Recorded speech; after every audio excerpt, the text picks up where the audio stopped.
Chapter 772, Extraordinary Ability. Due to 1,000 transformations, the temperature in the smithy had increased rapidly. Ye Feng felt as if he stood in the mouth of a volcano. Despite standing 10 yards away from the flawed weapon, Ye Feng received tens of damage with each passing second. If a player with low fire resistance stood in his place, they would not last 10 seconds. Fortunately, Fire Dance was cocooned deep inside the magic array. She did not receive a single point of damage from the heat.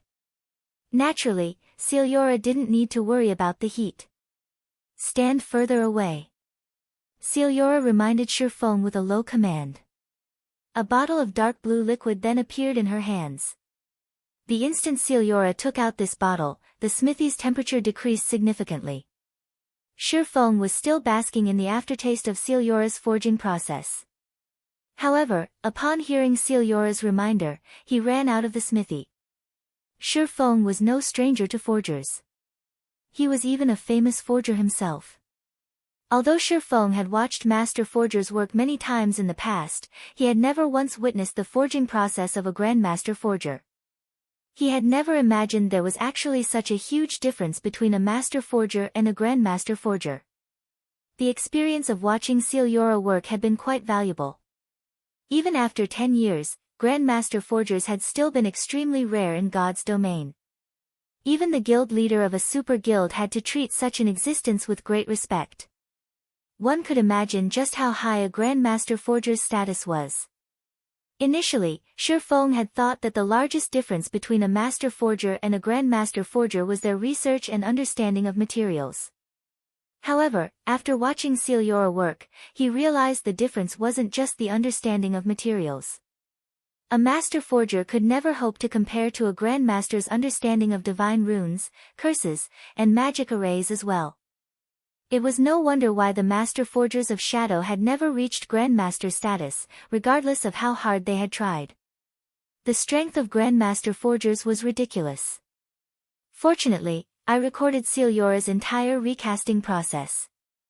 Afterward, if I show the recording to Melancholic Smile and the others, they might have a better chance of becoming grandmaster forgers. Ye Feng, who waited outside Illusionary's house, could not help smiling. After Ye Feng had left the house, Illusionary opened the deep blue bottle and poured a single drop of the deep blue liquid onto the glowing 1,000 transformations. The instant the deep blue liquid connected with 1,000 transformations, the flawed weapon cooled at a visible rate. The smithy also chilled to become a frozen hell. Although the smithy looked simple, extremely powerful magic arrays strengthened the area. Nothing from the outside world could disturb the house's interior. Likewise, nothing inside the house could disturb the outside world. Hence, Ye Feng, who stood outside the house, was safe. He could not even sense the drastic changes inside the house. Only after another half an hour had passed did Illusionary call Ye Feng back. 1,000 transformations had already cooled completely. It was finished. The flawed weapon was white as snow. The sword's blade also emitted a faint glow, looking like a star in the night sky. Despite doing nothing beyond hovering in the air, Ye Feng could feel a frightening power radiating from the short sword. Was it a success? Ye Feng asked curiously. If it were a success, then the moment Fire Dance equipped the weapon, her attributes would most likely surpass his by a wide margin. After all, he only had a single fragmented legendary item on his person. A complete legendary item had the power to decimate the heaven and earth. Several epic items and a fragmented legendary item could not compare. Unfortunately, Illusionary shook her head in disappointment and said, although I've completed the runes on the sword, there are some defects in the original materials. It can only reach fragmented legendary rank. If I had the complete 1,000 transformations, it might have become a legendary weapon. Ye Feng expressed his sympathy when he saw Illusionary's disappointment. Every grandmaster forger dreamed of creating a legendary weapon of their own. Although Illusionary had not been forging an entirely new weapon, only recasting one, if she succeeded, it would be of immense help towards making a legendary weapon in the future. However, he had expected this. A legendary weapon was not easily obtainable. It was not something he would stumble across after completing a single hidden epic quest. A fragmented legendary item was the limit. If he wanted to obtain a legendary weapon, he would have to complete a legendary quest at the very minimum.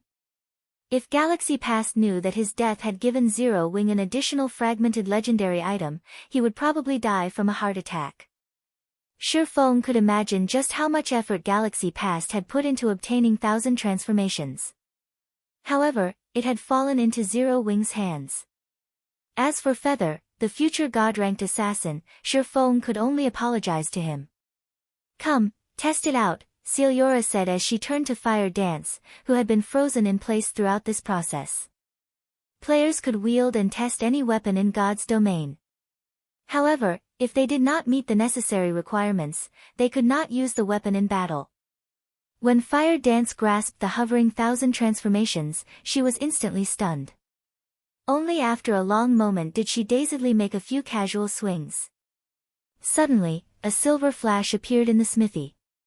Despite only swinging the weapon a few times, it felt as if the silver sword were present throughout the building.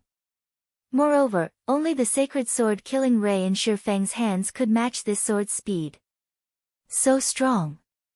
Ye Feng watched the myriad of sword images that filled the space, feeling threatened. Despite being a Void Realm expert, he could not predict the 1,000 transformations' attack trajectory. He also couldn't tell which image was real and which image was just an afterimage. They all seemed real and fake at the same time. Is this the true power of 1,000 transformations? Ye Feng had watched Feather's battle videos in the past. However, 1,000 transformations had not been this powerful. Although Feather's attacks with 1,000 transformations had also created numerous sword images, a refinement realm expert could, more or less, differentiate the fakes from the real deal. Meanwhile, Ye Feng had already reached the Void Realm, yet, he couldn't differentiate between the sword images Fire Dance had created. Even though he could feel many of the sword images were fake and were out of sync with Fire Dance's movements, the pressure these sword images gave off felt very real to him. There is a reason why this sword was named the 1,000 Transformations. When swung, it can transform its user's attack into a myriad of forms and confuse the enemy. However, when the opponent attempts to retaliate, they will quickly discover that most of the sword images are fake. Yet, when struck by these fakes, they will receive damage. 1,000 transformations can interchange illusions with reality. It's a pity that it did not become a legendary weapon. It would have been truly magnificent, Celiora explained, smiling. As she had personally upgraded this weapon to fragmented legendary rank, she understood 1,000 transformations like the palm of her hand. How about it? Do you feel any discomfort while using it? Fire Dance was still deeply immersed in the sensation of using 1,000 transformations. Even after Celiora asked her a question, she remained unresponsive. However, judging from Fire Dance's current reaction, it was obvious that the weapon fit her like a glove. Guild leader, it feels like this weapon is a part of my body. I can even feel the blade cut across air. Fire Dance said excitedly as she wielded 1,000 transformations like a favorite toy. Of course. This is a fragmented legendary weapon Lady Celiora has personally adjusted for you. It should fit you far better than any other fragmented legendary weapon. You should feel that way, Ye Feng laughed. Alright, stop playing with it for now. 1,000 transformations already belongs to you. You have all the time in the world to analyze it. Let me see its attributes. Chapter 773, Strongest Attributes. Ye Feng was incredibly curious to see how powerful a fragmented legendary weapon was. There were quite a number of fragmented legendary items in God's domain. However, those who had obtained fragmented legendary items were not fools. They would not intentionally reveal their items' attributes, allowing their opponents an opportunity to guess their strength and discover weaknesses. Moreover, fragmented legendary items that belonged to large guilds were kept as guild secrets. They wouldn't even advertise owning one, much less revealing the item's attributes. Although Ye Feng had been Shadow's guild leader in the past, the guild had not owned a single fragmented legendary item.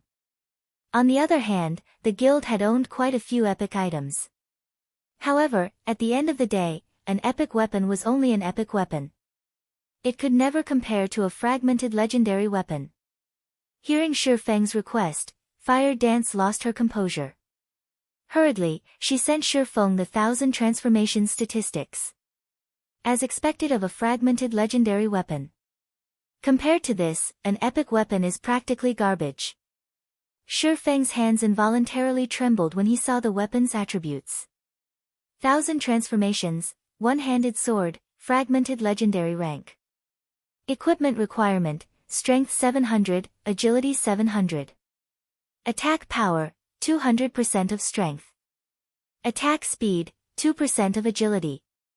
All attributes, increases according to user's level. When equipped. Strength increased by 50%, agility increased by 60%, intelligence increased by 40%, endurance increased by 50%, attack speed increased by 50%. Ignore levels plus 20. All skills plus 3 levels. All item level requirements reduced by 10 levels. Attacks have 60% chance to trigger deadly blow, increasing damage by 220% and attack speed by 20%. 20% chance to trigger critical point effect, ignoring all block and defense effects, and dealing 330% weapon damage. Additional skill 1 dash. Phantom, when activated, summons 5 doppelgangers. The doppelgangers share attributes with the wielder. They do not have any attack power. All attacks against doppelgangers will have no effect. User can freely swap positions with any of the 5 doppelgangers without cooldown. Duration, 30 seconds. Cooldown, 1 hour. Additional skill 2 dash. True Illusion, if wielder dies within 40 seconds upon activation, wielder will respawn at full HP nearby. Grants 3 seconds of invulnerability. All buffs before death will remain in effect. Cooldown, 48 hours. Additional skill 3 dash.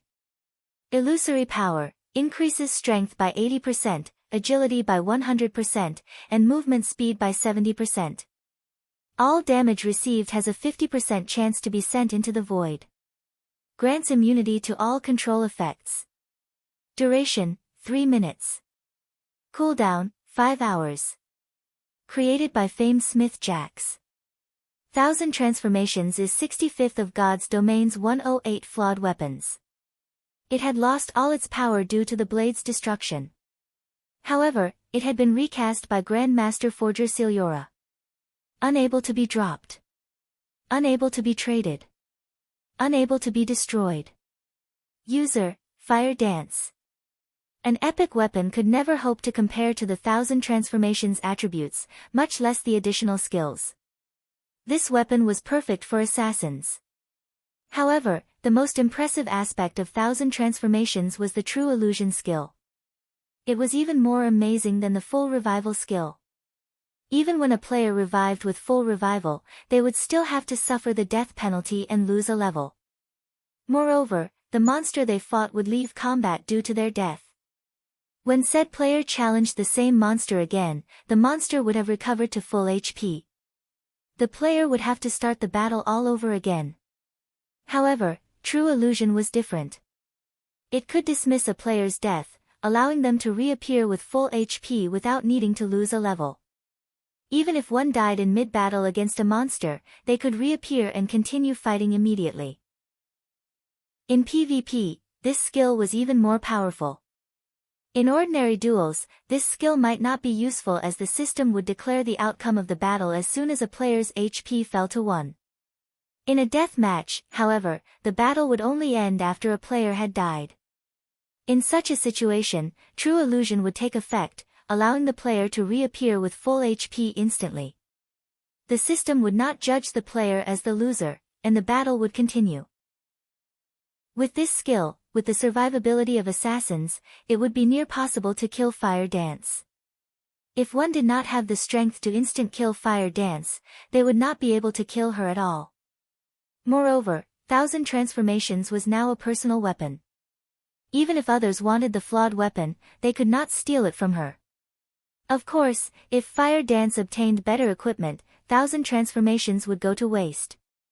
There were both pros and cons. Can you equip it now?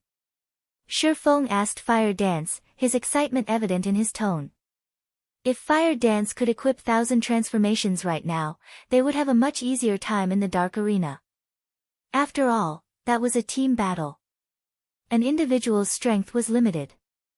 To prevent monster-like characters from dominating the entire competition, the Dark Arena ran team battles.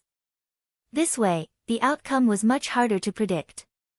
It was also impossible for one player to carry a battle team to victory. A battle team was only likely to secure victory if the majority of the members were very powerful. If Fire Dance equipped 1,000 transformations, it would undeniably increase the Azura battle team's chances of victory. My agility is sufficient. However, I don't have enough strength. Fire Dance was similarly tempted and wished she could equip the new weapon immediately. However, the weapon demanded 700 strength, and of everyone in Zero Wing, only Ye Feng had met this requirement. How far are you from the requirement? Ye Feng asked.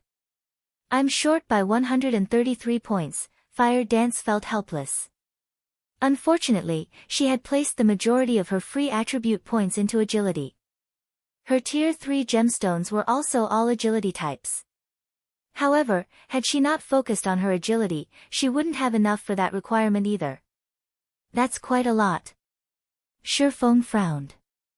If it were only several dozen points, he had some ways to make up for the gap.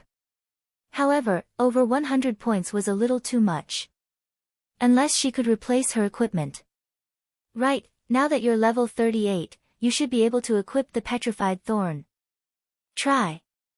The Tier 1 set equipment for assassins, the Dark Melody set, could decrease the equipment requirement by 3 levels. The Petrified Thorn could only be equipped at level 40. As for the other equipment requirements, Fire Dance had fulfilled them long ago. She could equip the Petrified Thorn now. Being reminded by Ye Feng, Fire Dance hurriedly replaced the sub-hand Truefire blade with the Petrified Thorn. Immediately, her attributes skyrocketed. Not only did an epic weapon provide more fixed attributes, but it also increased a player's basic attributes by a fixed percentage after being equipped. Take the Petrified Thorn for example. When equipped, it would increase the wielder's strength and agility by 10%. Moreover, the Truefire blade was only a level 30 dark gold weapon. How could it possibly compete with a level 40 epic weapon in terms of attributes? Sure enough, after Fire Dance equipped the Petrified Thorn, she was only 32 strength short of reaching 700 points. Afterward, Ye Feng led Fire Dance to the Candlelight trading firm and had her replace some of the Tier 3 agility gemstones with Tier 3 strength gemstones, instantly pushing her strength to 700 points. Her agility remained above 700 as well. Test it out, Ye Feng said. He could not help but laugh at Fire Dance's slightly nervous expression. Michum. Fire Dance then replaced her main weapon with 1,000 transformations. Immediately, Fire Dance's aura changed massively. The pressure Ye Feng felt from her also increased tremendously. The assassin now felt like a ferocious beast that had just woken and bared its sharp fangs. Ye Feng was incomparably excited to see Fire Dance's strength increase. Currently, in terms of basic attributes, Fire Dance had surpassed him. Alright, it's time to make a trip to the Fire Dragon Empire. Ye Feng smiled. Chapter 774, 4 Great Empires. In one of the bars in Star Moon City's slums. A middle-aged man in silver robes turned and looked at his surroundings. After confirming that no one had followed him, he walked into the bar. Aside from the NPC barkeeper, the bar's only occupant was a white-haired youth dressed in exquisite, black leather armor. When the white-haired youth, who had been enjoying a bottle of vodka in silence, sensed the silver-robed man walk over, he turned around and smiled, saying, "You're finally here. It seems that Black Flame has put you through quite the ringer. Did you finish what I asked you to do?" The silver-robed man was none other than Sky from the Flower of Seven Sins. He was also the first Void Realm expert Ye Feng had killed. Sky's position in the Flower of Seven Sins was extraordinary. He could be considered one of the organization's key figures. Normally, upon meeting, the Fowers members only felt fear and respect. They were deeply afraid of offending Sky, who had a strange personality. Yet, when speaking with this man, the white-haired youth remained calm and natural. If the other members saw this, they would definitely be shocked.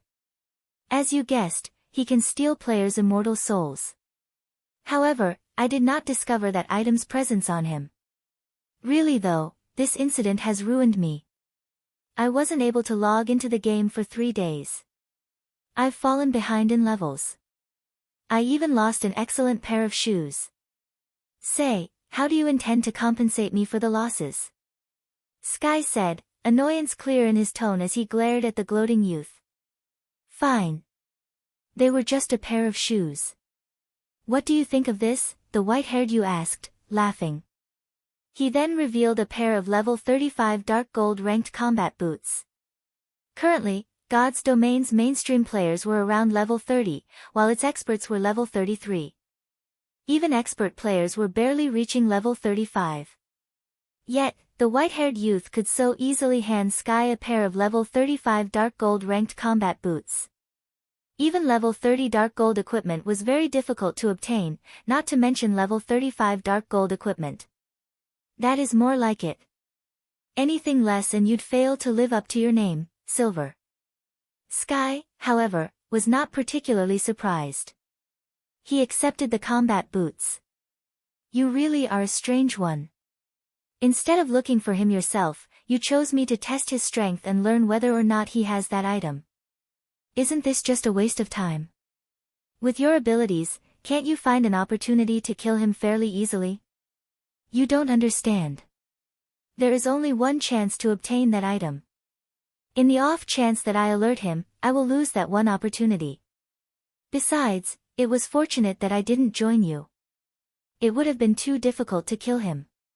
He didn't bring the item with him either. Killing him would have been useless. Silver shook his head. Laughing softly, he said, I am not in a rush, anyway.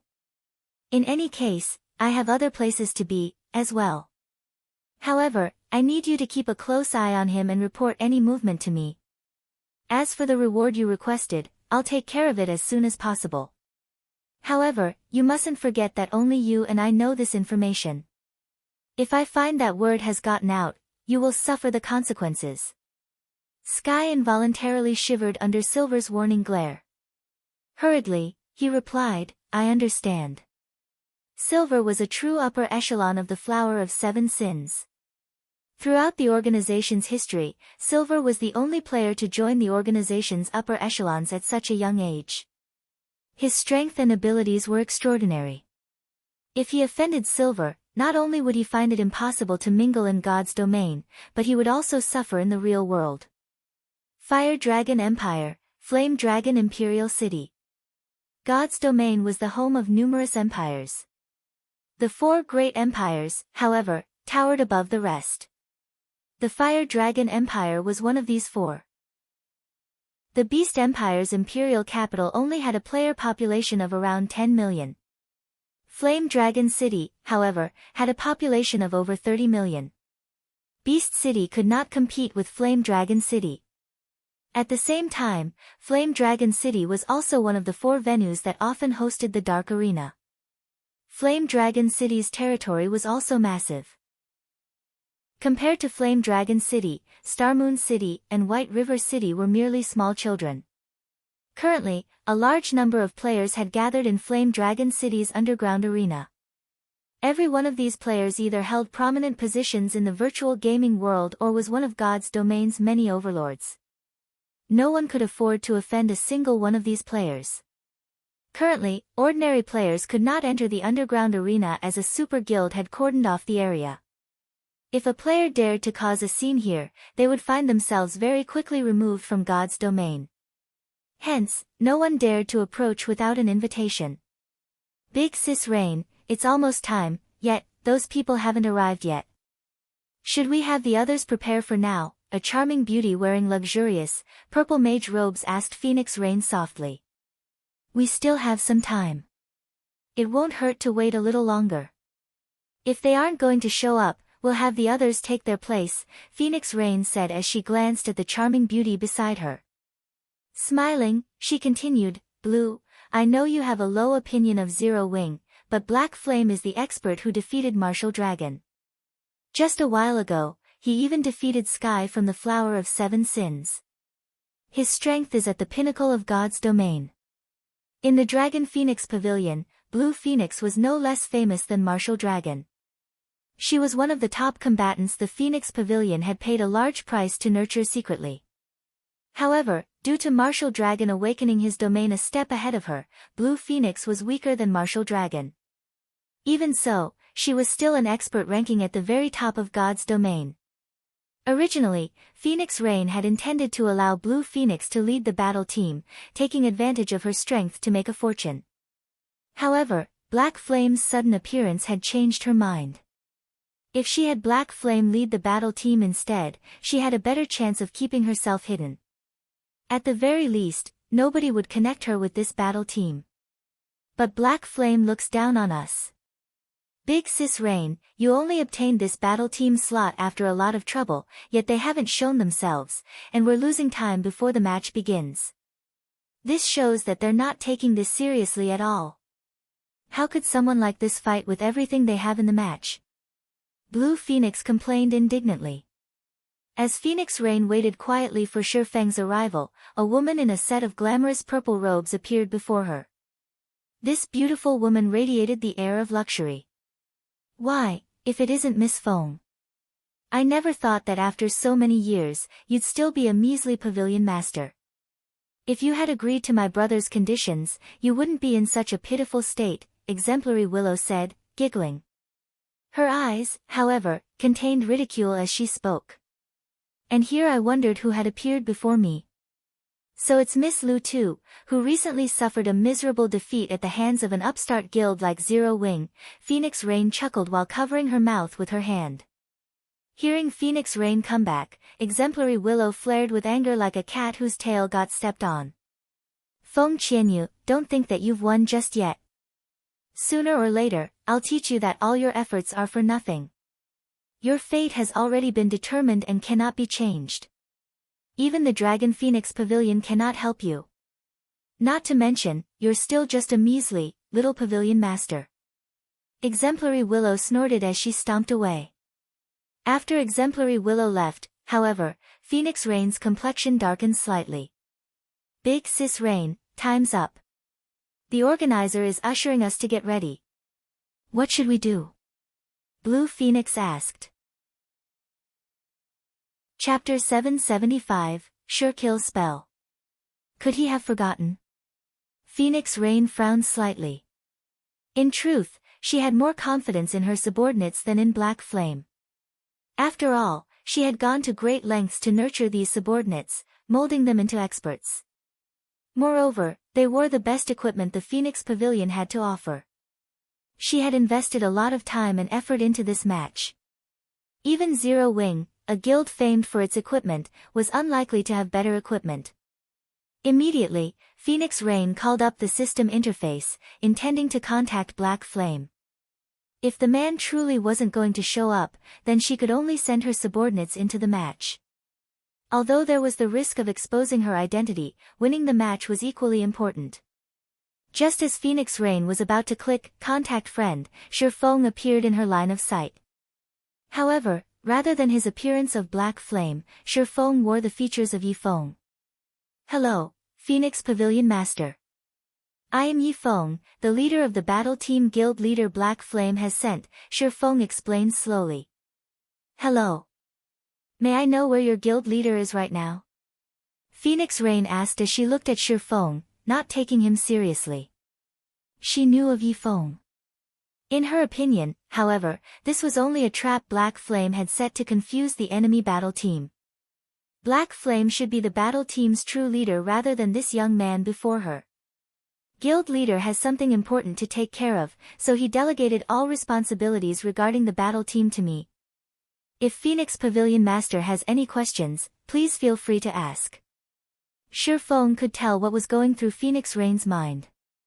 Laughing, he said, moreover, Phoenix Pavilion Master, Do you really think that it is appropriate for Zero Wings Guild leader to take part in such a competition? Then, are you saying that Guild leader Black Flame won't be participating in the Dark Arena at all? Phoenix Raid asked with a chilling tone, wrathful flames flaring up in her eyes. This development was unexpected. Of course. However, Phoenix Pavilion Master, please rest assured. We won't disappoint you, Ye Feng said, not particularly minding Phoenix Rain's anger. Calmly, he continued, if Phoenix Pavilion Master is still unsure, you can test my strength personally. Ye Feng was very curious about Phoenix Rain's current strength. In the past, countless guilds had fallen into Phoenix Rain's hands. There was even an instance where multiple Apex experts banded together to deal with Phoenix Rain, yet without exception, she defeated every one of them. Back then, the assassination attempt had boosted Phoenix Rain's prestige in God's domain. She had been given the Demon Queen title as a result. After all, not only was she a country-toppling beauty, but she also possessed an absolute strength that allowed her to step on Apex experts. Those Apex experts, who had tried to deal with Phoenix Rain, had admitted that, when they had fought Phoenix Rain, she had killed them without taking any damage at all. Those Apex experts had been to gods to Ye Feng. He had only been able to look up to them. Yet, such experts hadn't been able to land a finger on Phoenix Rain, even after banding together. Phoenix Rain's strength was inconceivable. However, after that battle, Phoenix Rain had practically avoided combat. She had left all matters to Blue Phoenix to handle. As a result, Phoenix Rain's true strength remained a mystery in God's domain. At this moment, Blue Phoenix stepped forward and said, as expected of the team leader favored by guild leader Black Flame. Since you're so confident, let me have a bout with you. Blue Phoenix was furious with Zero Wing. Black Flame had actually decided to neglect such an important match, passing all responsibility to a subordinate instead. At this point, she intended to teach Zero Wing's members a lesson and humiliating Black Flame. Of course, I have no issues with that. However, it doesn't seem like we have much time, Ye Feng said after glancing the time. They only had 15 minutes before the competition officially began. If they did not enter the arena before the competition started, they would automatically forfeit the match, and their opponents would win without even fighting. 1 minute will be more than enough, Blue Phoenix said as she glanced at Ye Feng's level, which he had modified to appear as level 35. Phoenix Pavilion Master, what are your thoughts? Ye Feng turned to look at Phoenix Rain. I'm also curious about Guild Leader Black Flame's judgment. Since he has chosen you to serve as the team leader, let me see your strength. If you cannot survive for 1 minute, I can only say that Guild Leader Black Flame is overly optimistic. If that's the case, I'll have to reconsider our cooperation. Despite observing Ye Feng for a long time, she did not think that Ye Feng was particularly strong. Although she felt a faint pressure from him, this pressure was minimal. It was far from the massive pressure she felt from Black Flame. The nearby dueling ring is available. You two can fight there. In truth, Phoenix Rain was also curious about Ye Feng's identity. She had seen Ye Feng's name in Zero Wing's investigation report before. However, Ye Feng had only appeared briefly during God's domain's early stages. Afterward, he had not accomplished anything notable. Yet, Black Flame had given Ye Feng full authority over the battle team for such an important event like the Dark Arena. Even Aqua Rose, Zero Wing's vice leader, was only the battle team's second in command. How could this situation not pique her interest? Based on Phoenix Rain's impression, Black Flame was a man of absolute calm. He knew his priorities and had glimpsed upon the world of the great. It was impossible that Black Flame did not understand the importance of the Dark Arena. Yet, he still delegated all responsibility to Ye Feng. It would be unwise to cast aside Ye Feng without testing the young man. Hence, she decided to take the time to test Ye Feng's strength. If he could last 1 minute against Blue Phoenix, then he was relatively strong. It would not be impossible for him to secure victory in the upcoming match. After all, the other Zero Wing members of the battle team were relatively strong as well. Since Phoenix Pavilion Master doesn't have any problems with it, I have no issues with it either, Ye Feng laughed as he walked towards the dueling ring. There were many dueling rings inside the underground arena that players could rent for practice matches. However, the higher rank the dueling ring was, the higher its rental fees were. In the dueling ring, as soon as Blue Phoenix and Ye Feng turned towards each other, the duel's countdown began. 5 seconds. 4 seconds. Just as the duel was about to begin, Phoenix Rain suddenly noticed that Zero Wing's other members weren't particularly interested in watching. On the contrary, they chatted, carefree, with each other. Underestimating my subordinate? Phoenix Rain could not help but laugh. Her laughter, however, contained a hint of frost. Blue Phoenix noticed the behavior of Zero Wing's members. Good. Very good. I intended to go easy and let your team leader last a few more seconds. Now, I'll take him down in 5 seconds. Blue Phoenix inwardly swore. Blue Phoenix was a level 36 Tier 1 Elementalist. Meanwhile, her equipment consisted of level 35 Dark Gold and Fine Gold quality. The staff in her hand was even the level 30 Dark Gold ranked Dawn Scepter, a weapon she had obtained from a level 30 Hell Mode team dungeon. The Dark Gold ranked staff could even level with her to level 35. Overall, Blue Phoenix's magic damage was astonishing. Even her minor skills could inflict massive damage to an MT of the same level. Soon, the bell signaled the start of the duel. Die! With a low shout, she began drawing several lines of runes with great familiarity. Immediately, dozens of ice spears appeared around her and shot towards Ye Feng. Tier 1 Sure Kill spell, Ice Madness. Every ice spear contained immense power. Players that came into contact with the spears would suffer a debuff, their movement speed reducing by 40% and attack speed reducing by 30%. Under Blue Phoenix's control, dozens of ice spears flew towards Ye Feng from all directions. The swordsman had nowhere to hide. Moreover, Blue Phoenix had already reached the Void Realm. She could perceive her surroundings and Ye Feng's actions like the back of her hand. With Ye Feng's slightest movements, she could immediately adjust the attack angle of her ice spears. However, this was not all. Suddenly, Blue Phoenix waved her hand, and 2 ice walls appeared in front of her, preventing Ye Feng from charging at her. Chapter 776, Triple Casting. Such swift and fierce techniques. She must be more than just an ordinary expert of the Dragon Phoenix Pavilion. Aqua Rose, who watched from the stands, was slightly stunned. She had not expected Blue Phoenix to be so highly skilled. Magical classes and melee classes' combat methods were different. Magical classes had to focus on their familiarity and control of their spells. The more familiar a player was with a spell, the faster they could cast said spell. Once they were familiar with a spell to a certain extent, they only needed minimal concentration to cast it. It was even possible for players to skip chanting completely and cast their spells instantaneously. Meanwhile, the higher a player's control was of their spells, the more spells they could cast simultaneously. Also, high-tiered spells required more control to cast. Multicasting spells was like multitasking in real life. One might be able to handle one task with ease but would find 2 or more simultaneous tasks difficult.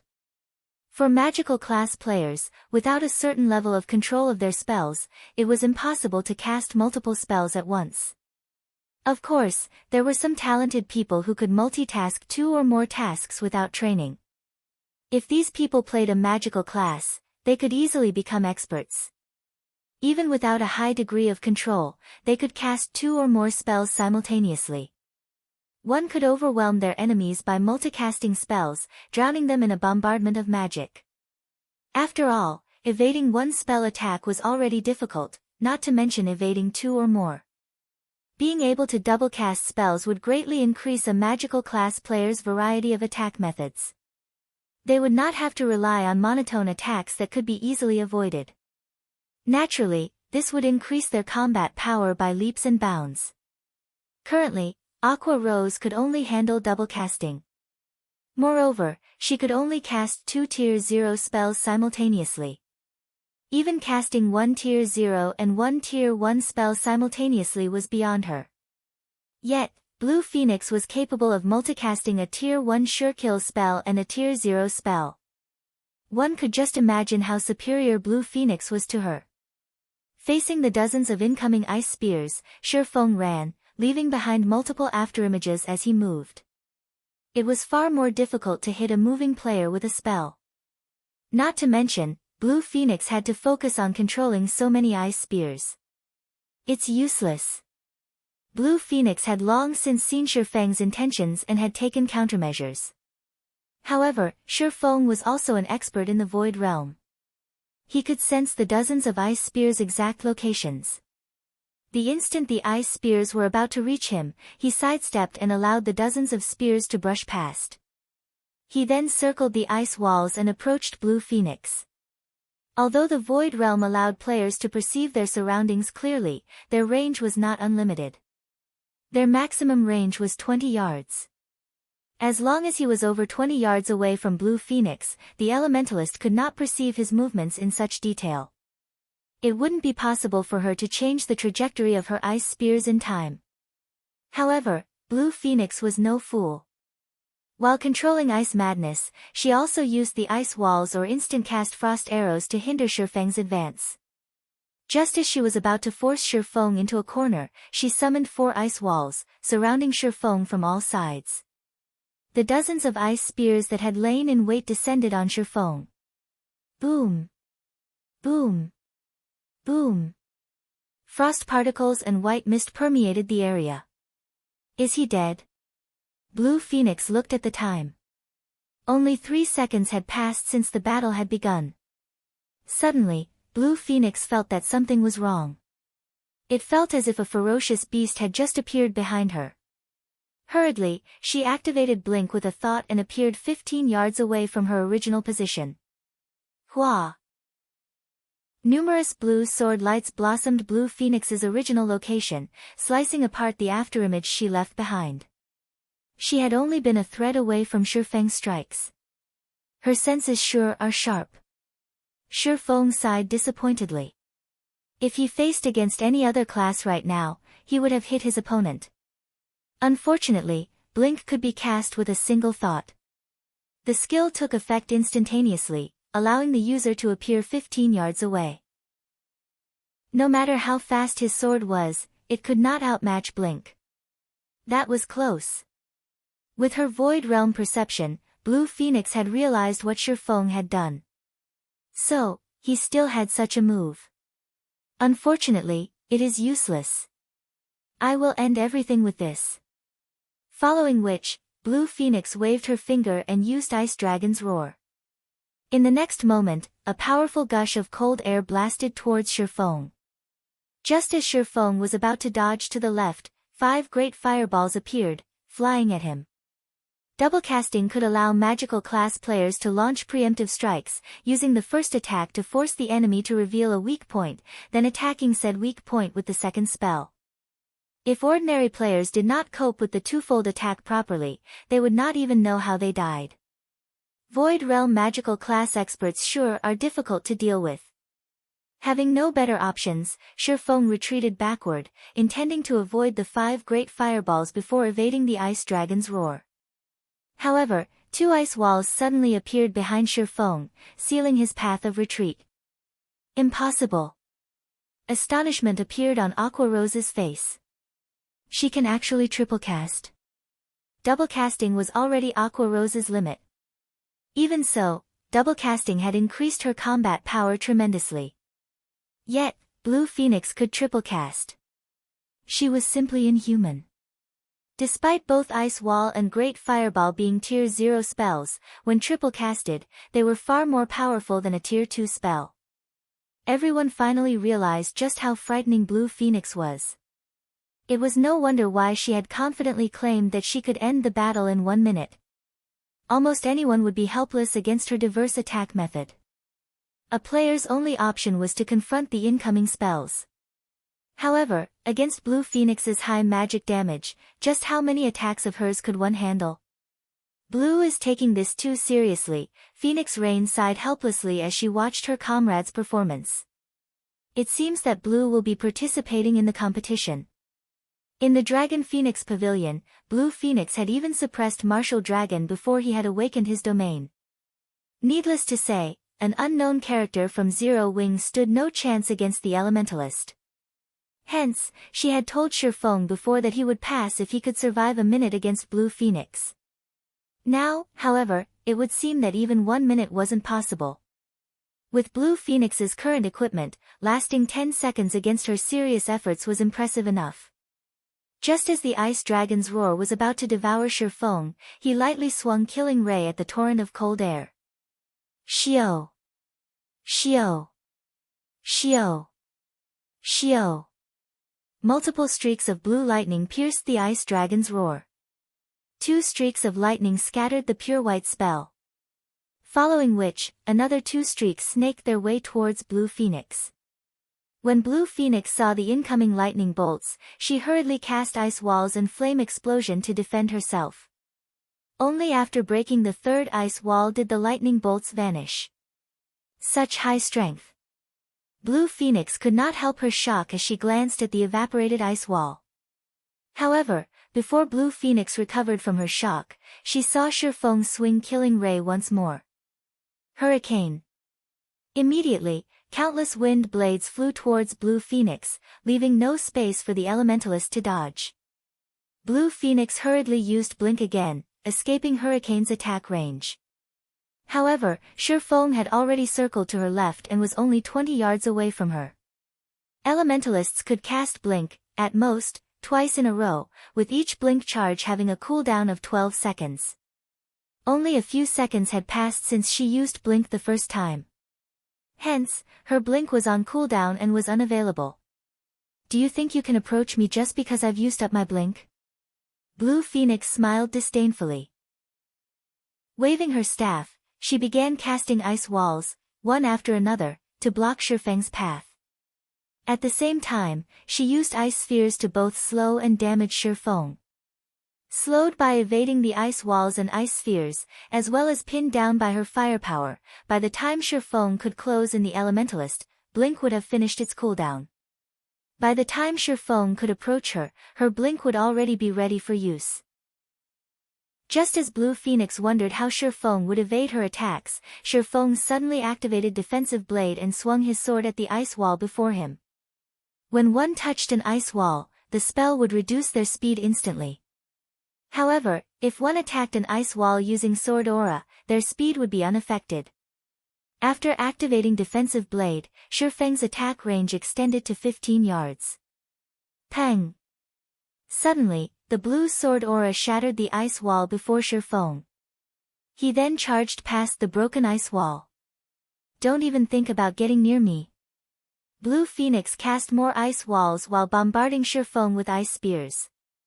However, the instant her ice walls appeared, Ye Feng's blue sword aura shattered them. The numerous ice spears Blue Phoenix fired shared a similar fate. When Ye Feng was within 15 yards of Blue Phoenix, he suddenly brandished Killing Ray at the Elementalist and triggered the lightning effect. A streak of blue light shot across the dueling ring. Not only did the sword light pierce the blocking ice wall, but it also pierced Blue Phoenix's frost body. Numerous streaks of blue light then wrapped around Blue Phoenix, devouring her HP, dropping it to 0. Chapter 777, Times Are Different. When the white mist faded, the duel's outcome was on display above the ring. Victor, Ye Feng. Just who is he? Shock and suspicion filled Phoenix Rain's eyes, her expression growing somewhat somber. She was very familiar with Blue Phoenix's basic attributes. The Elementalist definitely ranked at the very top of God's domain in this aspect. Yet, Ye Feng had surpassed Blue Phoenix. An Elementalist's ice wall was not easily destroyed. Even a berserker of equal strength couldn't shatter an ice wall with 2 or 3 hits. Even if the berserker were slightly stronger, it was impossible to destroy an ice wall with a single hit. However, Ye Feng's attributes still wasn't the most shocking aspect. What truly shocked her was his combat realm. Void Realm experts were rare. Yet, a little guild like Zero Wing actually had 2 such experts. Suddenly, Phoenix Rain realized that her knowledge of Zero Wing was somewhat lacking. Ha ha ha. Big brother Ye Feng has won. Violet Cloud cheered. Someone had even boasted that they could end the battle in 1 minute. It seems that it was true. Blackie laughed. After her defeat, Blue Phoenix was dazed for quite some time. When she looked at the name displayed above the dueling ring, then looked at the young man standing before her, a bitter feeling arose in her heart. The battle had lasted less than 10 seconds. This was the first time she had lost so miserably after her training. Moreover, Ye Feng did not seem to be particularly old. They should be roughly the same age. The bitter feeling of rivalry bloomed in Blue Phoenix's heart.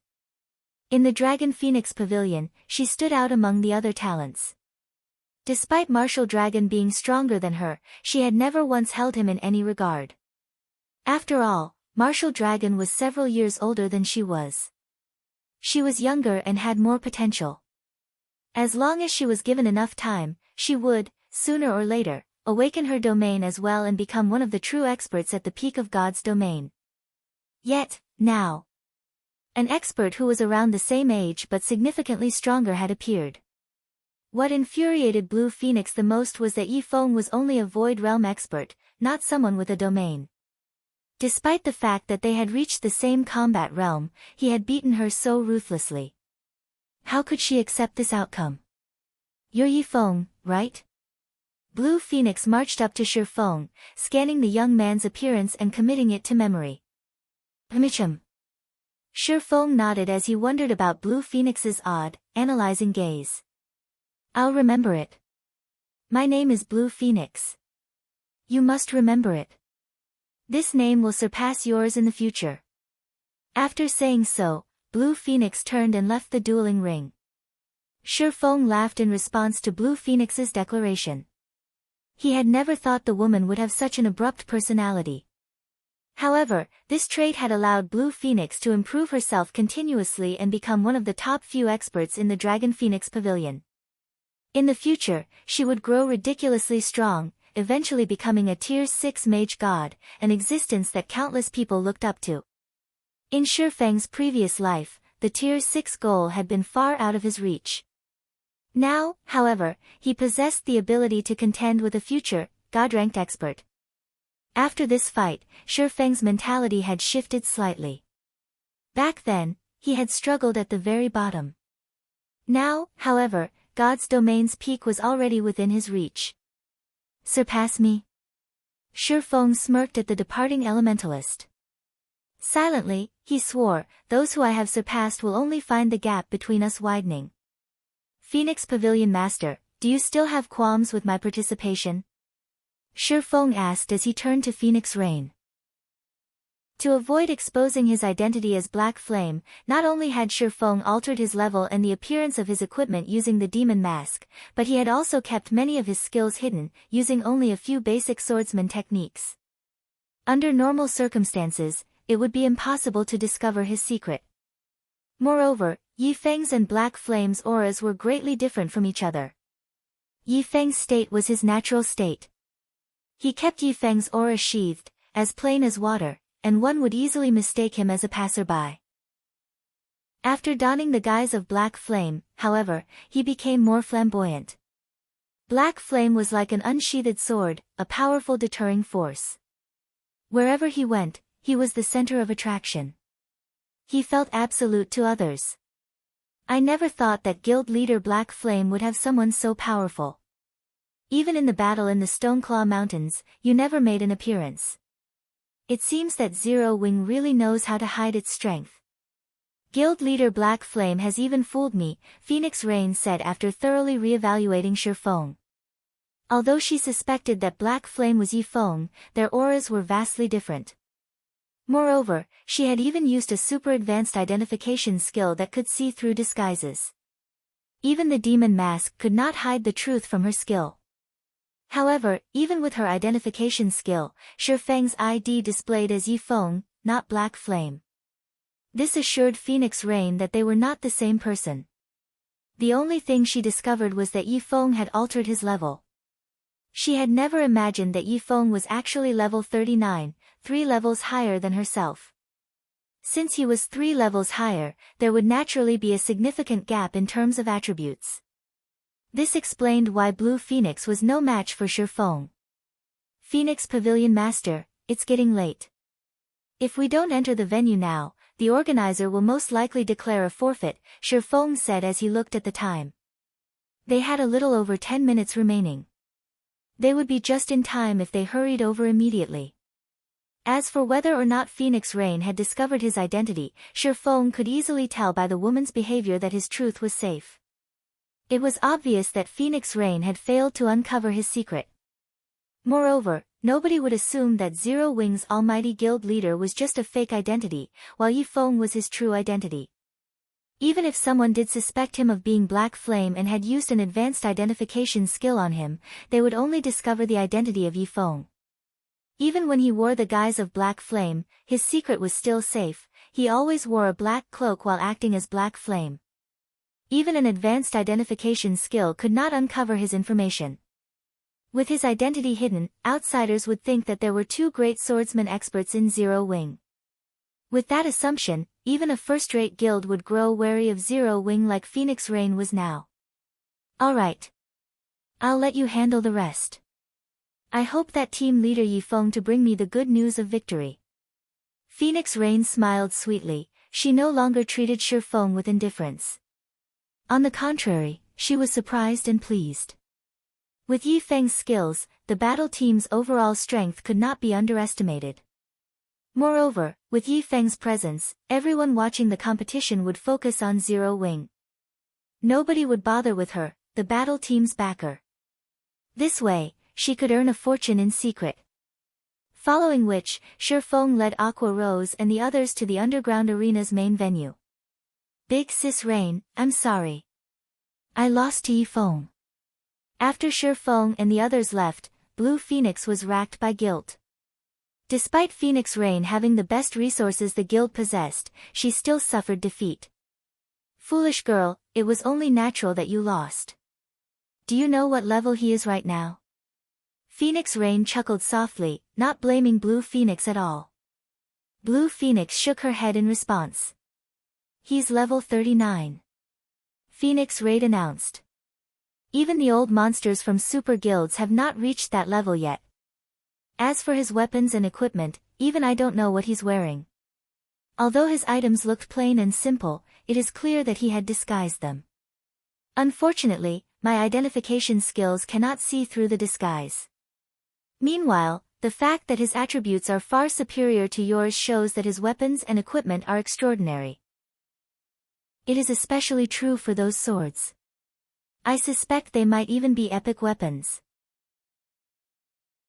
Chapter 778, Peak of God's Domain. Although Phoenix Rain had not been loud, her words had stunned Blue Phoenix. Epic weapons. Currently, these items were practically legends. Even the Dragon Phoenix Pavilion only had one epic item thus far. However, it was not a weapon. Rather, they had a pair of cloth armor gloves.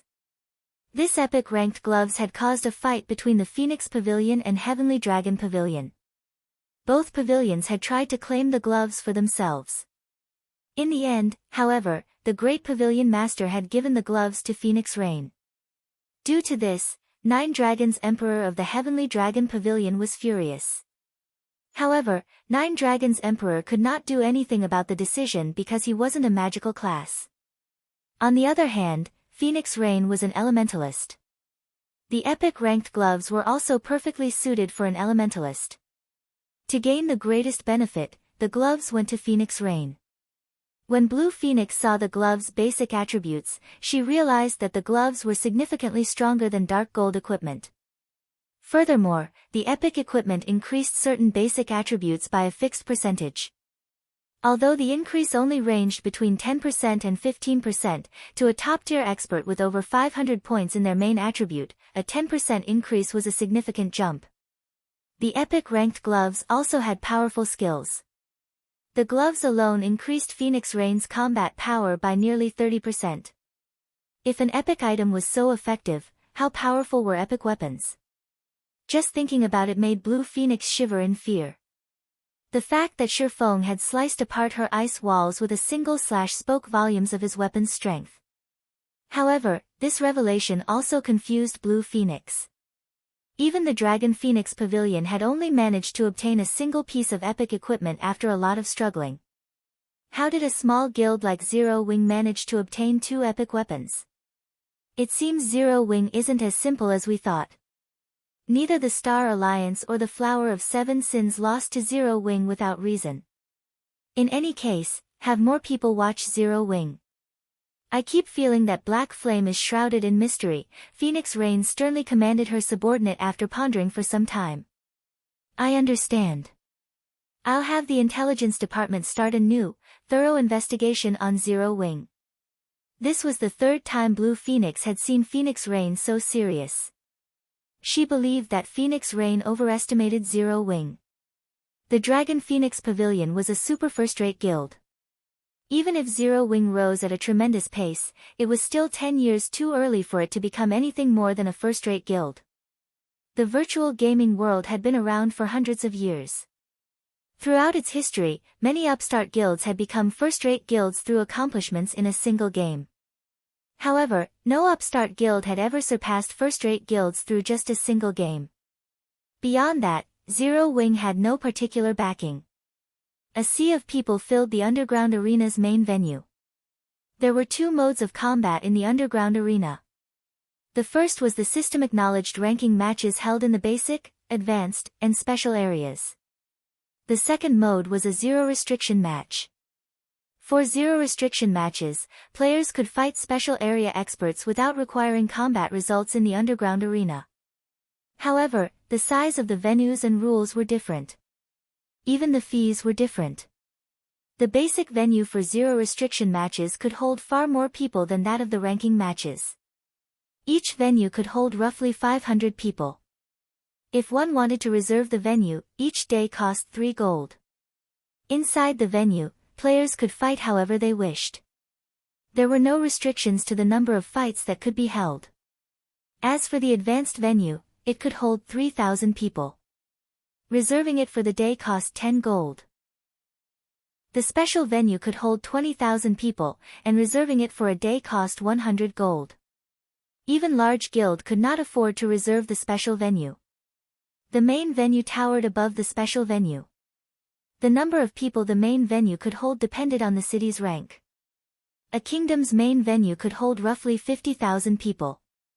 An empire's main venue could hold roughly 70,000 to 80,000 people. The main venue of the 4 great empires' underground arenas could hold roughly 100,000 people. Aside from accommodating larger crowds, the greatest difference between zero-restriction matches and ranking matches was the size of the dueling rings.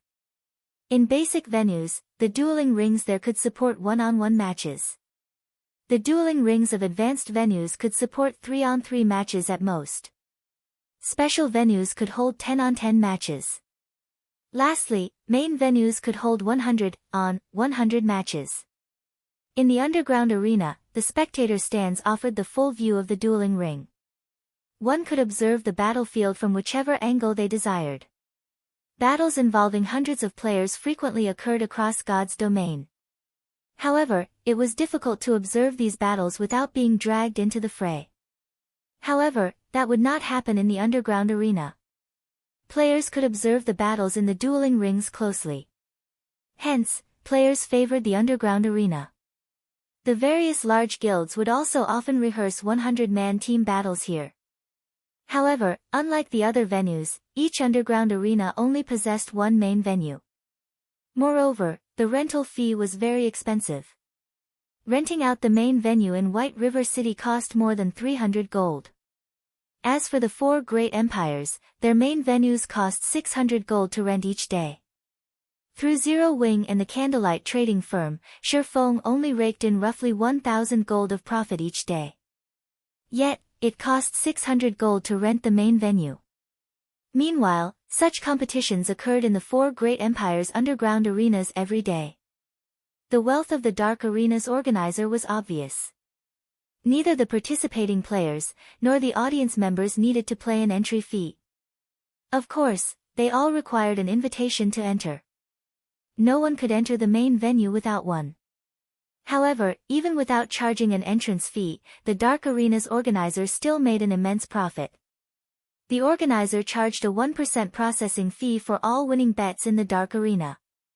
Although 1% might not seem much to whoever won the bet, only those of extraordinary status were invited to watch the battles. Even 1% was an extraordinary amount of money. Furthermore, there were a lot of people betting on the fights. The organizer earned far more than just 600 gold each day. With so much profit at stake, it was natural that the position of the Dark Arena's organizer was not permanent. Initially, one would secure the position by influence. Later, they secured it with strength. Why were the various major corporations pushing their battle teams to secure victory with every match? They pushed because only the top few ranking battle teams could qualify to challenge the Dark Arena's organizer. Hence, the qualifications to form a Dark Arena battle team were precious. When Ye Feng learned that Phoenix Rain had qualified to send a battle team to the Dark Arena, he had been shocked. There are so many people here. After Blackie entered the main venue, the scene had left him awestruck. The competition venue, which could accommodate 100,000 players, was about 20% full. These people have extraordinary statuses. Most likely, even the most inferior among them are upper echelons of first-rate guilds, Aqua Rose stated. When she swept a glance over the audience members, she noticed several upper echelons from first-rate guilds. She even spotted the guild leaders of several first-rate guilds. It's not just the upper echelons of the first-rate guilds in God's domain. Many famous experts have been invited as well. In addition, the representatives from many major corporations have received invites. However, the Dark Arena is lively today, Ye Feng explained slowly. He had visited the Dark Arena many times in his previous life. Back then, however, he had been over level 100. By then, many people had discovered the Dark Arena. Moreover, the battles he had watched had usually been between relatively skilled battle teams. Even then, the venues were only about 30% full. Currently, the Dark Arena was still new, only emerging recently. An occupancy rate of 20% was already considerably high.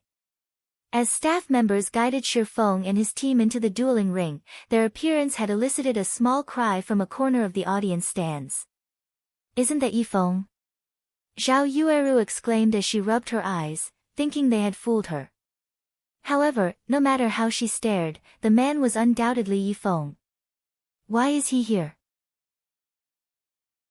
Chapter 779, Zero Wing's True Appearance. Hearing Zhao Yueru's shriek, Gentle Snow, who sat beside her in silver armor, could not help but turn to look. This, Gentle Snow was slightly surprised as well. Even in Star Moon Kingdom, Ye Feng unknown to the public. However, Gentle Snow knew very well that, if not for Ye Feng's help, it would have been impossible for her to defeat Chao Chenghua. One could say that Ye Feng was quite strong. However, being strong and being able to participate in the Dark Arena were entirely different things. After not encountering Ye Feng for a short time, the man had become one of the Dark Arena's participants. This sudden development was truly shocking. Just what kind of place was the Dark Arena? It was a hub for the top powers in God's domain. Even the guild leader of a second-rate guild was not qualified to receive an invitation. Only first-rate guilds would have the opportunity to watch the matches here.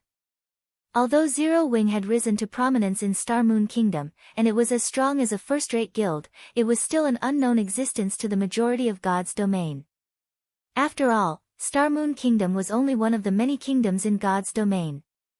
Even if the guild received an invite to the Dark Arena, it shouldn't have happened for another several months.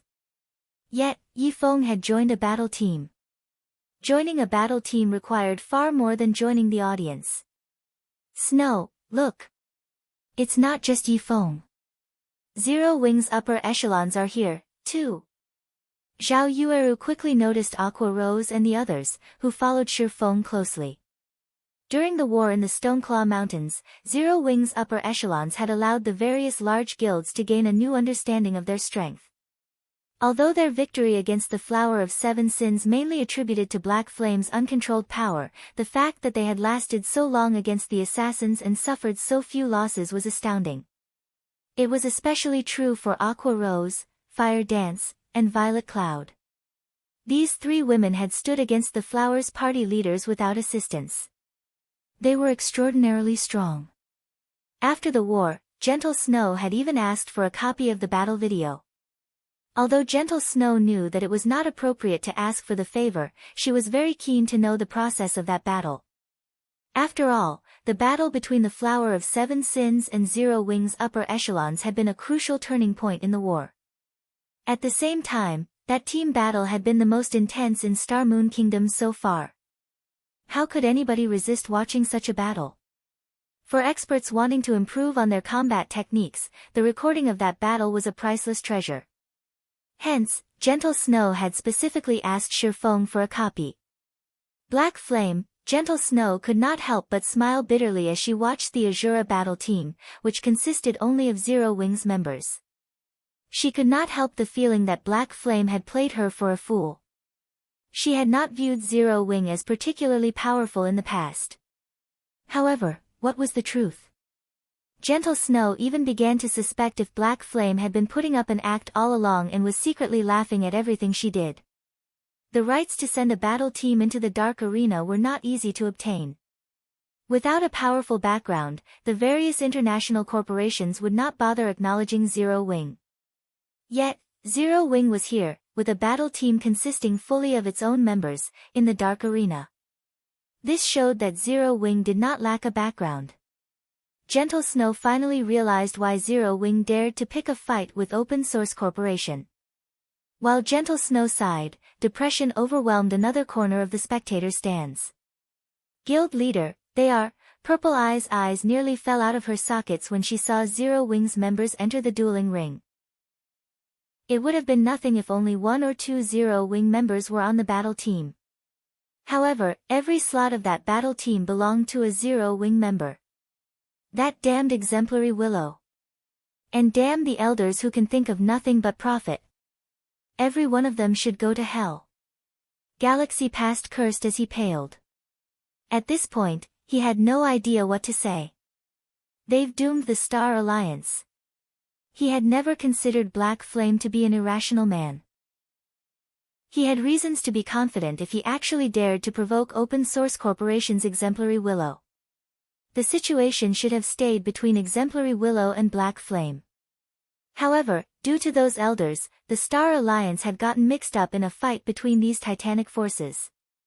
Now, not only had the Star Alliance become cannon fodder, but it had also angered Zero Wing. Furthermore, exemplary Willow had up and left after the Star Alliance's defeat. However, the Star Alliance could not leave. Purple Eye's hatred towards exemplary Willow and the guild elders also ran deep. The Star Alliance was her home. Now that the Star Alliance had provoked Zero Wing, it was only a matter of time before the Alliance was annihilated. However, that was not the most crucial issue.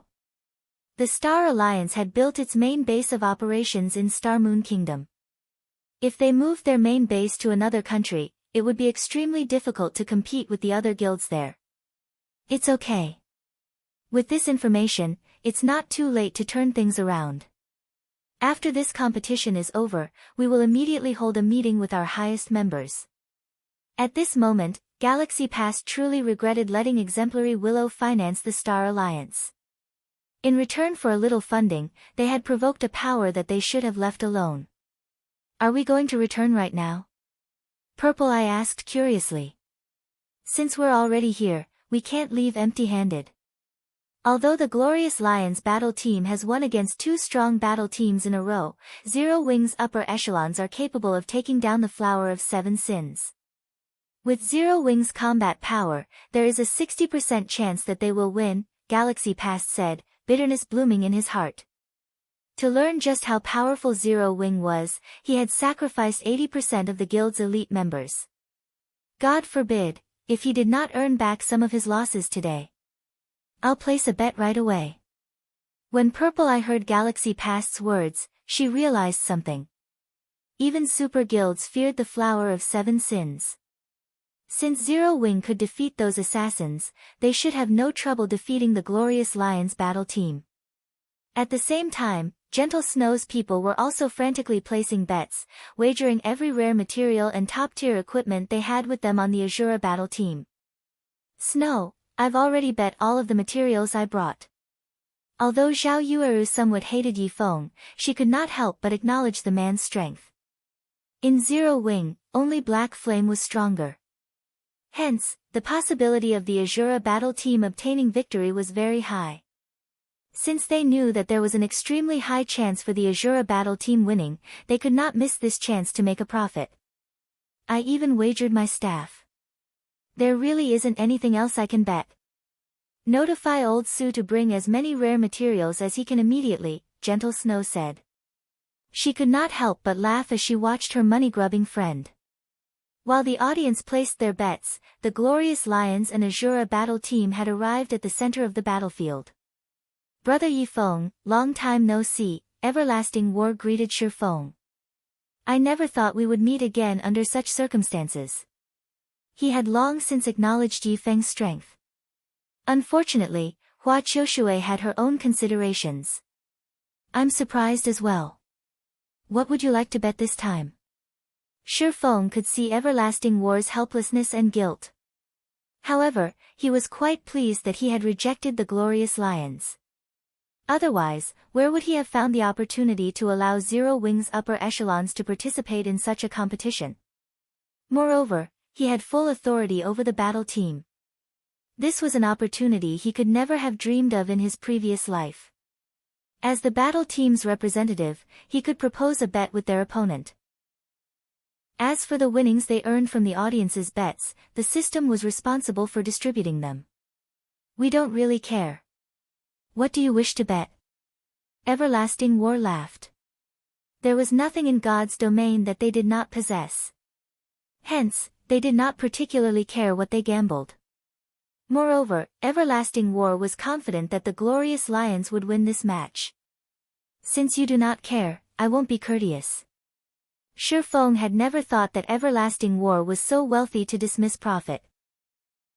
He relaxed and said, let's bet 40 logs of primal emerald wood, 24 soul cultivating stones, 30,000 magic crystals, and 1,000 pieces of level 30 and above dark gold equipment.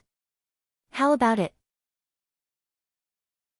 Chapter 780, Wager. Before the match began, the audience began to place their bets. Everyone came to the dark arena for two reasons. The first was to earn rare materials and top-tier equipment. The second was to watch an exciting battle. As soon as the two battle teams stepped into the dueling ring, everyone began searching for information regarding the team members and placing their bets based on what they found. The audience was shocked by what they found. Why does this Azura battle team consist of members from a small guild?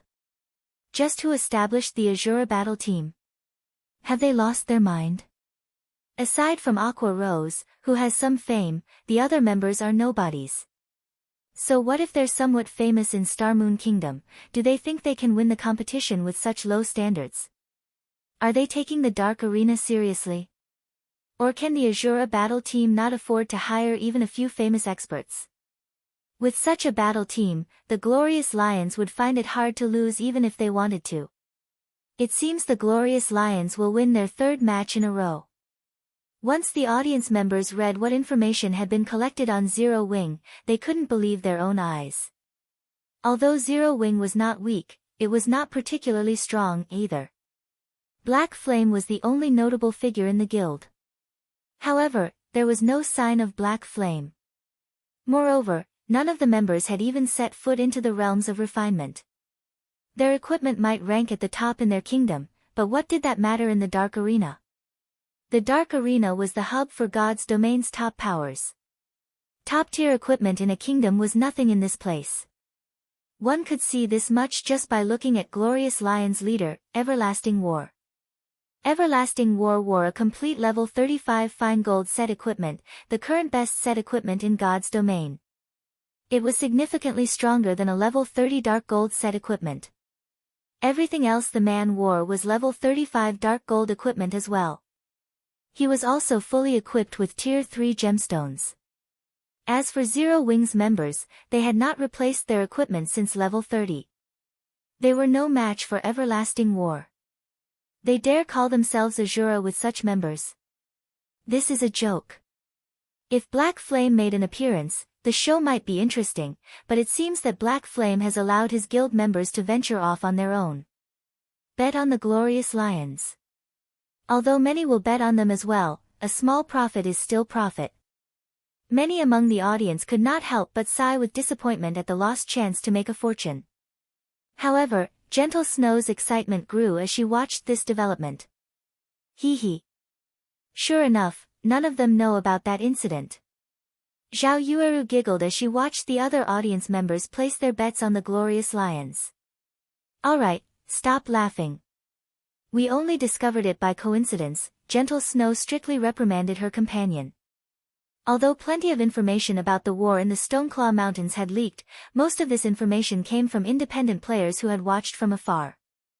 At such a great distance, nobody had been able to get a clear recording of the apex battle between Zero Wing and the Flower of Seven Sins. Moreover, only a few of the Star Alliance's upper echelons knew about the Flower of Seven Sins striking out against Zero Wing. The other guilds had no idea about the assassination attempts. They only knew that the Star Alliance had hired experts to deal with Zero Wing's upper echelons. As for the secret pavilion, they would not be so foolish as to share a great secret. What the secret pavilion chose to reveal confirmed that Zero Wing's upper echelons had powerful basic attributes. However, they did not reveal any information about the experts they had faced.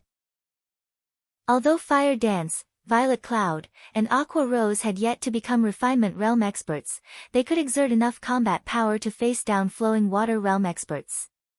Furthermore, the Azura battle team had Ye Feng. Overall, the Azura battle team had 4 experts who could rival Flowing Water Realm experts. The other members were strong enough to contend with Refinement Realm experts. To put it simply, it would not be difficult for the Azura battle team to secure victory against the Glorious Lions. It was a pity that Black Flame was not here.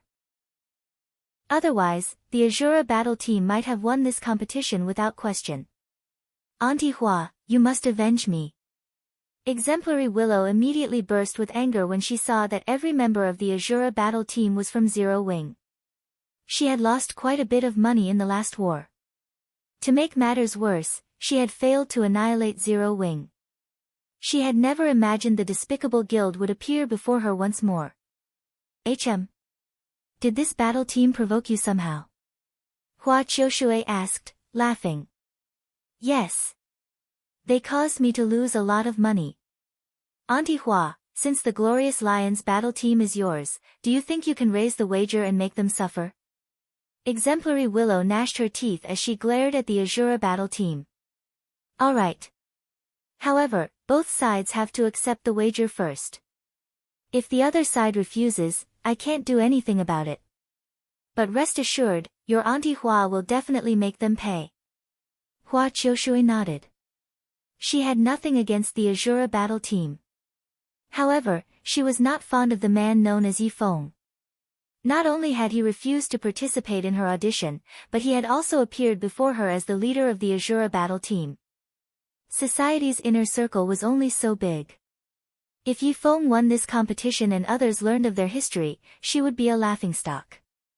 Now that even Lu Shishir asked her to avenge the loss the girl had suffered, she could use this opportunity to teach Ye Feng a lesson. In the dueling ring. What did you say? Everlasting War asked again. The other Glorious Lions members were similarly stunned by Shi Feng's offer, thinking that they had heard wrong. Both primal emerald wood and soul cultivating stones were necessary materials to construct a stable. The various large guilds in God's domain were keeping a tight hold on their stocks, causing the prices to skyrocket. For example, the primal emerald wood had cost 40 gold per log not too long ago. Each log was already worth as much as a piece of dark gold equipment. Now, however, each log cost 60 gold. As for the soul cultivating stone, each stone originally sold for 30 gold. Now, no one would part with theirs even for 50 gold. These two materials had become strategic resources for guilds. Even in the dark arena, not many were willing to wager these items. After all, a stable was simply too important to a guild. It was far more valuable than any of the current dark gold weapons and equipment. Yet, Ye Feng wanted to gamble 40 logs of primal emerald wood and 24 soul cultivating stones. Even Everlasting War did not have the authority to approve of such a large bet. Furthermore, the swordsman also wanted 30,000 magic crystals and 1,000 pieces of level 30 and above dark gold equipment. Even their total profits from the previous two matches were not worth so much. 40 logs of primal emerald wood, 24 soul cultivating stones, 30,000 magic crystals, and 1,000 pieces of level 30 and above dark gold equipment. What do you think, Brother Everlasting? If you think the wager is too low, we can increase it further, Ye Feng repeated. Zero Wing's recent expansion had been massive. While the guild did not lack mysterious iron and secret silver equipment, there was a shortage of top-tier equipment. Lately, Zero Wing's main force had been busy dealing with other matters and had not raided any dungeons. In addition to the recent expansion, Zero Wing needed level 30 dark gold equipment. If he could obtain 1,000 pieces of level 30 dark gold equipment from this match, it would make up for the guild's shortage. Everlasting War was rendered speechless. Previously, he had boasted that he did not care what they bet. He had never dreamed that Ye Feng would offer such an expensive wager. There was no doubt that Ye Feng could afford this gamble. After all, if either side did not have the ability to pay up, the system would not allow the battle to begin. Hence, Ye Feng had no reason to lie. Moreover, he was not that kind of person. Brother Ye Feng, please wait a moment. I don't have the authority to agree to such a large wager. I need to ask my superior.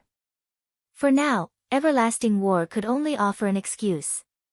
Following which, he contacted Hua Qiushui and reported the situation honestly. Director Hua, the Azura battle team has offered the wager. Please take a look. If this is not enough, they are willing to increase the bet. When Hua Qiushui saw Ye Feng's wager, her complexion darkened. Auntie Hua, are you not feeling well? Exemplary Willow asked curiously when she saw Hua Qiushui's expression. Chapter 781, Hidden Strength. Hua Qiushui waved off Exemplary Willow's question and said, "It's nothing. Watch your Auntie Hua avenge your losses." "Thank you, Auntie Hua." Exemplary Willow smiled sweetly, her mood brightening. Following which, Hua Qiushui contacted Everlasting War and asked in a low tone, "Everlasting, what is your opinion on the Azura battle team's strength?" "My opinion?" Everlasting War wondered why Hua Qiushui asked such a question. The Azura battle team is very strong. A few of its members feel like intense threats. As for the team leader, Ye Feng, he is a refinement realm expert. However, based on our team's strength, winning should not be a problem. There were a total of 5 matches in this competition. 2 were 1-on-1s, 1 was a 2-on-2, and 2 were 3-on-3s. To secure victory, a battle team only needed to win 3 matches. Even if a battle team had an invincible expert, at most, the team would win 1 match, not the competition. Furthermore, Ye Feng was not invincible. Everlasting War was 60% certain of defeating Ye Feng. There should not be a problem. Hua Qiushui's expression was stern. Even for her, this was a very large wager. If the Azura battle team's employer wasn't a fool, then they must be absolutely confident of their team. Although Hua Qiushui trusted Everlasting War's estimation, she did not think that the Azura battle team's employer would bet on luck. A fool like that would never make it to a place like this. "Everlasting, do what you need to. We're sending in Team 2. After giving it some thought, Hua Qiushui made up her mind. "Are we really going to mobilize Team 2? Everlasting War was shocked. "Currently, we still have quite a few matches to win before we can challenge the organizer. Is mobilizing Team 2 necessary?" If we reveal our strength too soon, it would only make it easier for our future opponents to learn our weaknesses. 9 people had been chosen during the Glorious Lions audition. Including Everlasting War, they formed a full battle team. Afterward, however, Everlasting War learned that those 9 members were only reserves. The battle team's official members had long since been decided. Only, Hua Qiushue had never mentioned that before the audition. This had been the Glorious Lions battle team's secret. So far, he had only been introduced to 2 of the other 9 official members. However, both of these people were strong enough to frighten Everlasting War. When the audition members learned that they were merely reserve members, they were not pleased. As a result, the 9 of them had fought the 2 official members in a team battle. In the end, victory had belonged to the 2 official members. Neither had even lost any HP throughout the battle. The 9 audition members had no choice but to admit their defeat. The difference in their strengths was too massive. Hence, the Glorious Lions battle team's reserve members formed Team 1, while Team 2 consisted of the battle team's official members. Even Everlasting War had no idea where Hua Qiushue had found these experts. Meanwhile, Everlasting War was only Team 2's vice leader. As for the mysterious official leader, even now, Everlasting War had yet to him. However, whenever he saw Hua Qiushue converse with that person, the woman would show respect. Her voice carried none of the commanding tone it usually had when she spoke to him. The wager is too big to risk. Notify the organizer. The competition has not begun yet, so there should be no issues in making a last-minute change to our roster, Hua Qiushue demanded. In truth, aside from worrying that the Azura battle team hid its strength, Hua Qiushue wanted to show Ye Feng that the audition members were merely part of a reserve team. They were minor characters she used to deceive her enemies. I understand. Everlasting War sighed helplessly. He had looked forward to an intense match against the Azura battle team. Now, however, that was no longer possible. The members of Team 1 were capable of defeating the Azura battle team. However, there was a massive gap between Team 1 and Team 2. The Azura battle team had no hopes of winning against Team 2. After the Glorious Lions battle team and the Azura battle team confirmed their bets and registered their participating members, a commotion ripped through the main venue. What is this? Why did the Glorious Lions swap out their members? Wait, the team's leader, Everlasting War, is still on the team. Only the other members have been replaced.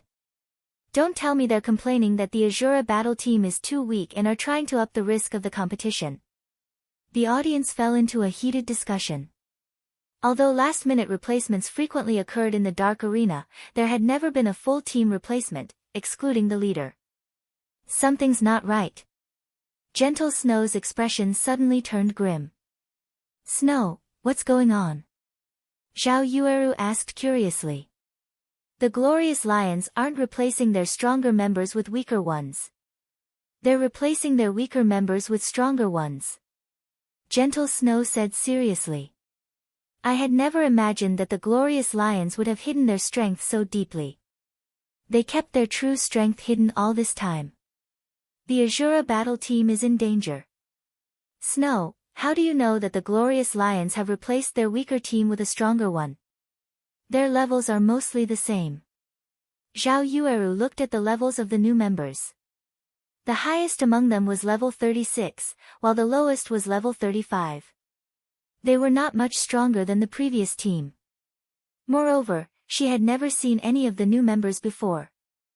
They were not particularly famous in the virtual gaming world. It's not surprising that you don't know them. I have only encountered a few of these people by chance, Gentle Snow said, smiling bitterly. That tanned, skinny level 36 assassin named Long Rainbow defeated 4 of Underworld's 7 ghosts by himself in the Divine Battlefield. He is slightly stronger than Great Ghost, the 7 ghosts #1 expert. That level 36 blue-armored swordsman named Blood Sun defeated War Wolf and Soaring Snake by himself in the Divine Battlefield as well. She had only discovered this information from her spies in Underworld. Currently, Underworld sided with Chao Qinghua. Naturally, she had been forced to take her own countermeasures. These incidents had flabbergasted Underworld's upper echelons. Nobody could have imagined that their top experts, who had gone into the divine battlefield to grind, would have been hunted for points. Gentle Snow had been quite pleased when she heard the news.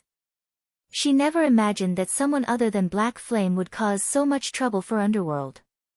Now, however, she felt no joy at all. That can't be true, right? Since when have the glorious lions been so strong? Zhao Yueru knew plenty about Underworld's 7 ghosts. She also remembered War-Wolf's strength. The man had played with Fierce Snake, one of Ouroboros's 12 apostles, like a toy. Even Zhao Yueru feared the man's strength. Yet, someone had defeated such a powerful expert despite him combining his strength with soaring snakes, the 12 apostles' #1 expert. Like Gentle Snow, Phoenix Rain, who sat comfortably in a VIP room, frowned deeply. Damn it! Why is he here? Phoenix Rain glared at the glorious lion's new leader, complaining indignantly, do the battle wolves not care about their reputation?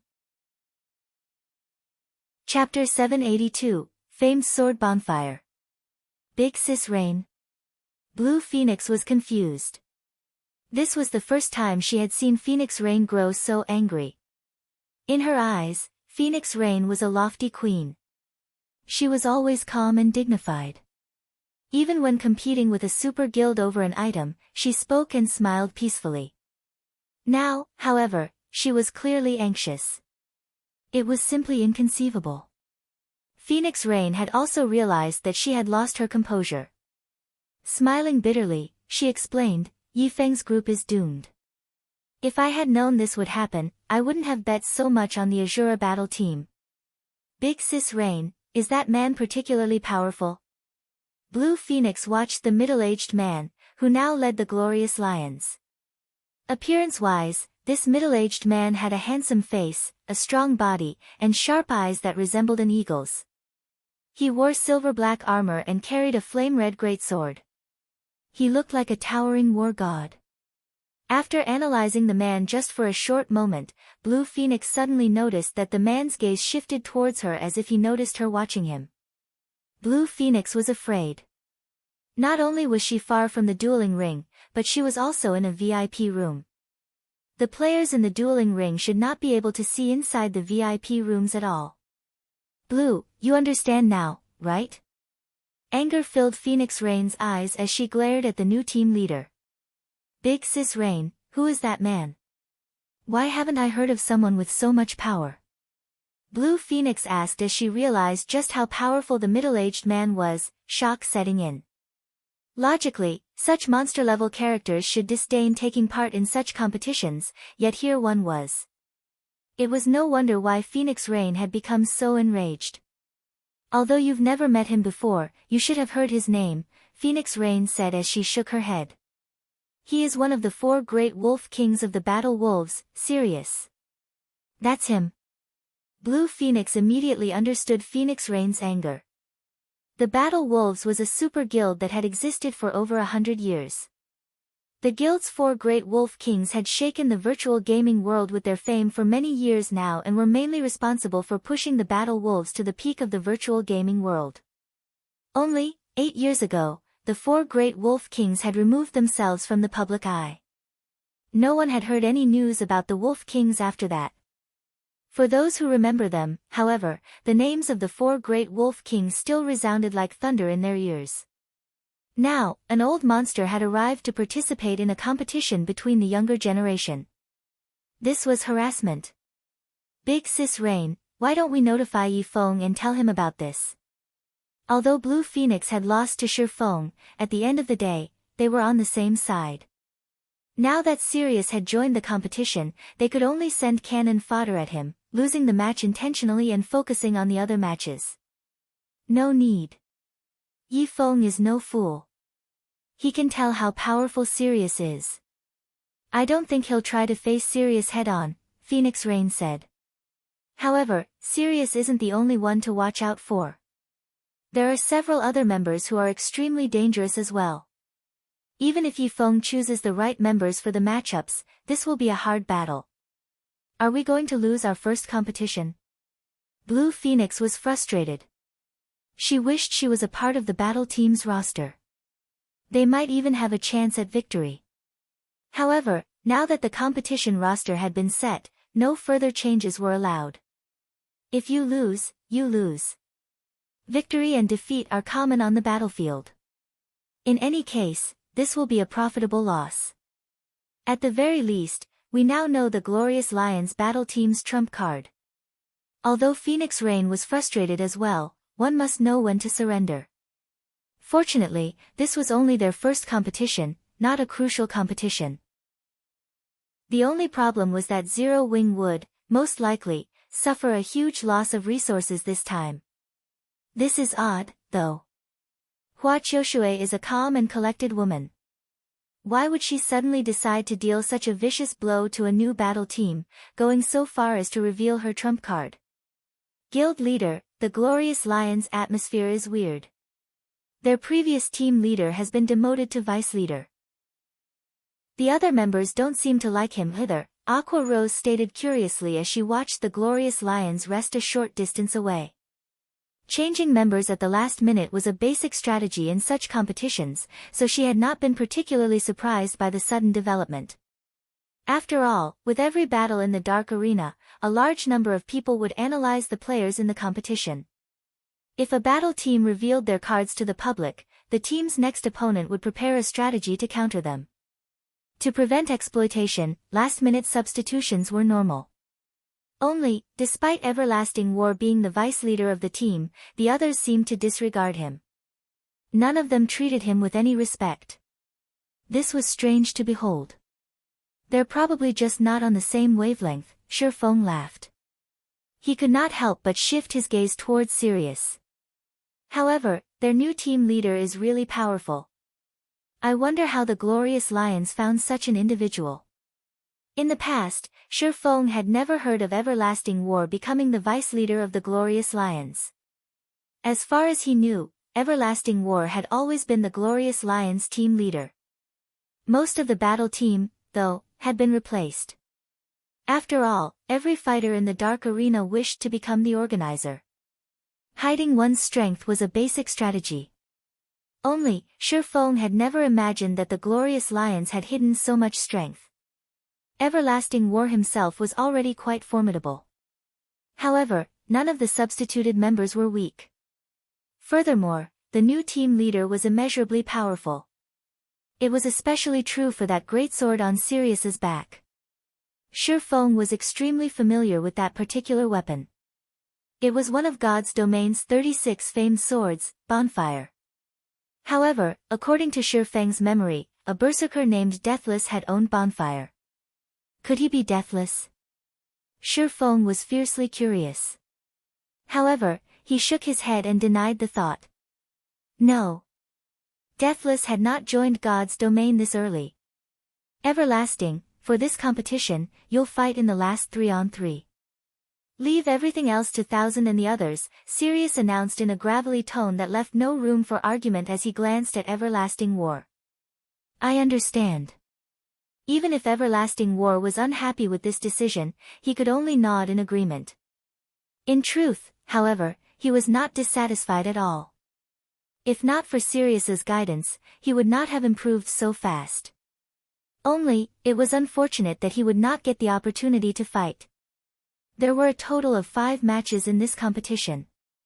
The first match was a 1-on-1. Following it would be a 2-on-2, and then another 1-on-1. If they won the first 3 matches, there would be no need for the last 2 3-on-3s. Thousand, you'll be our spearhead. Take it a little easy, and don't let the opponent die too quickly. I don't wish to reveal the battle team's strength so soon, Sirius said deeply.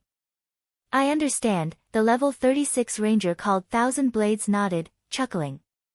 Seeing Thousand Blades walk up to the dueling ring, the other battle team members expressed their displeasure. TCH. Why has he been chosen again? What can we do? Our leader doesn't want to reveal too much of our strength. Naturally, sending Thousand is the best choice. After all, his combat power ranks in the middle of our team. He should be able to deal with the enemy easily while pulling the wool over those intelligence personnel's eyes. When the other members heard this deduction, they understood Sirius's decision. After all, they had already garnered plenty of attention with the sudden substitutions. Restraining their strength would benefit them. When Zero Wing's members saw that their first opponent would be a ranger, everyone began to volunteer for the match. Guild leader, let me fight. We're both rangers.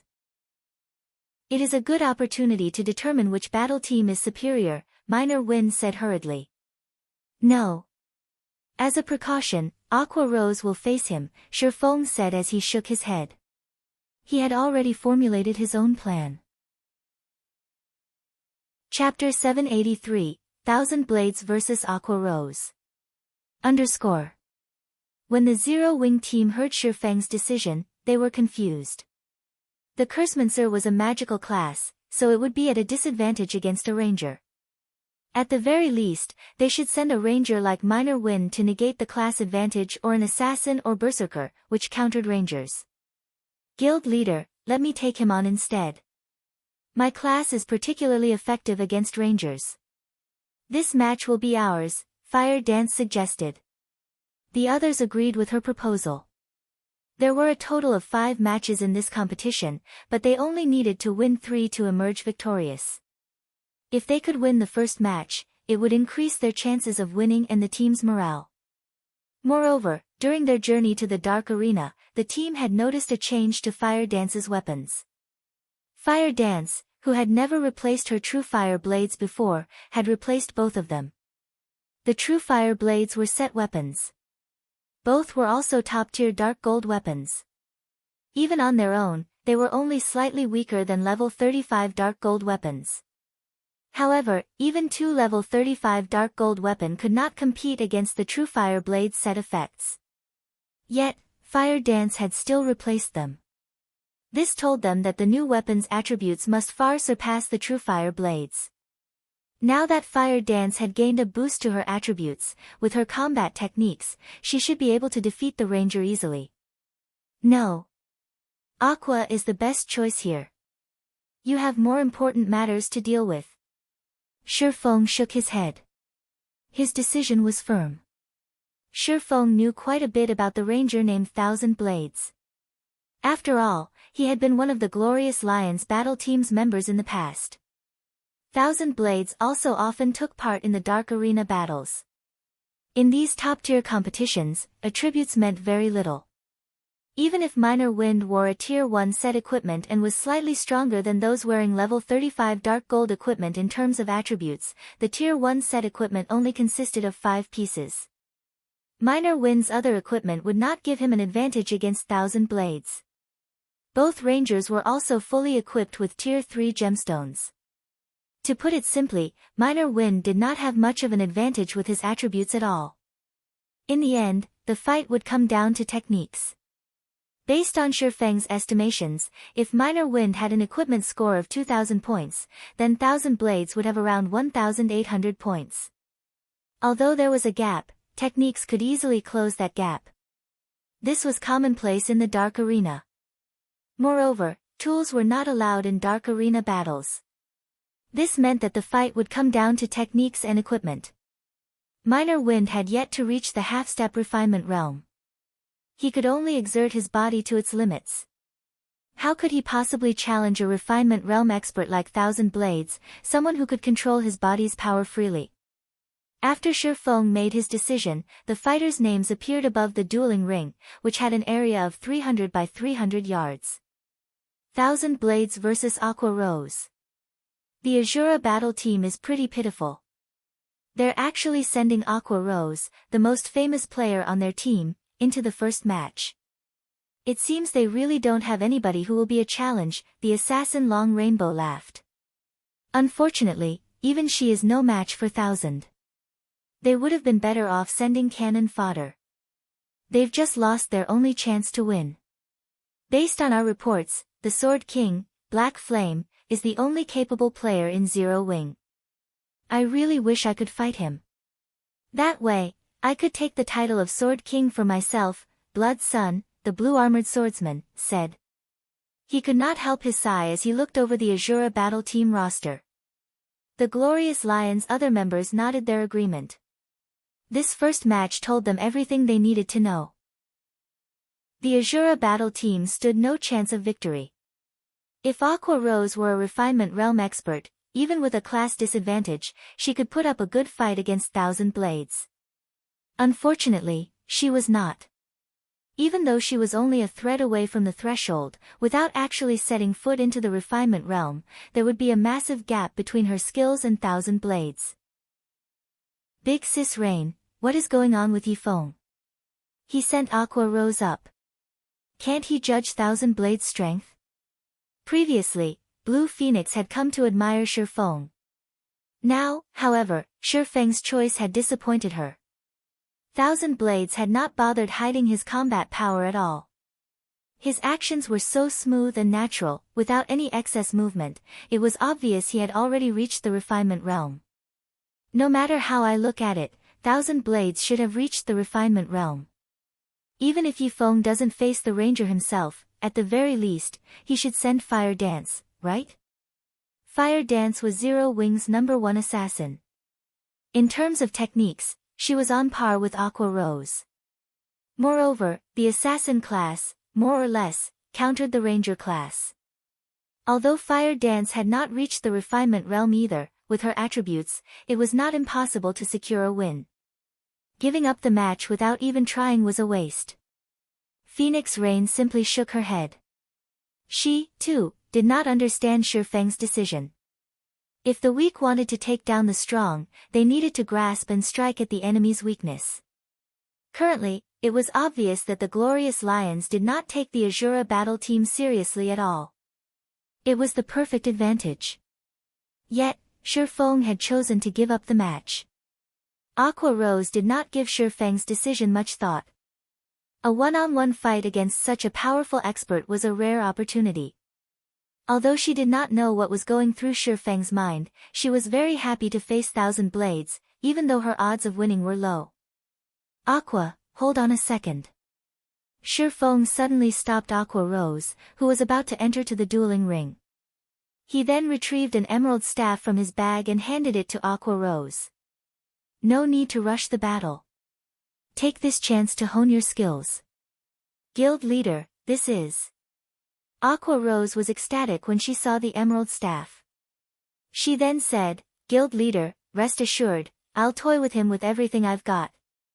Saying so, Aqua Rose approached the stage confidently. Your leader is a fool. He sent you to your death. Well, whatever. It's been too long since I killed a beauty like you. Don't blame me for being ruthless. Thousand Blades was arrogant, his lips curling into a cruel smile.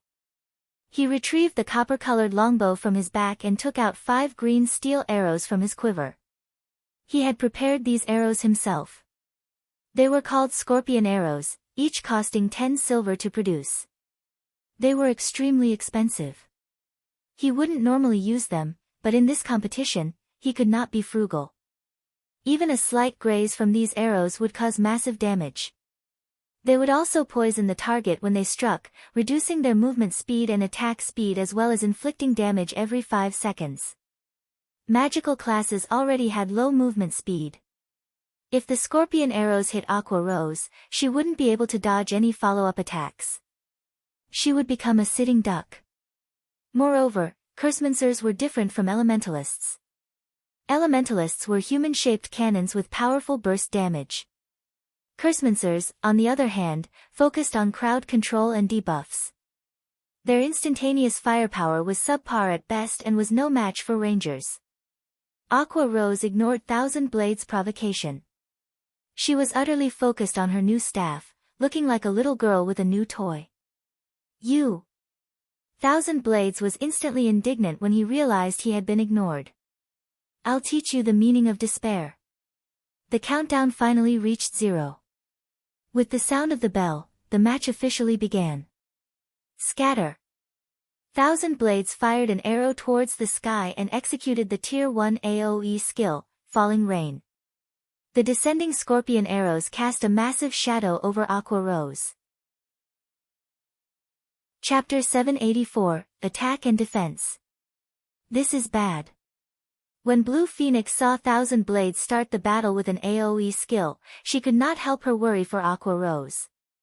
Rangers were a physical ranged class, and the majority of the class's skills were single-target skills. Very few were AoE skills. Hence, when one fought a ranger, they only needed to focus on monotonous attacks from the front. Even ordinary players could dodge these attacks. However, as soon as a ranger learned an AoE skill, their attack patterns would no longer be monotonous. It would become significantly more difficult to avoid a ranger's arrows. An agility-type class might have an easier time coping with a ranger's AoE attacks, but Aqua Rose was a Cursemancer. She had far less mobility. Hence, it was even harder for her to dodge attacks from an expert like Thousand Blades. I'll make you wish for death. Thousand Blades then pulled his bowstring into a full moon, firing scorpion arrows rapidly to surround Aqua Rose. He targeted Aqua Rose's right side, where she was most likely to dodge. When he had executed Falling Rain, he had focused the majority of the skill's effective area towards Aqua Rose's left. Hence, if she wanted to avoid the Falling Rain, she would have to dodge to the right. When experts fought each other, it was common to use the first attack as a diversion and the second attack to deal a blow. Surprisingly, Aqua Rose didn't move even after noticing the rain of arrows descend towards her. With a light wave of her emerald staff, a faint red protective barrier appeared around her. Life Shield, Tier 0 spell. Summons a barrier that absorbs damage equal to 30% of caster's maximum HP for 15 seconds. Cooldown, 36 seconds. Aqua Rose had a maximum HP of 9,200. This meant that the life shield could absorb up to 2,760 damage. However, Aqua Rose was not done. She then slammed her staff down, and a grey magic array appeared, covering the ground. Dark Strengthening, Tier 0 spell. Damage taken reduced by 20% and casting speed increased by 20% for 10 seconds for all allies within 10 by 10 yards. Cooldown, 1 minute. Thousand Blades Falling Rain was only one wave of attacks. Moreover, due to it being an AoE skill, its damage was not particularly high. In the end, the arrows descending on Aqua Rose had not even broken her life shield. As for Ranger's follow-up attacks, they were useless. Thousand Blades was slightly surprised that Aqua Rose had not fallen for his trap. Very quickly, however, he altered his attack pattern, choosing to attack the Cursemancer directly instead. Instantly, 5 arrows transformed into 5 streaks of green light as they flew towards Aqua Rose. All 5 arrows closed the distance of over 20 yards in the blink of an eye. Not wanting to be outdone, Aqua Rose waved her staff once more, sending out pitch-black dark arrows, one after another. Aqua Rose's dark arrows clashed into Thousand Blades arrows, the impact throwing both attacks off course. In addition, Aqua Rose double-cast, using Dark Weakening on Thousand Blades. Immediately, Dark Fog appeared next to the Ranger, swarming him. Noticing the attack, Thousand Blades retreated without hesitation, avoiding the Dark Fog. While he retreated, he continued his ruthless assault on Aqua Rose. For a time, the two combatants traded attacks, neither gaining an advantage. On one side, Thousand Blades utilized his high mobility to avoid Aqua Rose's attacks. Meanwhile, Aqua Rose utilized her various skills to defend herself. Even after multiple exchanges, neither fighter had lost a single HP. Aqua Rose is quite good. She has already grasped the technique to doublecast. It's no wonder why she is quite famous. If she is nurtured properly, it is entirely possible for her to reach the peak of the virtual gaming world. Unfortunately, she joined the Azura battle team. Everlasting War had not expected Aqua Rose to be so powerful. Although Thousand Blades was holding back, it was still impressive that she fought the Ranger to a standstill. Thousand Blades was already in the refinement realm. His physical control was quite refined.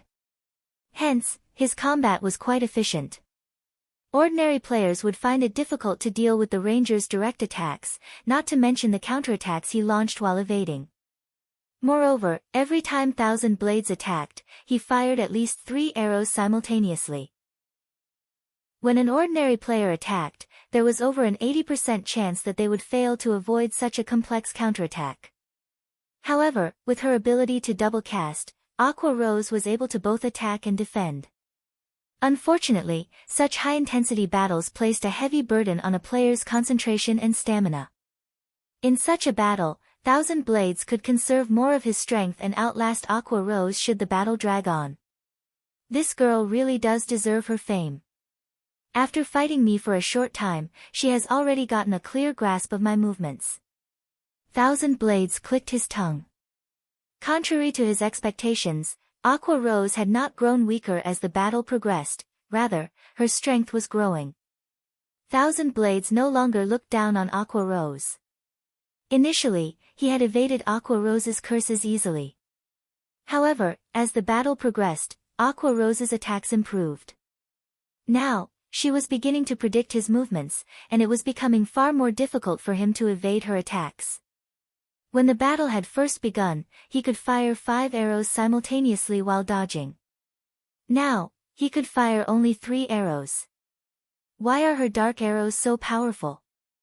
With the power behind my scorpion arrows, even if they collide with her dark arrows, the impact should not affect their trajectories at all. Thousand Blades was very confident of his own arrows. He had never imagined he would encounter something like this. I can't drag this on any longer. Thousand Blades was now certain that dragging this battle on any further would only benefit Aqua Rose. Immediately, Thousand Blades used the Tier 1 skill, Heart-Piercing Arrow. Shio! A silver arrow sliced through the air as it flew towards Aqua Rose. Heart-Piercing Arrow's power was astonishing. Even the Berserker on the Glorious Lions battle team would not take Thousand Blades' Heart-Piercing Arrow head-on. Hence, it was impossible for Aqua Rose to block his attack using the instant-cast Dark Arrow. Peng! As expected, the heart-piercing arrow shattered the Cursemancer's Dark Arrow. Such power! Aqua Rose knew that it was too late to cast another spell. Immediately, she used her staff to block the attack. Peng! When the heart-piercing arrow struck Aqua Rose's staff, the Cursemancer was forced to take 5 steps back. Her arms were numb from the impact, and a damage of over -600 points appeared above her head. Die! Thousand Blades smiled faintly, taking the opportunity to launch a fierce assault. One scorpion arrow after another rained down on Aqua Rose like a storm. As the heart-piercing arrow had interrupted Aqua Rose's rhythm, it became impossible for her to defend against the dozen or so arrows. Meanwhile, the only life-saving skill a Cursemancer had was Soul Protection. It could reduce the damage she took by 90% for 4 seconds. However, the skill had no defense against the movement speed reduction and dot effect of the scorpion arrow's poison. Once Soul Protection's duration ran out, her fate would be sealed. If you have to blame someone, then blame yourself for being a Cursemancer. Thousand Blades grew gleeful when he saw that his attacks would hit Aqua Rose. Dang! Dang! Dang! Suddenly, 3 massive Treants appeared before Aqua Rose. Like an iron wall, the Treants blocked all of the incoming arrows. What's going on here? Thousand Blades frowned when he saw the 3 massive Treants. Forest Sprite, Special Elite. Level 38. HP 240,000/240,000. A powerful expert could, at most, deal with 1 special elite of the same level. Now, however, 3 special elites had appeared before him. He also had a Cursemancer, a class with many control skills, to contend with. This was definitely a problem. Chapter 785, The Cursemancer That Shouldn't Be Provoked. The 3 6-meter-tall Treants earned shrieks from the audience the moment they appeared in the dueling ring. Do Cursemancers have such a skill? What skill is that? 3 special elites. The Glorious Lions are going to have a difficult time winning this match. The players in the audience were not ordinary, but experts with extraordinary insight. Ordinary players might never have the chance to watch a match between God's domain experts, but to these players, such opportunities were readily available. Hence, they were very familiar with the amazing aspects of God's domain experts. They were even more familiar with classes' skills in God's domain. Cursemancers mainly relied on control skills in combat. As long as they could restrict their opponent's movements, they could finish them off easily. However, Cursemancers were somewhat weaker than elementalists and summoners when it came to survivability and damage output. However, if they had a meat shield to pin down the opponent, a Cursemancer's threat level would rise exponentially. After all, Cursemancer's tiers and levels were still low, and many of their powerful skills had relatively long cast times. The class was not suited for expert battles. In a battle between experts, the outcome could be determined at any moment. It would be suicidal to use a spell with a cast time of more than 1 second. Hence, very few Cursemancers were found in the Dark Arena's battle teams. Generally, the battle team's casters were elementalists and summoners. However, now that 3 special elites had appeared to assist the Cursemancer, these monsters would easily make up for her deficiencies. I've really underestimated the Azura battle team. It's no wonder why they dared to send a Cursemancer into the fight. Sirius could not help but shift his gaze towards Ye Feng, who sat quietly on the other side of the dueling ring. Tell Thousand to stop holding back. We must win this match. Everlasting War nodded. He then left his seat and approached the side of the dueling ring, forming hand signals to inform Thousand Blades. Players inside the dueling ring could not receive any messages or hear anything from outside the dueling ring. However, they could see what was outside the dueling ring. Hence, the various battle teams in the Dark Arena had created their own hand gestures and code words to convey instructions. At this moment, Thousand Blades' continuous retreat was exhausting him. Not only were the 3 forest sprites' defenses very high, but their movement speed was also relatively high. Avoiding the 3 Treants took a lot out of him. He also had to deal with the various control skills Aqua Rose sent at him. Hence, he had no choice but to focus on his defense. Yet, if he only defended without attacking, he would, inevitably, suffer defeat. Previously, he had accidentally allowed one of the forest sprites to graze his shoulder, and instantly, his HP had fallen by 2,318. His total HP was just slightly over 10,000. A few more hits would definitely finish him off. Huh. I can go all out. When Thousand Blades noticed Everlasting War's hand signals, his lips curled into a smile. He then retrieved 3 golden arrows from his quiver and fired them at the 3 forest sprites. Imprisonment arrows.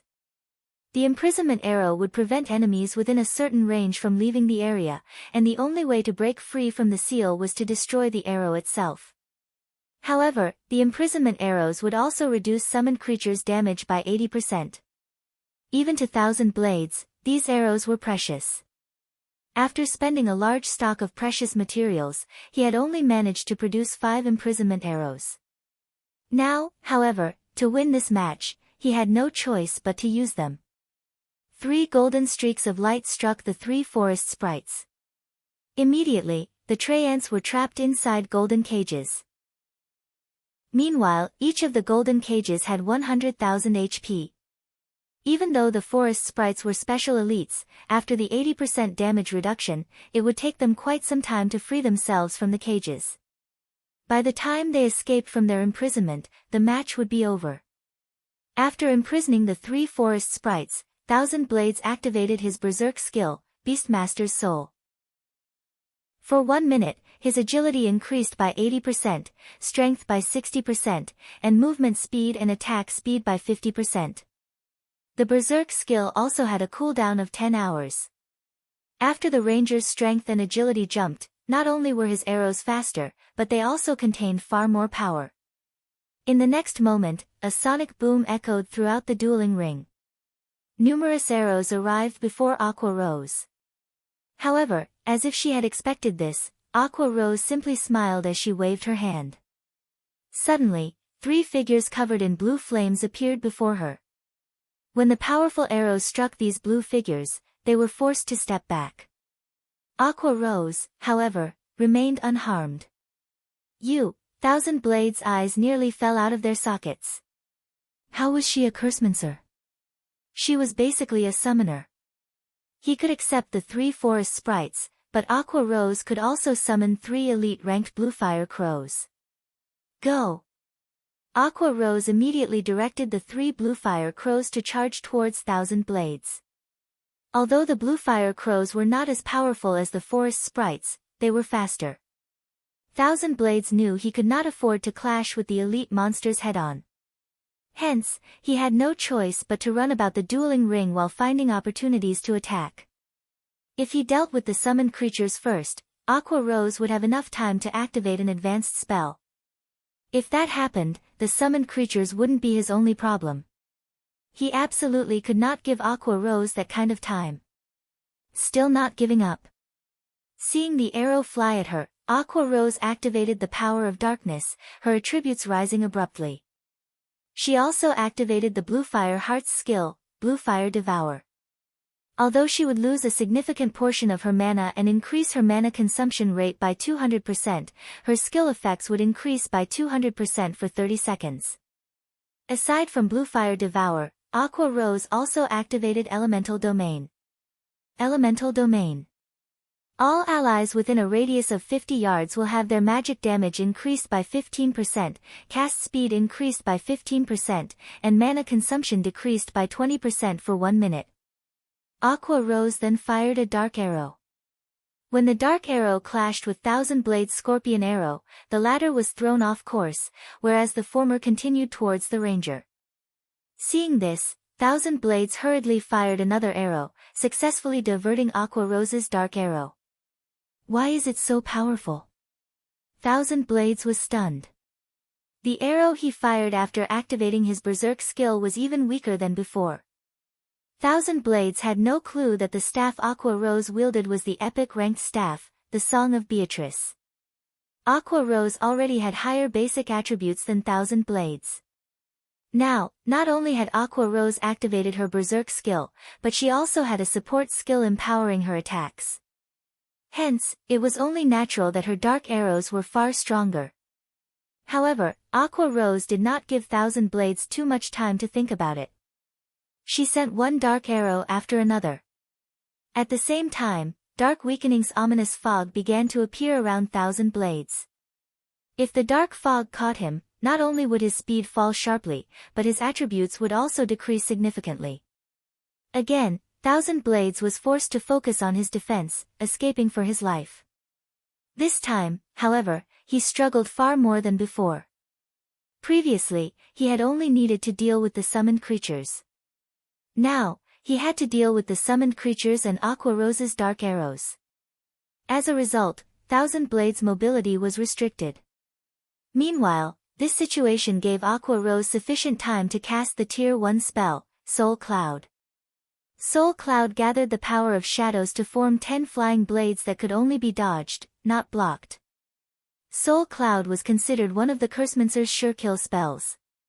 After Bluefire Devour's amplification, Aqua Rose was able to summon 20 pitch-black flying blades. However, she wasn't satisfied.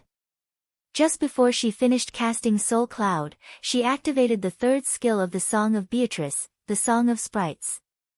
Song of Sprites increases the effect of a specific spell by 300%. Meanwhile, Aqua Rose chose to amplify none other than Soul Cloud. Immediately, the 20 pitch-black flying blades increased to 60. Each flying blade was even stronger than Aqua Rose's dark arrows. Impossible! Thousand Blades paled when he saw the swarm of flying blades hover before Aqua Rose, a chill crawling down his spine. He could feel the power within those pitch-black blades. A single one of them would devour at least half of his HP. Without waiting for Thousand Blades to react, Aqua Rose waved her finger. Immediately, the 60 flying blades transformed into 60 streaks of black light as they shot towards the dazed ranger from all directions. Hua! Hua! Hua! Even if Thousand Blades had already reached the refinement realm, he was powerless against the attacks of 3 summoned creatures and 60 flying blades. In the end, the streams of black light consumed him, and he died tragically. Chapter 786, Strong Matchup.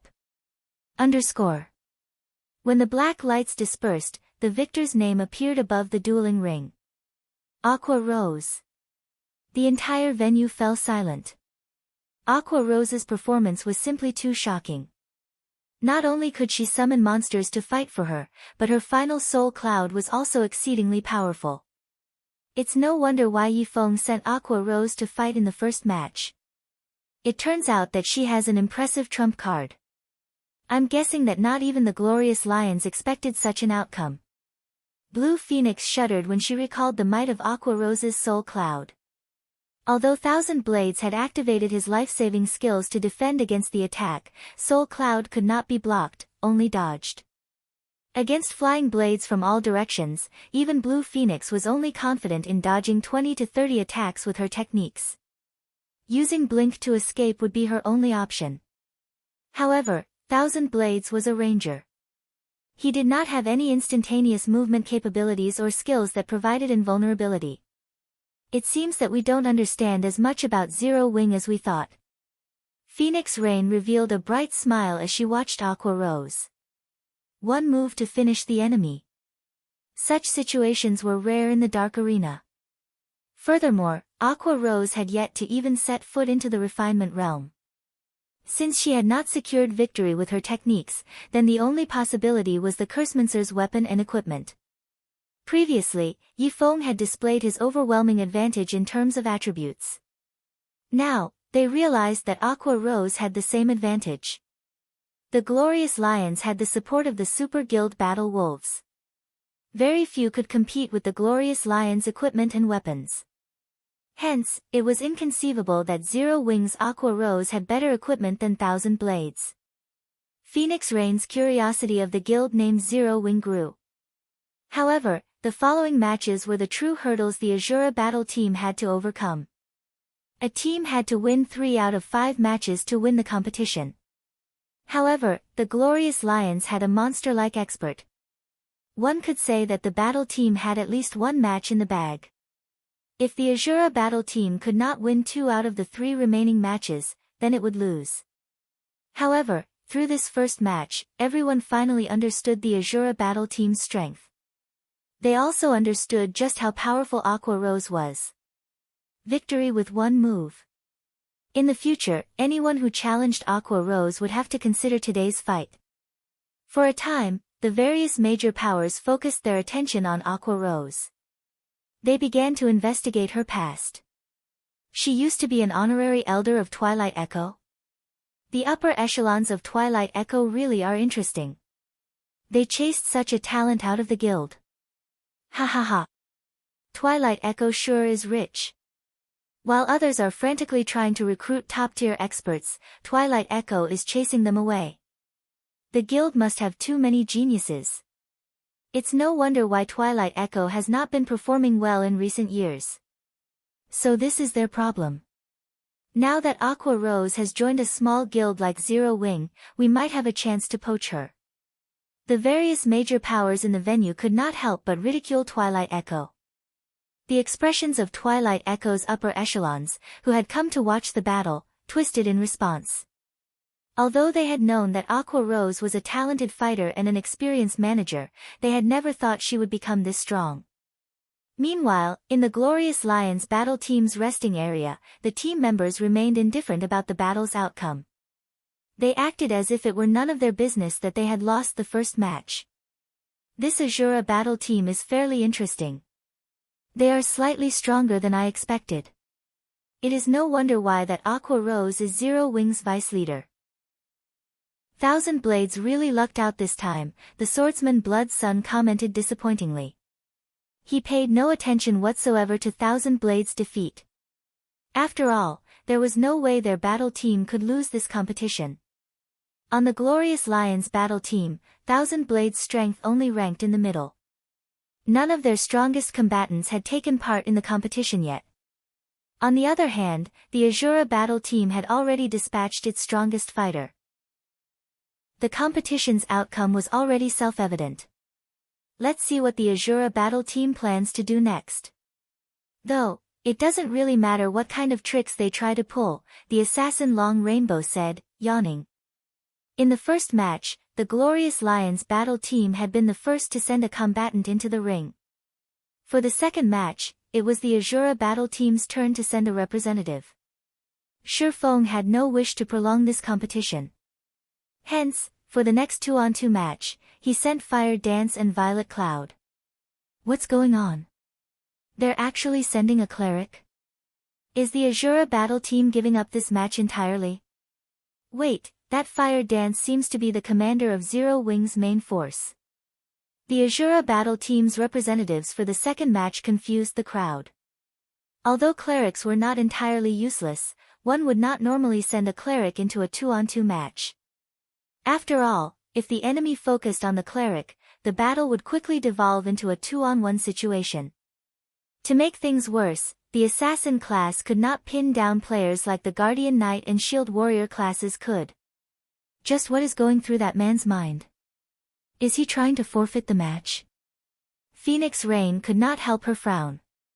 She was aware of the three great experts of Zero Wing. They were Aqua Rose, Fire Dance, and Violet Cloud, respectively. Although sending two of the three great experts seemed like a good move, in the off chance that they were both defeated, the Azura battle team would lose all chances of winning this competition. Having them take part in the later 3-on-3 matches, taking the enemy by surprise like Aqua Rose had, would have been the wisest move. Yet, Ye Feng had discarded that opportunity. Interesting. This brat's desire to win is impressive. He wants to win 2 matches in a row and rely on his own strength to fight for the final strand of hope. He is underestimating the Glorious Lions, Sirius muttered as he glanced at Ye Feng. Immediately, he instructed, Rainbow and Blood, you two will fight. Show the Azura battle team's leader the Glorious Lion's strength. Blood Sun and Long Rainbow's combat prowess was only weaker than his among the Glorious Lions battle team. It was especially true for Blood Sunday. To increase their chances of becoming the Dark Arena's organizer, the Battle Wolves had even given Blood Sun an epic weapon. With Blood Sun's skills and the epic weapon, the swordsman's combat power was only beneath his own. Hence, winning this match would be child's play for Blood Sun and Long Rainbow. In fact, Blood Sun alone was more than enough to defeat the Azura battle team's 2 representatives. Leader, rest assured, Long Rainbow confidently reassured the team's commander as he stood abruptly. Rainbow, wait a minute. Fighting one player is too boring. Let me handle the both of them by myself, Blood Sun said as he stopped Long Rainbow. After the competition, I'll give you a bottle of life wine. How about it? The life wine was a Fire Dragon Empire specialty. It was known as a Mortal World delicacy. Although the recipe was easy to obtain, the materials it required were extraordinarily rare.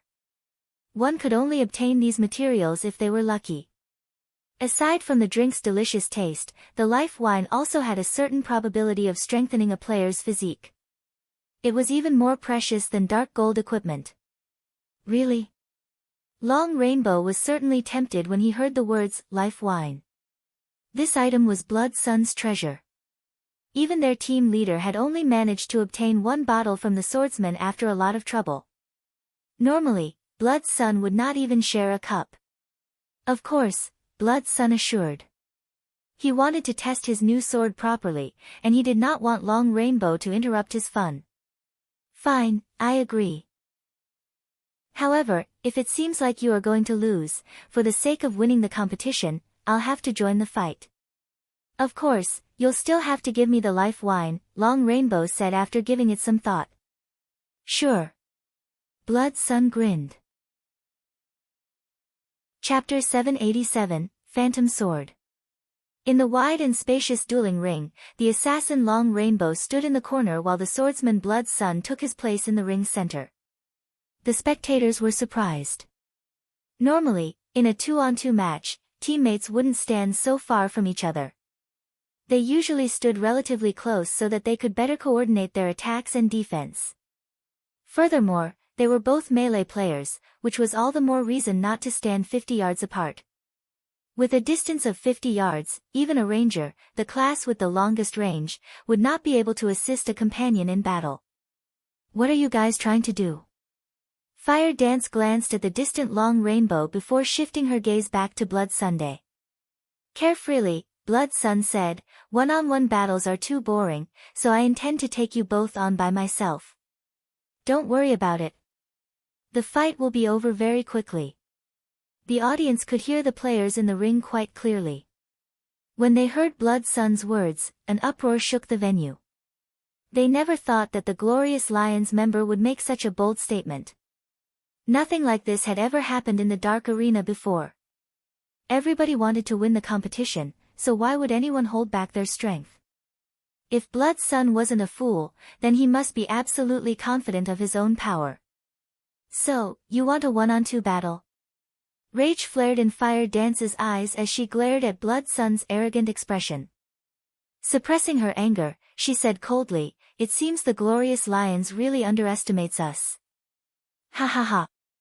Don't put it like that. This is a good opportunity for you to win the competition." Blood Sun laughed. He did not pay any particular attention to Fire Dance's cold-killing intent. The loss of the first match had wounded the Glorious Lions battle team's reputation quite severely. Blood Sun's first reason for asking Long Rainbow to step aside was to recover the team's reputation, while the second reason was to experiment with his epic weapon. However, Blood Sun did not think Fire Dance and Violet Cloud even qualified as test subjects. "As you wish." Fire Dance stepped forward, standing in front of Violet Cloud. Understanding Fire Dance's intentions, Violet Cloud retreated. Interesting. Blood Sun did not mind the women's actions as he unsheathed the silver sword encrusted with 7 resplendent gemstones. "Hopefully, you don't lose too quickly. This is bad."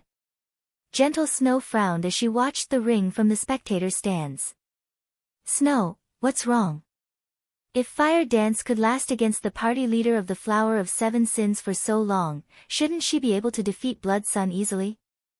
Zhao Yueru was, more or less, familiar with Fire Dance's strength. Even if Blood Sun was very strong, she did not think that the swordsman was guaranteed to win. "You don't know this, but Blood Sun's swordsmanship is very odd. Even a shield warrior like War Wolf couldn't defend against his attacks," Gentle Snow explained as she shook her head. She had watched the video of the battle between War Wolf and Blood Sunday. She already had a general understanding of Blood Sun's strength.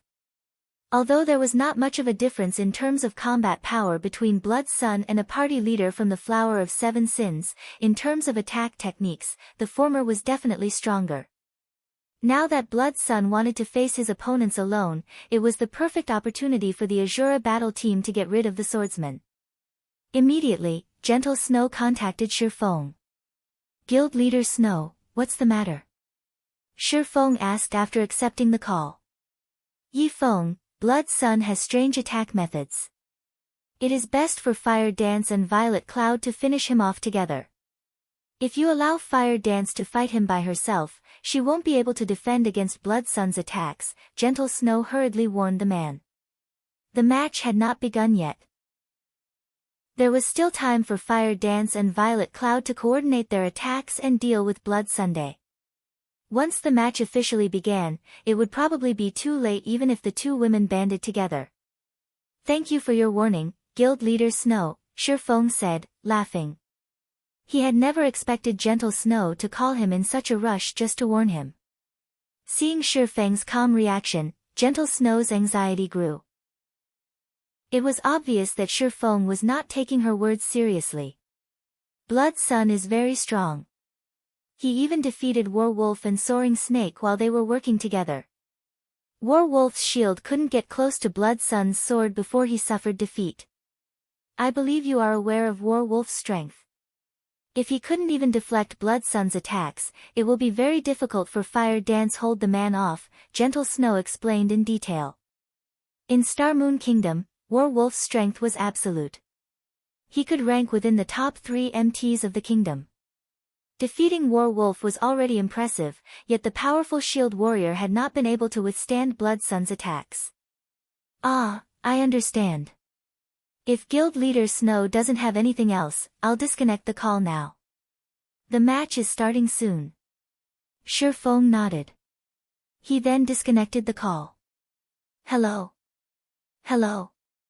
Gentle Snow was speechless as she stared at the already dark screen. Ye Feng is so infuriating. Even though you offered a warning with good intentions, he treated your words like they were nothing. It'll be his fault when his team loses. Zhao Yueru grumbled. Leader, will it really be alright to let Fire Dance deal with that man by herself? Aqua Rose asked sternly. She had been sitting beside Ye Feng, so she had overheard the conversation with Gentle Snow. Warwolf's strength definitely ranked at the top of Star Moon Kingdom. If not for her equipment advantage, even she would not be a match for the man. Don't worry about it. We just need to sit tight and enjoy the show. Ye Feng waved his hand. Aside from Sirius, he had very detailed information on the Glorious Lion's combatants. Ye Feng understood Blood Sun's capabilities far better than Gentle Snow. In the past, Blood Sun had been quite famous in the Dark Arena. He had been known as Blood Sun the Phantom Sword. Although Blood Sun had only reached the Flowing Water Realm standard, the swordsmanship he used made it impossible to grasp his attack trajectories and rhythm. If one had not reached the Void Realm, it would be exceedingly difficult to defend against his strikes.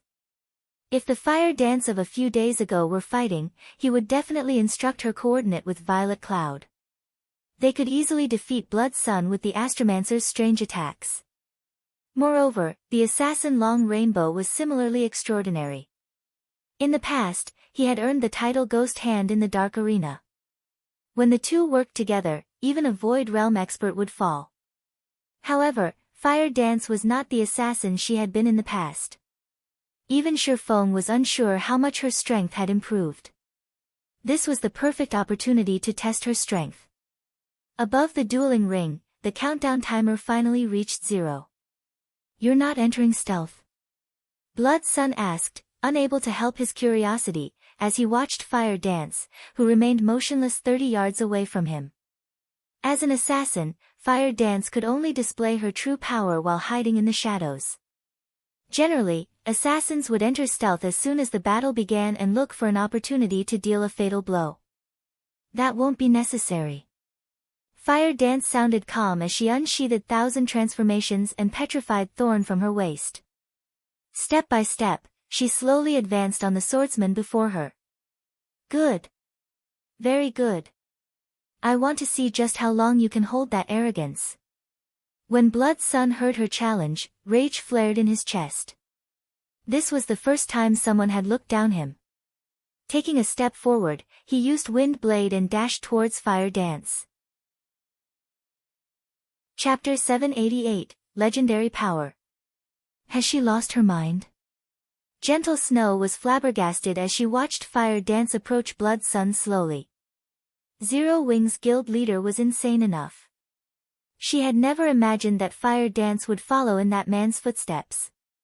An assassin's abilities in a frontal confrontation were significantly weaker than a swordsman's.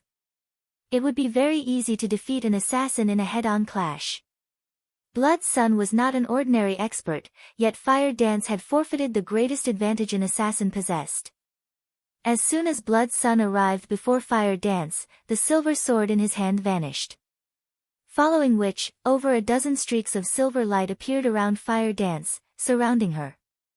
Tier 1 skill, Wind Flurry. In the next moment, the dozen or so silver lights sliced through Fire Dance's body. An afterimage? Before Blood Sun could celebrate his attack, he noticed something odd. Abruptly, he leaped forward. Shio! A streak of silver light then cut across where Blood Sun had just stood. Seeing her shadow steps fail, Fire Dance followed up with an absolute strike. Instantly, she transformed into a shadow as she plunged towards the swordsman. Dang! As soon as the shadow Fire Dance had transformed into arrived before Blood Sun, the swordsman parried the incoming attack with his silver sword, negating all damage. It's no wonder why you dared to fight me head-on. Your strength is so high despite being an assassin. Blood Sun was slightly surprised as the impact forced him to retreat 3 steps. He smiled and asked, however, how will you react to this move? Blood Sun charged at Fire Dance. Suddenly, his 2 swords transformed into dozens of afterimages. Every one of these images slashed at Fire Dance simultaneously. The sudden appearance of so many blades would have bewildered any opponent. However, this was not the most impressive aspect of Blood Sun's attacks. The speed of these sword images varied. Some moved faster than others. Moreover, the blade's speeds constantly changed. Trying to grasp the swordsman's attack rhythm was nearly impossible, not to mention predicting the image's trajectories. The attack took Fire Dance by surprise. She couldn't differentiate which of these swords was real. If she rushed to defend or attack, the slightest carelessness could very well result in her death. Wind steps. Fire Dance retreated as she utilized the less than 1 second invulnerability the skill provided. In addition, Wind Step's movement speed increase allowed Fire Dance, whose movement speed was already quite high, to dash out of Blood Sun's attack range. You're really fast. You are definitely the fastest assassin I have ever seen to date. Although Blood Sun had hit Fire Dance, the assassin had utilized Wind Steps to block his attacks. Just as he was about to chase the woman down, he discovered that the assassin was already quite some distance away from himself. He couldn't hit her from this far if he wanted to. Although Fire Dance and Blood Sun's exchange had been brief, the audience was stupefied. These two are amazing. Why do I feel my chest tighten while watching these two fight? Every member of the audience had seen battles between experts before. However, Fire Dance and Blood Sun's battle ranked near the top of their lists. Both players were incredibly fast. Before anyone could react, they had already separated from their confrontation. All the onlookers saw was dozens of sword images and a flickering shadow. In the next moment, both fighters had swapped positions. They were too fast for the naked eye to follow. As a result, many among the audiences weren't entirely sure about what had just transpired. Blood Sun is powerful. Blue Phoenix exclaimed. Although most of the audience did not know what had happened, Blue Phoenix was a Void Realm expert. She had seen the exchange very clearly. Blood Sun should be the famed Battle Wolves Phantom Sword. I had never thought that the Battle Wolves would be so desperate to host the Dark Arena. Phoenix Rain smiled bitterly. Phantom Sword. Although Blue Phoenix had never heard this name before, even she had been unable to differentiate which sword images had been real and which had been fake. After all, she was too far away from the dueling ring. She could only rely on her sight, not her other senses. Micham. He is one of the great experts that the Battle Wolves have nurtured. I've also heard that Phantom Sword managed to defeat one of the Battle Wolves Guild Elders, Phoenix Rain explained. It seems the Azura battle team won't be able to win this match. Why do you say that? Although Fire Dance is at a disadvantage, both her movement and reactions are very fast. She still has a possibility of winning this match, Blue Phoenix asked curiously. You underestimate the Battle Wolves. I've told you before that the Battle Wolves do not care about their reputation. The guild has even loaned the epic ranked one-handed sword they obtained from a boss they stole to Blood Sunday. Knowing this, do you still think Fire Dance has any hope of winning?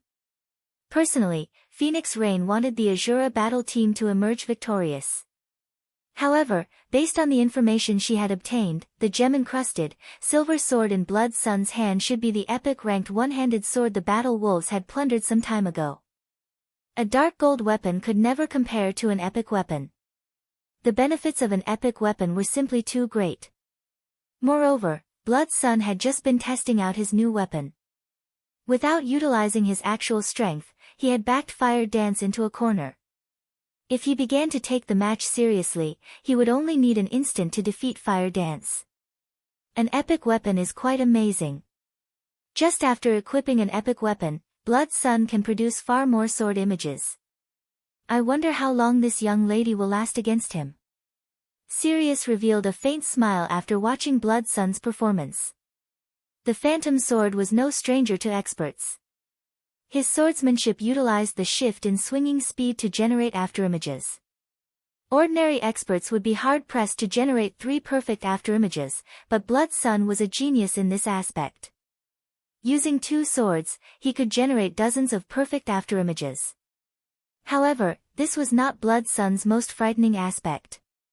Blood Sun's physical control also surpassed ordinary players by leaps and bounds. Even an expert would struggle to launch attacks with the exact same trajectory at full speed. However, Blood Sun could do just that. Moreover, he could perform the feat without error. Blood Sun's attack, which had just been an afterimage, could very well be a real sword in the next second. This ability made it nearly impossible to avoid or block his attacks. Without reaching the Void Realm, it was impossible to differentiate which of his attacks were real, and which were fake. In the dueling ring, Blood Sun launched a barrage of attacks at Fire Dance. However, Fire Dance maintained a subtle distance from him. She only needed 1 step to escape his attack range. This made it possible to dodge or block his attacks easily. Let's end the game here, then. Blood Sun had mostly familiarized himself with Daybreak. Meanwhile, the duration of Fire Dance's wind steps was nearly over. Immediately, he activated Windwalk, increasing his speed as he charged towards the assassin. His swords then transformed into dozens of phantoms, blocking all of Fire Dance's paths of retreat. Just as the silver lights were about to devour Fire Dance, she tightened her grip around 1,000 transformations and swung the weapon in front of her. With just a light swing. Suddenly, countless sword lights appeared before Fire Dance. The sword lights shone like stars in the night sky. These sword lights clashed with Daybreak's phantoms. Pang! Pang! The sound of metal clashing reverberated throughout the dueling ring. Blood Sun felt his hands go numb instantly. He was also forced back 4 steps before he managed to stabilize his body. How did you do that? Blood Sun's eyes widened, he couldn't believe what had just happened. Even though Fire Dance had simply swung her sword, countless, shining sword lights filled the space between them. These sword lights were incredibly realistic, making it impossible to determine Fire Dance's true attack trajectory. When he came into contact with a random sword light, it had repelled him. Chapter 789, Realistic Illusionary Attacks. What happened? Everyone was confused when they saw Blood Sun pushed back. All they had seen was Blood Sun accelerate towards Fire Dance, and in the next moment, a silver light flashed. Blood Sun was forced to retreat by several steps before he stabilized himself. They could even see the swordsman's hands tremble. Originally, the battle had been in Blood Sun's favor. Now, however, the situation had changed completely. Nobody understood what had just happened. Who is that Fire Dance? Everlasting War's mouth gaped in shock. He had understood Aqua Rose's victory.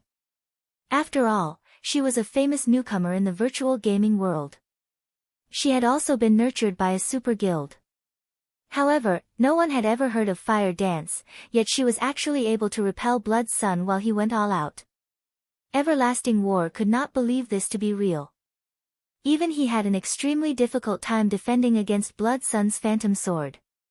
He could only use an AoE skill to counter Blood Sun's attack. However, Fire Dance had only used 1 strike to repel the swordsman. With just a single swing of her sword, she filled the entire space between them with her sword's afterimages. It was practically impossible to defend against such an attack. Blood Sun's Phantom Sword was meaningless in the face of such an attack. One could say that Blood Sun was simply showing off his slight skill before a master. Compared to Fire Dance's attack, Blood Sun's Phantom Sword was a joke. Everlasting War was confused. He could not figure out how Fire Dance had managed to accomplish such a feat. Who could defend against an attack like that? She's already set foot into the refinement realm? Sirius narrowed his eyes as he began to evaluate Fire Dance carefully. Fire Dance's previous attack was astounding. Even Sirius had not seen how the assassin had pulled it off. Against such an attack, even he would be forced to evade the sword images. However, Fire Dance's performance showed that she did not use any excess movements when drawing her sword. She had not executed any special techniques at all. She had just swung her sword.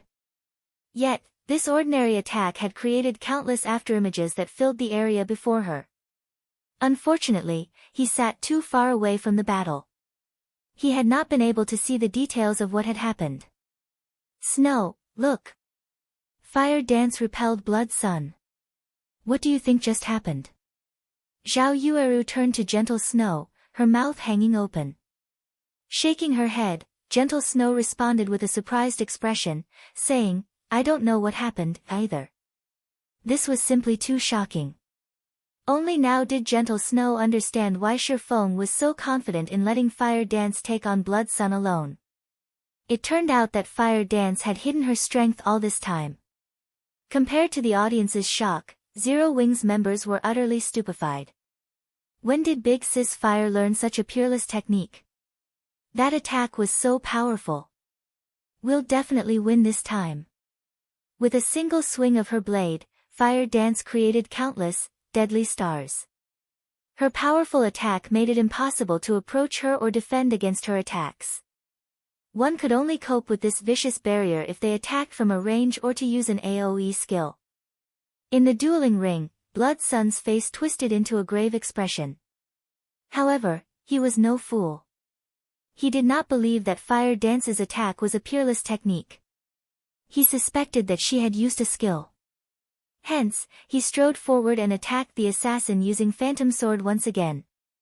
Although that move is quite powerful, all skills have a cooldown. I don't believe you can use it limitlessly. Blood Sun sneered.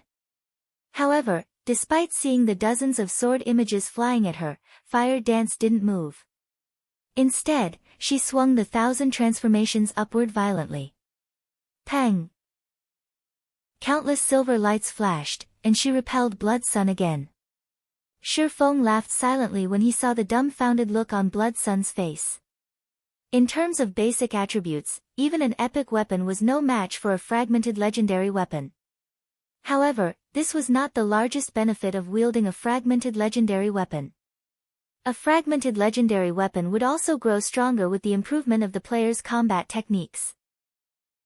Previously, Fire Dance had never utilized her full strength in battle. She had used plenty of excess movements when she swung her sword. In her last attack, however, there were none. Hence, she had displayed 1,000 transformations' true power. Realistic illusions. Although she had only swung 1,000 transformations once, every afterimage that appeared was real. Regardless of which afterimage the enemy encountered, that afterimage would become a true attack the moment they made contact. Fire Dance didn't need to think about how she should defend herself against Blood Sun's Phantom Sword. She only needed to swing her own blade.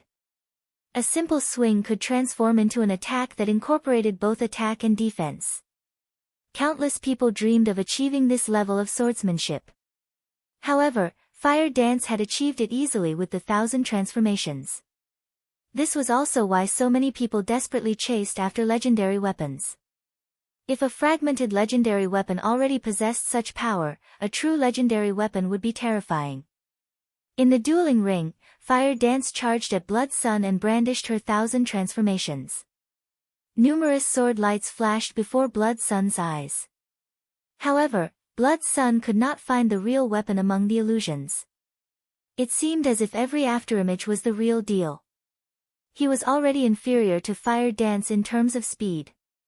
The assassin's unavoidable attack only made things worse. Now, all he could do was attempt to block the attack with his swords, yet the instant his weapons clashed with Fire Dance's afterimages, the attack forced him back, both of his hands going numb as a damage of over -200 points appeared above his head. However, Fire Dance showed no signs of stopping as she assaulted the swordsman before her. As a result, Blood Sun's HP continued to decrease. This turn of events stunned the audience members. Nobody had imagined that an assassin could be so frightening. Fire Dance's slashes was a combination of violence and beauty. "Blood, I'll help you!" Long Rainbow shouted. Long Rainbow could already see the severity of the situation. Immediately, he entered stealth and charged at Fire Dance. I have truly underestimated the Azura battle team. I had never imagined that your team would have such a powerful player. However, don't think that you have won just yet. As Fire Dance repelled Blood Sun, his HP gradually fell.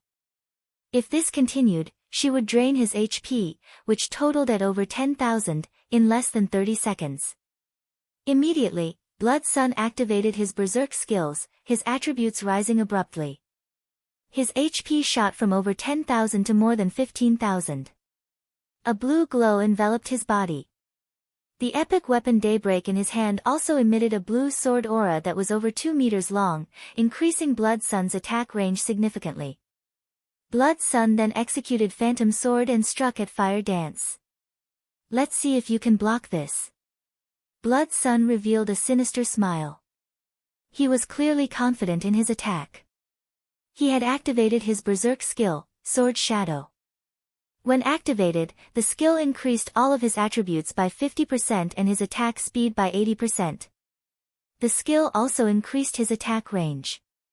At the same time, Blood Sun had activated one of Daybreak's skills, consecutive shadow strikes. For 10 seconds, his attacks could neither be blocked nor parried. Fire Dance was only an assassin. Her attack range was shorter than a swordsman's. Now, he had increased his attack range further. Moreover, even if Fire Dance's short sword clashed with Daybreak, the epic weapon would ignore the blade and strike Fire Dance's body.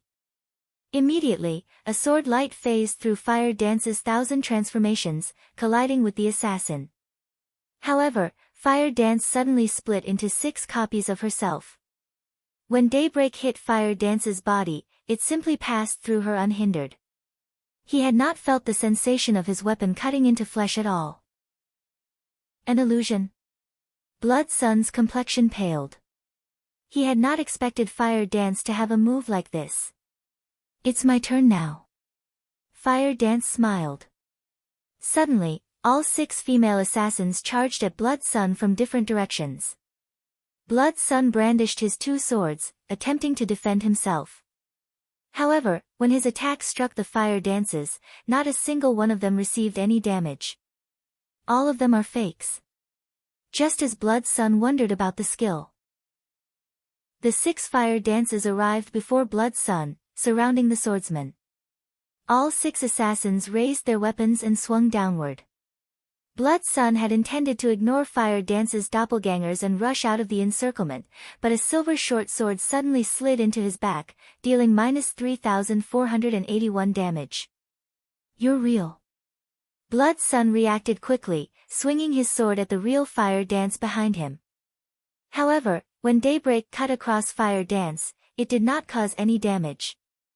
Unfortunately, you've guessed wrong. The Fire Dance who stood to Blood Sun's left grinned as she swung her sword at the swordsman. Once more, Blood Sun lost a large chunk of his HP.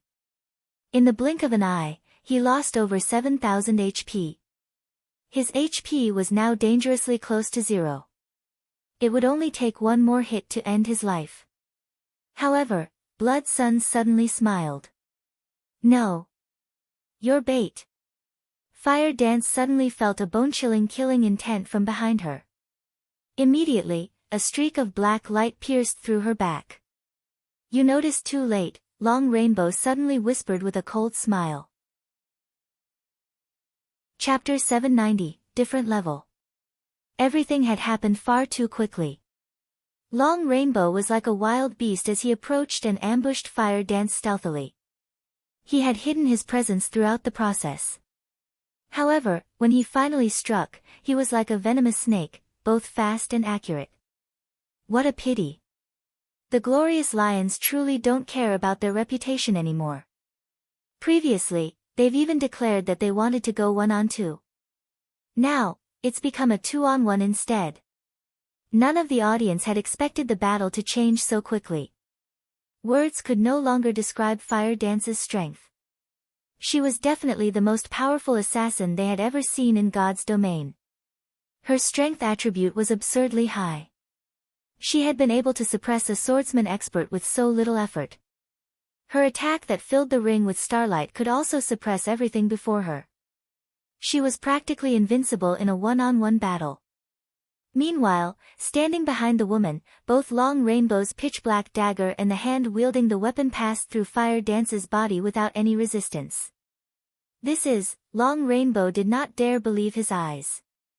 The target he had carefully chosen was just an illusion.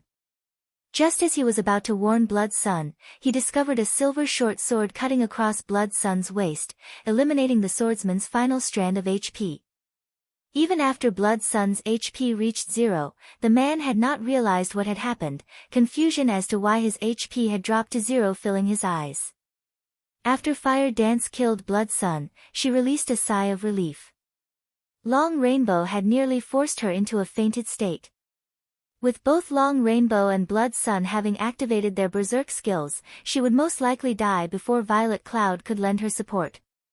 Fortunately, the Thousand Transformations Phantom skill was no ordinary skill. It allowed her to swap positions with her doppelgangers without any telltale signs. The ability also didn't have a cooldown, allowing her to use it freely. All she needed to activate the ability was a thought.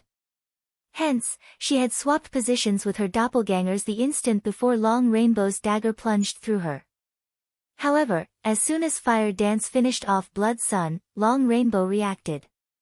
Immediately, he used the assassin class's strongest skill, Absolute Strike, transforming into a streak of shadow that assaulted Fire Dance. Unfortunately, by the time the black shadow pierced Fire Dance's body, Fire Dance had long since swapped positions with another of her doppelgangers. When Long Rainbow's body rematerialized and reappeared behind Fire Dance's doppelganger, Fire Dance swapped position with said doppelganger again. Holding the petrified thorn in a reverse grip, she spun and with centripetal acceleration, she executed a perfect backstab, shoving her blade into Long Rainbow's back. Dang! Vanish? Fire Dance realized what had happened after Petrified Thorn was forced to a stop before it could strike the other assassin. Long Rainbow began to disappear immediately. Her lips curling into a smile, Fire Dance stated, "Unfortunately, even this move can't save your life." A second after Long Rainbow had disappeared, Fire Dance raised the Petrified Thorn above her and slammed it into the dueling ring's floor. Petrification Domain. This was the epic ranked dagger's second skill. When activated, it dealt 500% weapon damage to enemies within 50 yards. Enemies hit would also suffer a 50% movement speed reduction for 10 seconds. In addition, the Petrification Domain increased Fire Dance's attributes and movement speed. Suddenly, with Fire Dance at the center, the ground began to turn stone gray, the affected area spreading outwards. In the blink of an eye, everything within 50 yards of Fire Dance turned stone gray. Meanwhile, Long Rainbow had been forcefully exposed. Golden, divine runes flowed around the assassin's body, and although Long Rainbow had not received any damage, his body had turned the same gray as the ground, his movement speed having plummeted. Damn it! This skill has a movement speed reduction effect. Long Rainbow's expression was grim as he watched Fire Dance dash towards him. Although he had activated magic immunity and his berserk skill, his basic attributes higher than Fire Dance's by a large margin, he was not confident of defeating Fire Dance in a direct confrontation. After all, even Blood Sun, who was the stronger of the two, had died while facing the female assassin head-on. His chances of victory were even lower. The only way he could win this match now was to eliminate the cleric Violet Cloud first. Once his skills cooldowns had completed, he could look for an opportunity to slay Fire Dance. However, that was no longer an option. Just as the 6 Fire Dances were about to reach Long Rainbow, the latter activated a skill that freed him from all control effects. Following which, he struck at the leading Fire Dance. Ha! Fire Dance did not bother resisting the attack, allowing Long Rainbow to strike as much as he wished. After Long Rainbow passed through Fire Dance's body unhindered, Fire Dance executed an eviscerate from behind the male assassin. However, 1,000 transformations had failed to hit Long Rainbow. The fragmented legendary weapon only struck the afterimage the assassin had left behind. Before anyone realized it, Long Rainbow appeared behind Fire Dance's true body, executing backstab. Long Rainbow had thought of this plan after Fire Dance had forced him out of stealth. He had deliberately exposed a weakness in his defense, launching a surprise counterattack while Fire Dance attempted to strike. Die! Long Rainbow shouted, his eyes bloodshot with fury as he thrust his blade. In the end, however, his dagger still passed through the woman without any resistance. He had failed. How? Long Rainbow's eyes widened. Meanwhile, as soon as Long Rainbow's black dagger left Fire Dance's body, the doppelganger spun and slashed at the assassin. The two were too close. Even if Long Rainbow had predicted the attack, the Fire Dance's attack speed was simply too high. Furthermore, he had not yet recovered his stance after his full-powered attack. He could not defend himself. The silver thousand transformations became a stream of light that shot Long Rainbow's heart. Immediately, a damage of minus 10,648 points appeared above Long Rainbow's head, devouring more than two-thirds of the assassin's HP. Ignoring the pain, Long Rainbow abandoned his defense as he tightened his grip on his dagger and stabbed at Fire Dance. As an expert, his pride no longer allowed him to care about winning or losing this match. Only one thought went through Long Rainbow's mind: he needed to damage Fire Dance at least once. Although his attacks had only struck illusions, the pain thousand transformations caused him was absolutely real. Hence, Long Rainbow was certain that the Fire Dance before him was the real deal. Yet, just as his dagger was about to strike Fire Dance, Long Rainbow felt another sting in his back. As Long Rainbow's HP dropped like a stone, he turned his head to take a look, discovering that the real Fire Dance had appeared behind him without his notice. Following which, Long Rainbow fell to the ground, bitterness filling his eyes. Despite his berserk skill, even until his death, he had not managed to touch the real Fire Dance. This was the first time since he had joined God's domain that anyone had toyed with him to such a degree. And he had been completely powerless against it. Silence dominated the spectator stands. Compared to this battle, the previous battles had been a joke.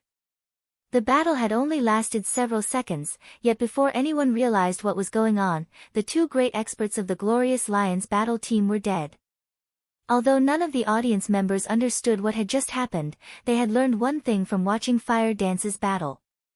All attacks against Fire Dance were ineffective, while every one of her attacks was vicious. This fight had felt like a dream. Two great experts had died without offering the slightest resistance. Aside from their confusion, everyone among the audience admired and feared Fire Dance. The Glorious Lions' two great experts were undoubtedly extraordinary individuals. Even in the dark arena, their strength ranked at the top. Yet, even after these two great experts had activated their berserk skills, Fire Dance had defeated them without any berserk skill whatsoever. Berserk skills generally improved a player's combat power significantly. It should have been impossible for a player without a berserk skill to contend with a player with one active. Today, however, every player in the room had been given a living example to the contrary. This was no longer an issue of attributes. Both sides were simply on entirely different levels. Just who is this Fire Dance? The major powers in the audience grew quite curious about Fire Dance's identity. Chapter 791, Old Monster. Above the wide, spacious dueling ring, the system displayed Fire Dance and Violet Cloud's names as this match's victors. When the audience saw this announcement, an extraordinarily heavy atmosphere overtook the venue. With a mysterious combat technique, Fire Dance alone had defeated two great experts from the Glorious Lions battle team. At this moment, Fire Dance's name etched itself deeply on everyone's hearts. Amazing. I had never thought that Zero Wing would have hidden so much of its strength. It's no wonder why Black Flame could afford to excuse himself from such an important event. When Phoenix Rain looked at Fire Dance, she felt as if a whole new world had opened up to her. Although Fire Dance's combat realm was mediocre at best, the assassin's bewildering combat method was a first for her. Even Blue Phoenix, a Void Realm expert, would not have any defense against Fire Dance, much less Long Rainbow and Blood Sunday. The only method to deal with the assassin's mysterious combat method was to use large-scale destruction spells or manipulate several dozens of flying blades like Aqua Rose had and attack from a distance. Even having significantly higher attributes than Fire Dance would be of little use against the assassin. However, both large-scale destruction spells and the Tier 1 spell, Soul Cloud, had a long casting time. During this period, with Fire Dance's speed, she could kill her opponents several times over. If even magical classes would have such a difficult time against Fire Dance, physical classes would have even more trouble taking her down. Even Hua Qiushui, who watched from the spectator stands, was stunned by the match's outcome for quite some time. The Azura Battle Team, a team new to the Dark Arena, possessed such a strong framework. It was simply inconceivable. Whether it was Thousand Blades, who had fought in the first match, or Blood Sun and Long Rainbow, who had just been defeated, all three were experts that she had handpicked herself. She was very familiar with their strengths. Yet, all three had failed. She had never expected this outcome. Where did this Azura Battle Team come from? Hua Qiushui wore a gloomy expression. She was in a very bad mood. To avoid the unexpected, she had been as careful as possible, yet after dispatching the members of Team 2, they had still lost 2 matches in a row. If they lost another match, they would lose the entire competition. It's no wonder why he dared to challenge my Glorious Lions battle team. Sure enough, he has some ability. Hua Qiushui could not help but shift her gaze towards Ye Feng. Initially, she had seen Ye Feng a minor character that did not necessitate any attention. Now that he was the Azura Battle Team's leader, however, she could not afford to ignore him. Meanwhile, when Exemplary Willow saw Hua Qiushui's gloomy expression, she more or less understood the Glorious Lion's situation. However, Exemplary Willow was truly confused. Zero Wing was merely an upstart guild. She could deal with the guild's victory over the Star Alliance in the previous war, but it now forced Hua Qiushui's battle team into a serious predicament. This was simply inconceivable. Auntie Hua, we will win this competition, right? Exemplary Willow asked worriedly. Before the competition had begun, she had wagered all of the rare materials and equipment she had obtained after many difficulties on the Glorious Lion's victory. She had obtained the materials and equipment from Twilight Echo to use as bets. As a precaution, she had bet her funds on the Glorious Lions. On the off chance that the battle team lost, Twilight Echo's development would most likely stagnate. Rest assured, although the Azura Battle Team's performances were shocking, such powerful skills and equipment are not that easily obtainable. The fact that the Azura Battle Team had 2 or 3 such items is impressive. However, it is unlikely that they will show off any more in the following matches, Hua Qiushui responded confidently. Her confidence stemmed from the fact that the third match was a one-on-one. The Glorious Lions had sent their strongest fighter, Sirius, into this match. Hua Qiushui had also investigated Zero Wing during the small break after the last match. The guild only had so many experts. Aqua Rose, Fire Dance, and Violet Cloud were known as the guild's 3 greatest experts. After including Ye Feng, a hidden expert of the guild, Zero Wing only had 4. The other experts within the guild were mediocre at best. They had no reason to fear them. One of the remaining matches was a 1-on-1, while the other 2 were 3-on-3s. In a 3-on-3, Ye Feng was the only true opponent the Glorious Lions had to face. Even if the Glorious Lions members were no match for Ye Feng in a 1-on-1, with 3 people using their sure-kill skills simultaneously, they could easily finish off the swordsman as soon as the match began. Afterward, they could take their time finishing off the other 2 Azura Battle Team members. If Ye Feng fought in the 1-on-1, all the better. Sirius could win the competition by himself. The following matches would only be for show. Regardless of what decision the Azura Battle Team made, the outcome would be the same. It seems the Glorious Lions can't endure this any longer. Phoenix Rain's lips curled up slightly when she saw Sirius walk onto the dueling ring. The Glorious Lions lineup was gorgeous. After all, the Super Guild Battle Wolves supported the battle team. Zero Wing was merely an upstart guild. The fact that it had forced the Glorious Lions into a corner was considered a miracle in the Dark Arena. Big Sis Rain, who do you think the Azura battle team will send for this match? Blue Phoenix could clearly feel the terrifying aura Sirius radiated. The instant Sirius entered the ring, her instincts warned of extreme danger. This was the first time she had experienced such a feeling. Although she had never fought Sirius, she could already see her defeat. The gap between them was simply too wide. He was someone she could currently defeat. Phoenix Rain only shook her head in response to Blue Phoenix's question. Even she didn't know what was going through Ye Feng's mind. After all, the man's performance until now had surpassed her expectations. Hopefully Ye Feng won't try to be a fool. As long as he doesn't fight Sirius, there is more than a 50% chance that Zero Wing will win the competition.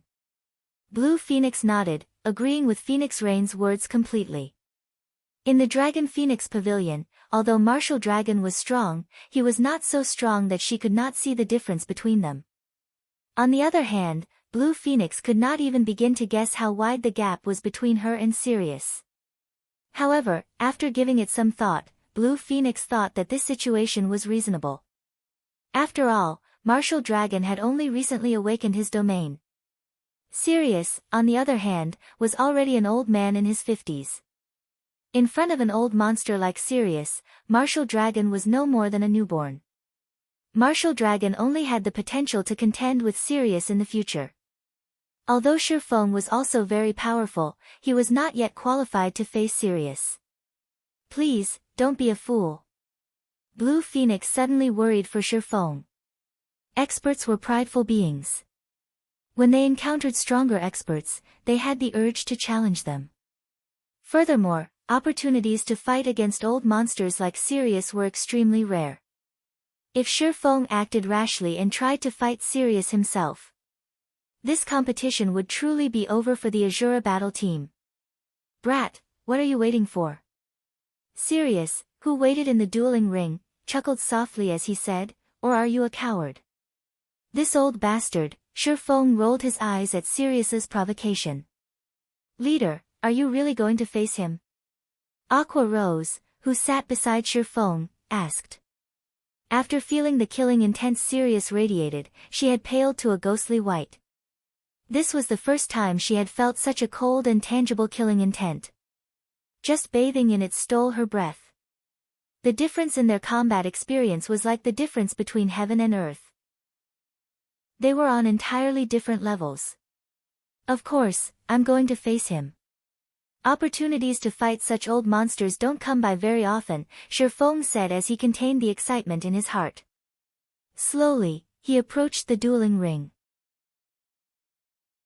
Chapter 792, The Ye Feng That Cannot Be Underestimated. Seeing Ye Feng approach the dueling ring, Phoenix Rain frowned. Ye Feng is still too young and aggressive. Although Phoenix Rain could understand Ye Feng's desire to challenge powerful experts, he should also consider the time and place. Sirius was an old monster that Ye Feng had no chance against as he was right now. Even if he wanted to challenge Sirius, at the very least, he needed to awaken his domain first. Otherwise, the only outcome would be a miserable defeat. When Blue Phoenix saw this, however, she somewhat envied Ye Feng. Old monsters like Sirius stood at the true peak of God's domain. Hence, many gaming experts' ultimate goal was to challenge monsters like Sirius and emerge victorious to prove themselves worthy of standing at the peak as well. Blue Phoenix had yet to qualify to challenge such old monsters. However, Ye Feng did. Why wouldn't she be envious? Although Sirius had intended to provoke Ye Feng, this showed that he acknowledged the swordsman's strength.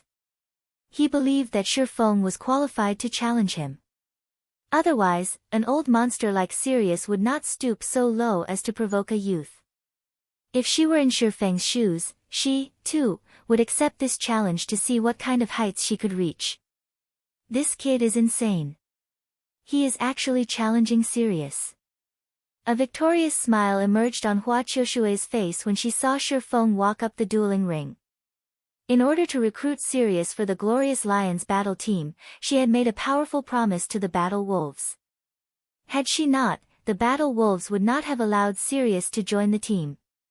Even Hua Qiuxue wasn't sure of Sirius's true strength. However, she was certain of one thing. When she had first met Sirius, she had wanted to test the man's skills. Hence, she had hired over a dozen top-class professional bodyguards to fight the old man. The outcome of that fight had far surpassed her expectations. Every one of the bodyguards she had hired was a top expert, yet, not one of these bodyguards had even laid a finger on Sirius. Before she realized what had happened, all of her bodyguards were lying on the floor. She had not dared to move a single muscle. She had felt as if chains had bound her. At that time, she had finally realized how greatly she had underestimated the experts of the virtual gaming world. After all, Sirius had even defeated her most trusted bodyguard, Everlasting War, with a single move. Hua Qiuxue had seen such situations before. However, that had been when she had hired ordinary people as bodyguards. In front of Sirius, even experts were no different than ants. Moreover, this had happened in the real world. Meanwhile, when Ye Feng and Sirius stood in the dueling ring, staring at each other, the stage's atmosphere seemed frozen. Not bad. Sirius nodded slightly as he watched Ye Feng. You have reached such a standard at such a young age. You can even endure my mental suppression. It's been a long while since I've seen such a promising brat. You also agreed to fight me. Before the match begins, what would you say to placing a bet? A bet? Ye Feng could not help but laugh when he heard this. What do you want to wager? The girl named Fire Dance on your team is very promising. It would be a waste for her to remain on your team. She could have an even brighter future, so I'd like to accept her as my apprentice. I can help her advance on her path. In the future, she will grow to surpass me. Hence, if your Azura battle team loses, I want Fire Dance to become my apprentice. Of course, if our Glorious Lions battle team loses, I'll tell you how to advance your combat standards. What do you think? How to improve my combat standard? Ye Feng had to admit that he was tempted. After reaching his level, it was extremely difficult to improve further. Awakening a domain was not a simple matter. Countless geniuses were stuck at this bottleneck and were unable to enter that realm. Even he had yet to discover any clues about awakening his domain. Yet, Sirius declared that he had such a method. In Ye Feng's opinion, however, such a possibility should exist. In the past, he had merely been the guild leader of a second-rate guild. He had very little information regarding the top powers of the virtual gaming world. These top powers had existed for decades. They all had their own methods to nurture experts. Hence, it was not entirely impossible for them to discover a method to awaken a domain. Unfortunately, this method was an absolute secret. Otherwise, how could the various super guilds nurture so many refinement realm experts? This was the difference between ordinary guilds and super guilds. A small guild was lucky if they even had a few top-tier experts. A large guild was considerably powerful if it had several refinement realm expert leaders. However, super guilds could easily nurture their own refinement realm experts. An expert nurturing system would be a powerful asset to Zero Wing. Ye Feng inwardly sighed.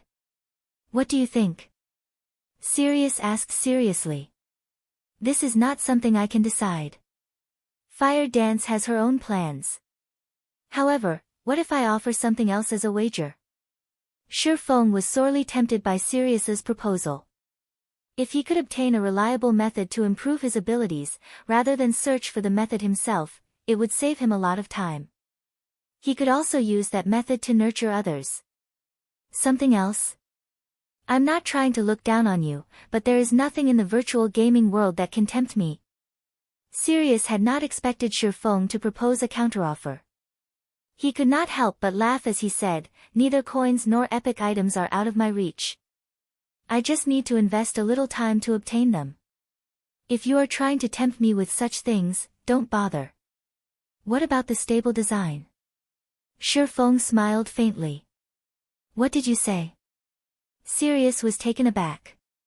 You have the stable design. A super guild like Battle Wolves had no issue obtaining epic items, they needed little time to amass a collection.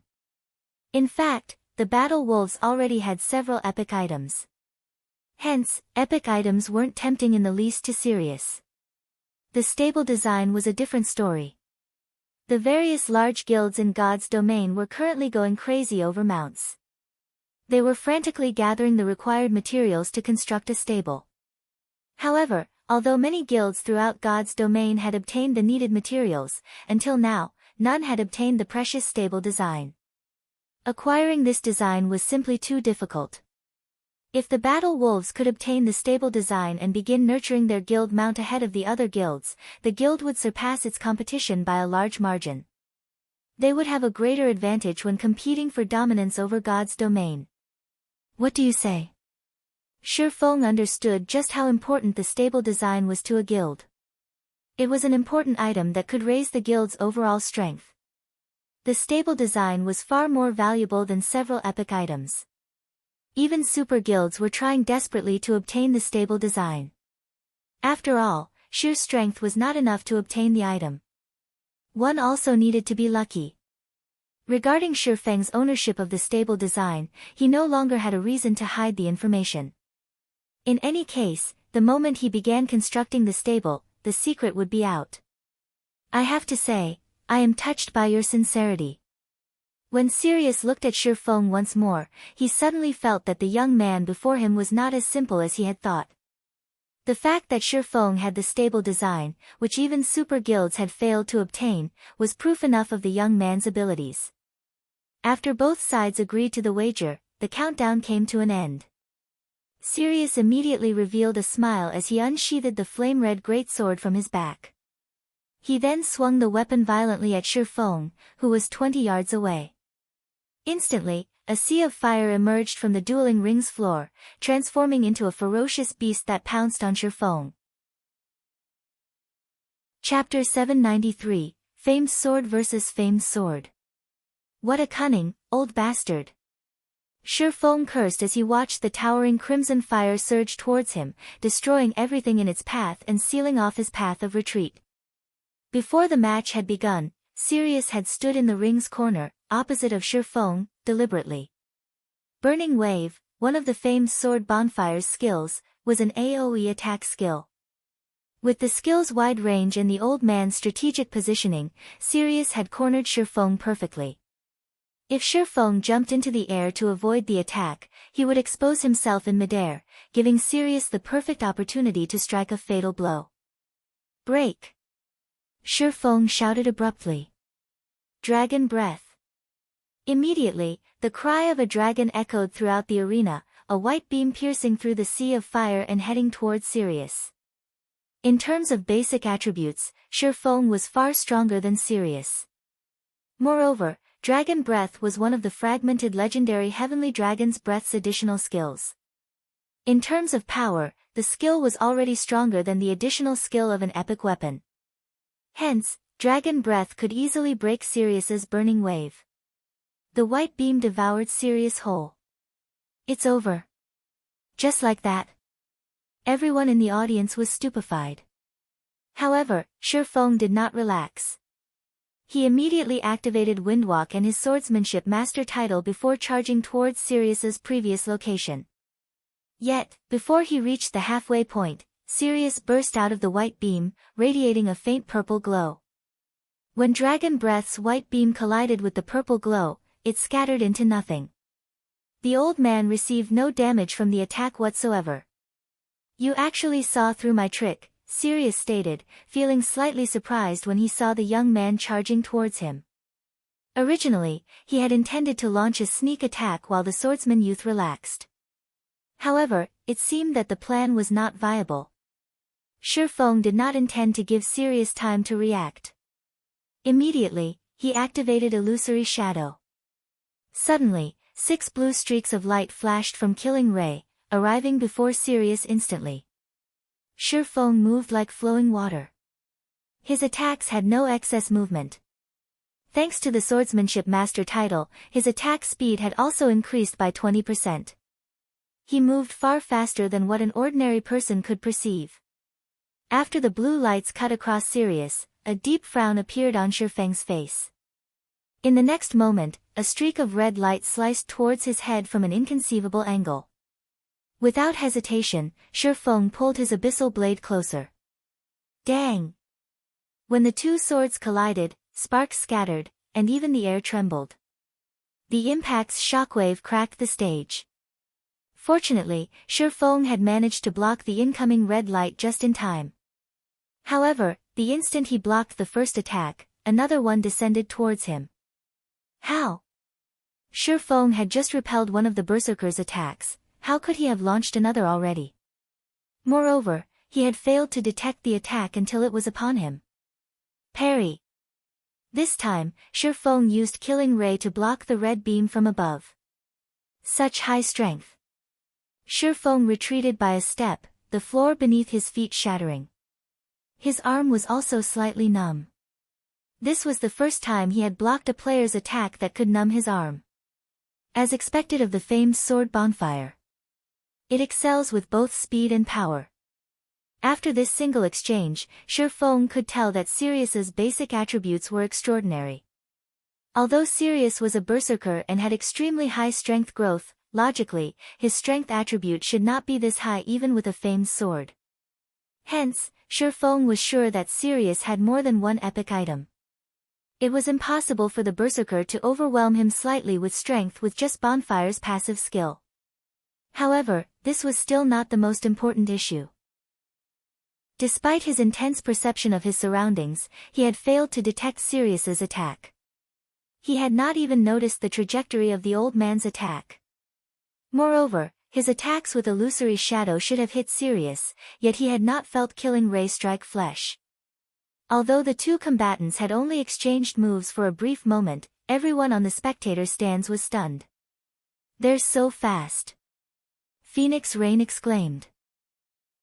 Ye Feng's attack speed was even faster than when he had faced Blue Phoenix. Even his hand movements were only a blur to her, not to mention the sword itself. Big Sis Rain, why didn't Sirius lose any HP? I clearly saw Ye Feng's attack hit him, Blue Phoenix asked curiously. Hit him? Phoenix Rain shook her head. Ye Feng hasn't touched him once, how could he lose any HP? Huh? But I saw the streaks of blue light pass through Sirius's body. Blue Phoenix's eyes widened. She couldn't believe it. However, the statement had come from Phoenix Rain, so it couldn't be false. This is Sirius's power, absolute control. Phoenix Rain explained slowly, saying, although it looked like Ye Feng's attack had hit Sirius, in reality, there was a paper-thin distance between Sirius and Ye Feng's sword. The gap is impossible to see with the naked eye. It's natural that you couldn't tell the difference. However, the system's judgment with attacks is very accurate. Even if the gap is 1/10 of a millimeter, the attack will not count. Blue Phoenix's mouth widened when she heard this. Is he even still human? Blue Phoenix doubted that she could evade an attack by a single centimeter, and she had even reached the Void Realm. Someone in the refinement realm only had a delicate control over their movements. Their perception was still far from comparable to a Void Realm expert. Hence, dodging an attack by 3 centimeters would be a miracle. Meanwhile, Sirius could dodge an attack by less than 1 centimeter. It was inconceivable. This is only the beginning. Sirius is far stronger than you can imagine. Phoenix Rain sighed as she watched Ye Feng defend against Sirius's attacks. In the dueling ring, Ye Feng's alarm grew as he fought the old monster.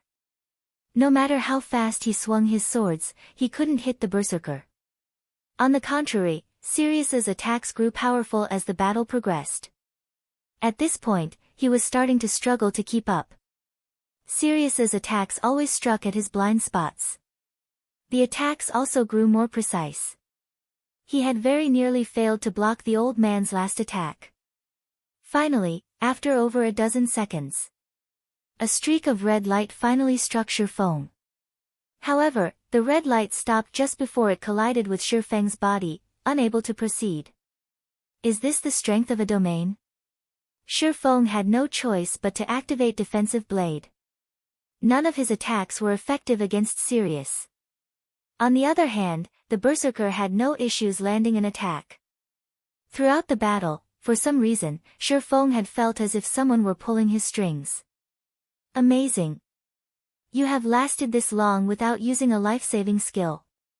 Sirius smiled calmly as he looked at the miserable youth before him. Now, rather than gripping his greatsword in one hand, he transferred it into a two-handed grip. Since you are so strong, I will show you my true power. Sirius raised his crimson greatsword high before swinging it down towards Ye Feng. Suddenly, time stopped. Only Sirius's sword moved, descending. So fast. Although Ye Feng could see the sword light approaching, he knew that neither of his swords could make it in time to block the attack. No, I'm the one who has slowed down. Immediately, Ye Feng recalled another of Bonfire's skills, Flame Dragon's Flash. When activated, it reduced attack speed and movement speed of all enemies within attack range by 60% and tripled the user's strength when attacking. This move was famous for being unblockable. A strength increase of 300% was far more powerful than a damage increase of the same amount. With strength, one could shatter the opponent's defense, causing the opponent to expose a weakness. One could then strike a fatal blow.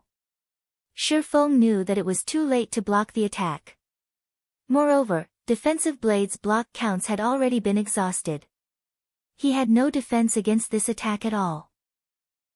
Hence, he had no choice but to use silent steps, evading the sword light and appearing behind Sirius. However, just as Ye Feng was about to strike the Berserker, Sirius spun, as if he had expected the move, and swung the greatsword in an arch towards Ye Feng's right side. The greatsword's oppressive strength even suppressed the air around them. Even though Ye Feng's strength attribute was also very high, his movements felt so restricted under Bonfire's massive pressure that he even struggled to breathe.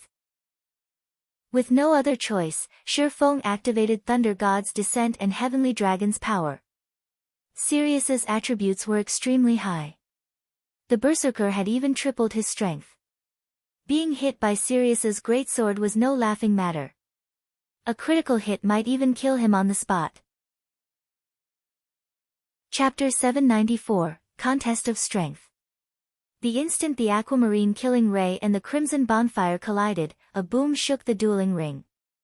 With the two swords at the center, the stage's stone floor shattered, dust clouds filling the air.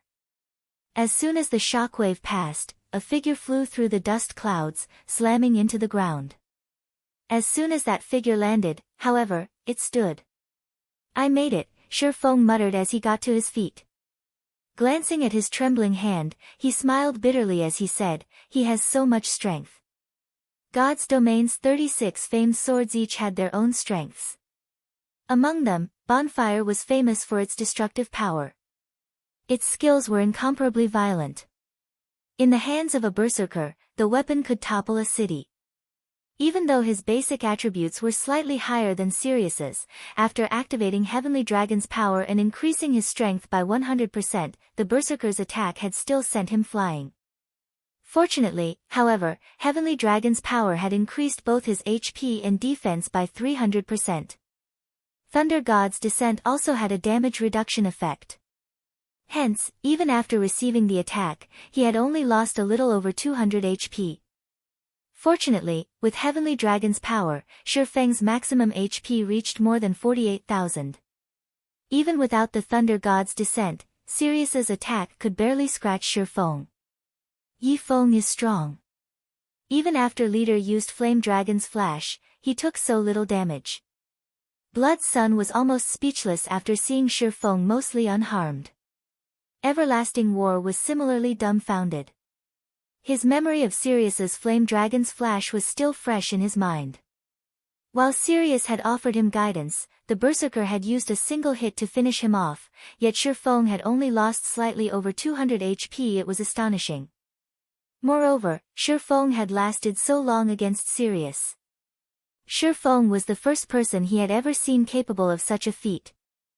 Not one member of the Glorious Lions battle team could last 10 seconds against Sirius. Activating their berserk skills had not changed that. Sirius could still end their lives in 10 seconds without relying on a berserk skill himself. The difference in combat techniques between Sirius and his subordinates was like the difference between heaven and earth. I had never realized that Ye Feng had held back so much of his strength. He can actually contend with an old monster. It feels as if he is even stronger than Martial Dragon. A light shone in Blue Phoenix's eyes. She couldn't help but admire Ye Feng's strength.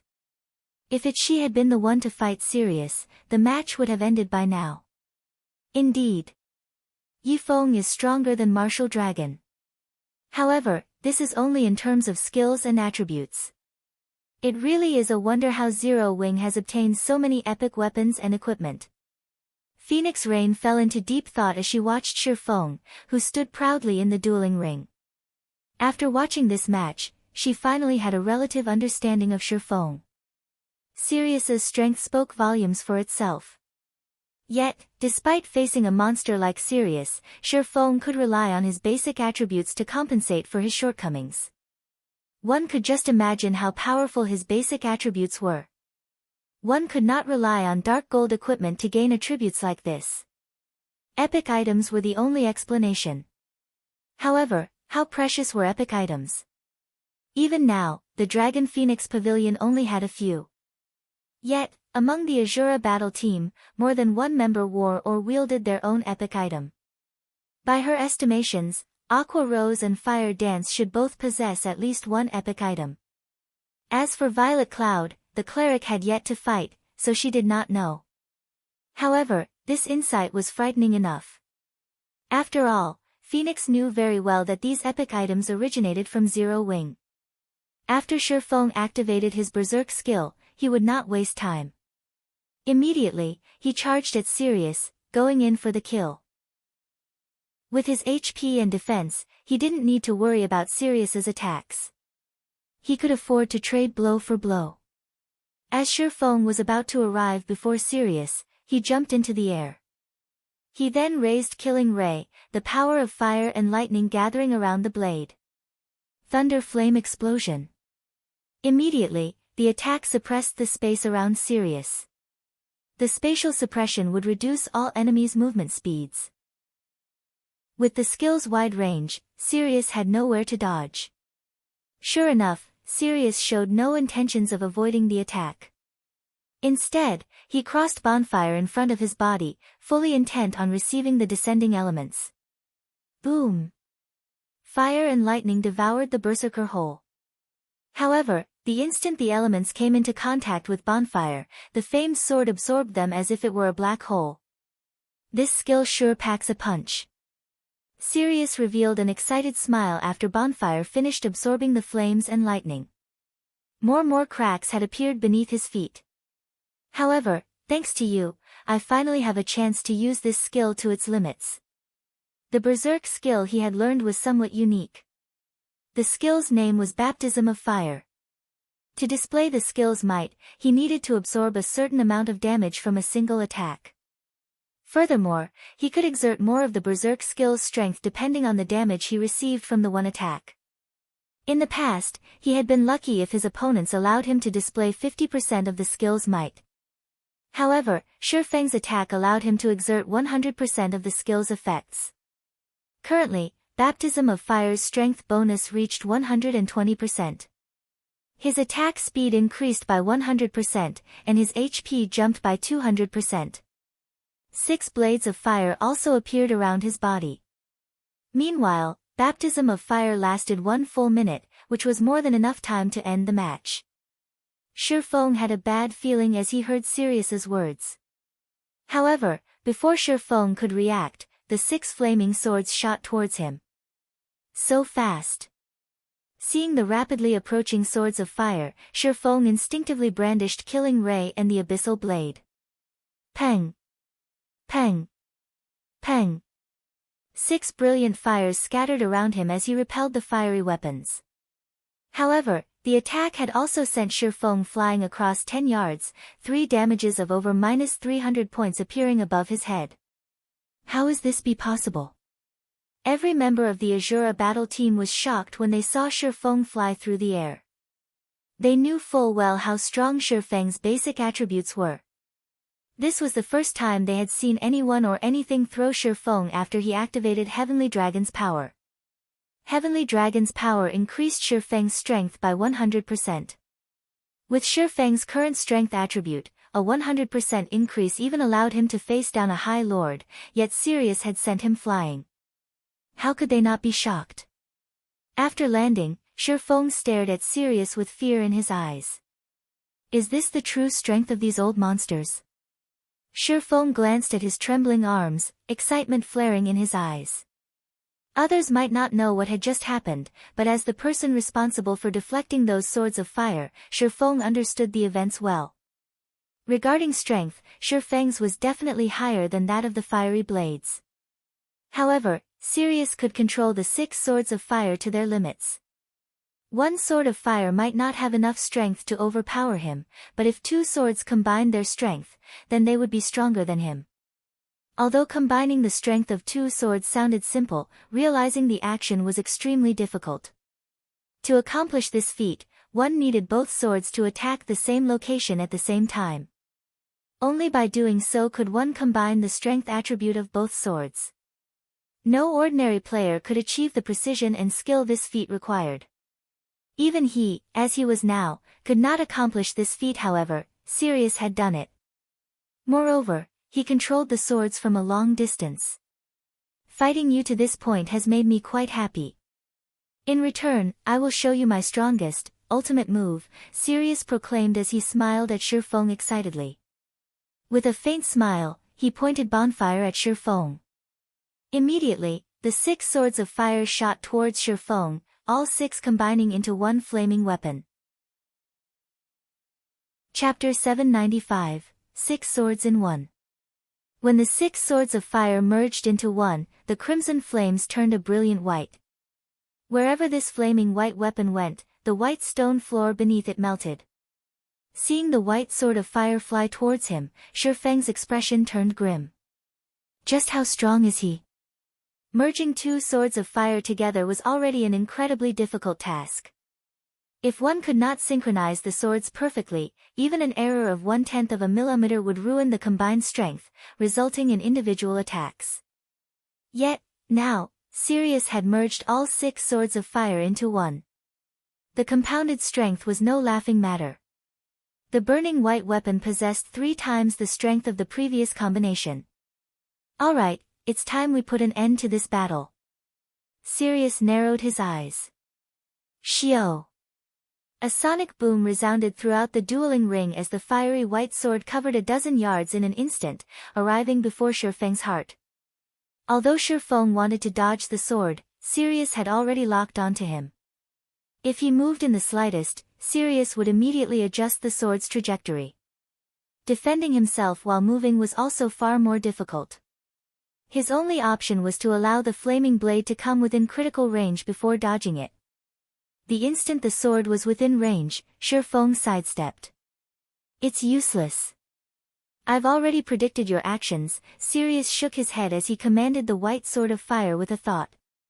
The sword suddenly changed its trajectory, stabbing towards Ye Feng's heart once more. However, Ye Feng had prepared for this moment. Suddenly, Killing Ray released a dazzling white glow. Flame burst. The white light caused the dueling ring's temperature to soar instantly. Killing Ray then transformed into a streak of white light that collided with the sword of fire. Boom! Everyone in the spectator stands felt their hearts shake and eardrums rupture. In the next moment, a small crater with a radius of over 2 yards appeared at the epicenter of the collision. The crater had been scorched black as if created by a meteorite. Meanwhile, like a cannonball, Ye Feng flew over 20 yards away. His HP instantly fell by more than 1,500 points.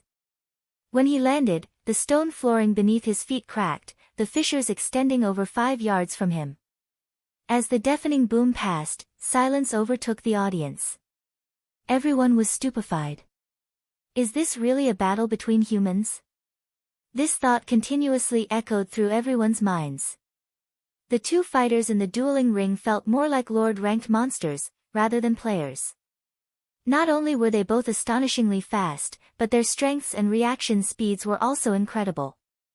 They had used the system's slow-motion function to watch the two fighters clash. Otherwise, they would not have had a single clue about what had happened. Snow, do you know anything about that sort of fire? Is it a skill? Zhao Yueru asked, excitement flashing in her eyes. Even after watching the fight for a long time, she could not figure out why that burning weapon was so immensely powerful. Previously, it had only dealt Ye Feng around -300 damage. Now, not only had it dealt over -1,500 damage, but the strength it contained had also increased tremendously. However, she had only seen the 6 crimson swords of fire merge into one. If she could similarly combine her spells, just how devastatingly powerful could her spells become? Gentle Snow simply shook her head in response to Zhao Yueru's question. This was the first time she had ever seen something like this. The thought of combining attacks to improve the strength of a skill had never crossed her mind before. She had never imagined that the combined strength would yield such overwhelming effects. Although she could tell what her friend was thinking, she did not think that Sirius's attack was just as simple as merging the 6 swords of fire to attack simultaneously. After all, when they fought dungeon bosses, there were often instances where several spells struck the boss simultaneously. However, none of those instances had ever yielded such combination effects. Moreover, if the 6 swords of fire had combined to attack simultaneously, 6 damages should have appeared above Ye Feng's head. However, only one had appeared. Hence, Sirius's attack was not as simple as it seemed. Otherwise, with Ye Feng's current combat standard, there was no reason why he could not use such a technique as well.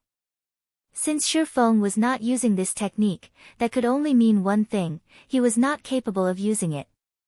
Thinking up to this point, Gentle Snow trembled involuntarily. The combat techniques Ye Feng had displayed had long since surpassed her imagination, yet even a powerful expert like Ye Feng couldn't use this combination technique.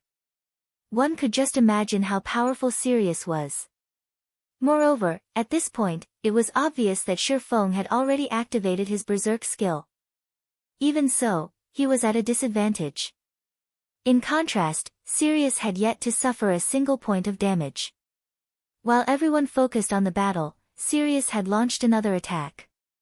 He had no intentions of allowing Ye Feng to catch his breath. Again and again, the sword of white fire attacked.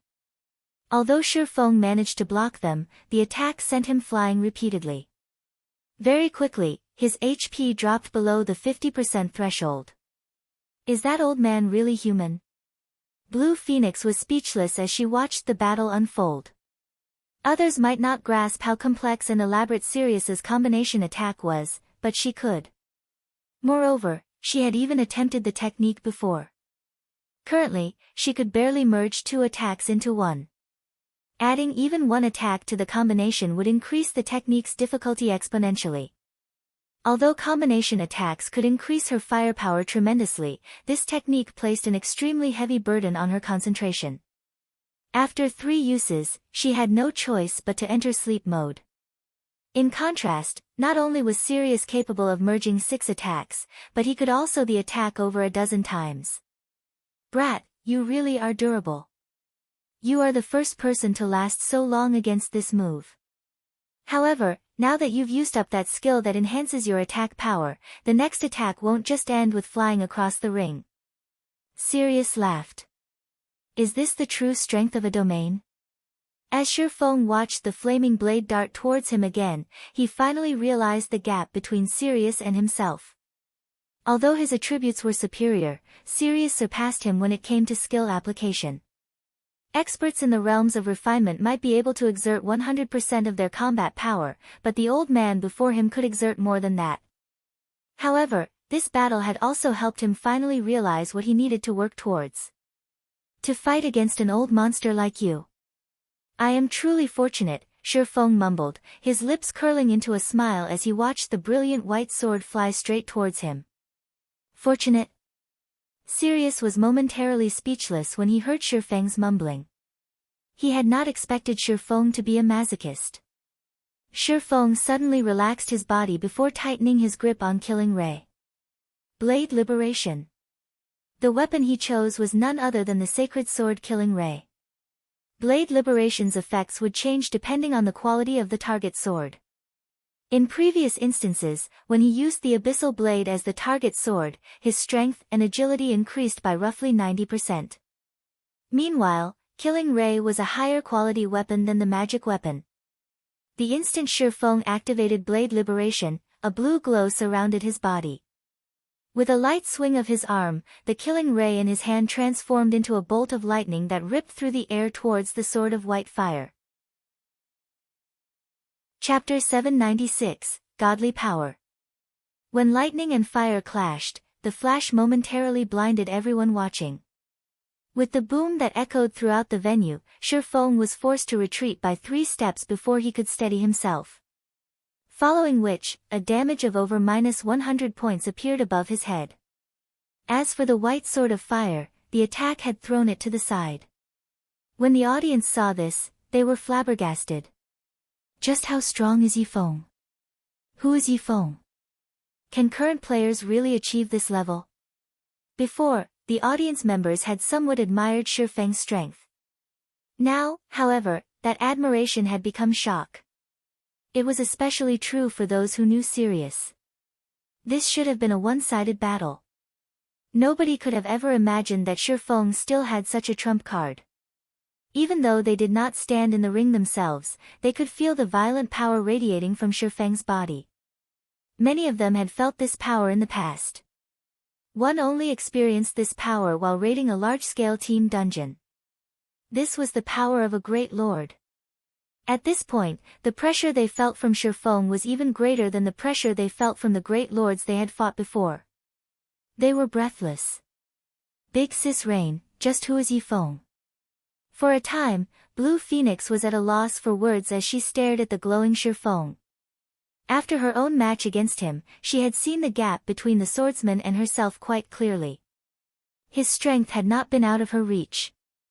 Now, however, it would seem that the strength Ye Feng had used against her had just been the tip of the iceberg. If she fought this kind of violent power, she would most likely die in an instant. Not responding to Blue Phoenix's question, Phoenix Rain remained silent as she continued to watch the man named Ye Feng.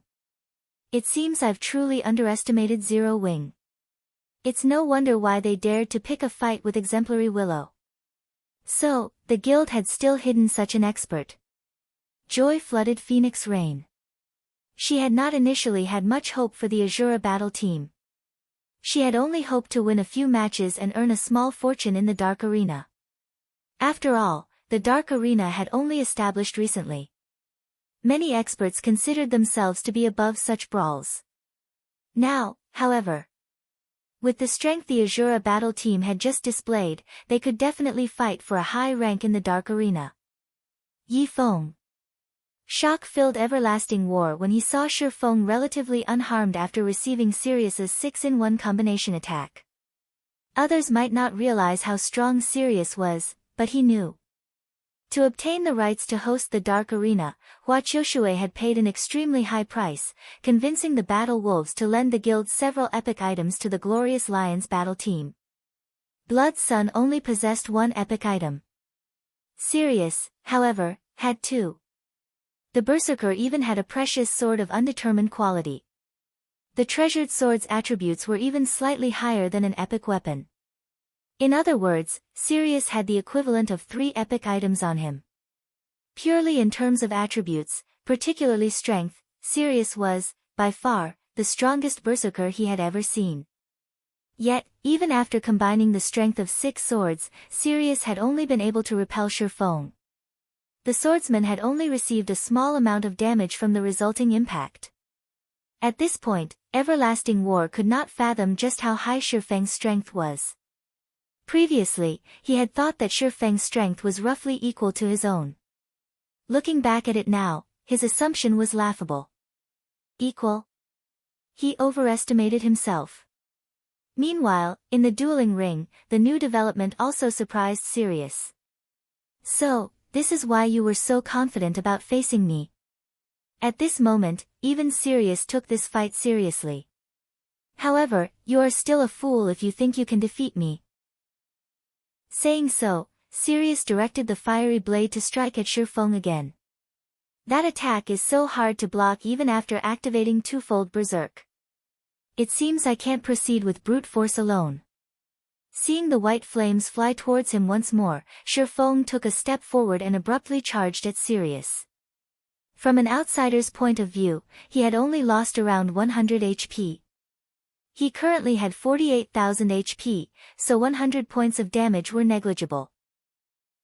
However, only those who had experienced Sirius's 6-in-1 combination attack knew how powerful the attack was.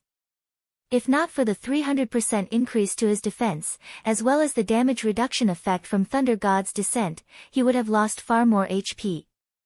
Meanwhile, Blade Liberation did not only improve his strength. The skill also increased his agility. Hence, he had received a massive boost to his movement speed, attack speed, and flexibility. Although Sirius's combination attack could multiply the strength behind his attack, it could not increase his attack speed. Now that Ye Feng's speed had increased once more, evading the sword of white fire had become much easier. In the next moment, Ye Feng easily avoided the fiery weapon, which he had not been able to dodge before. Ye Feng then approached Sirius with flying speed. The swords of fire were quite strong. However, to control this strength, one needed to invest much of their concentration, even more so after combining the strength of 6 swords. Hence, Sirius had been forced to stand in place while directing the burning blades. As Sirius had focused his concentration into controlling the 6 swords of fire, the man had no combat power at the moment. However, there was still a distance of over 20 yards between Ye Feng and Sirius. Although Ye Feng was fast, the white flaming sword hindered his path. This should be close enough.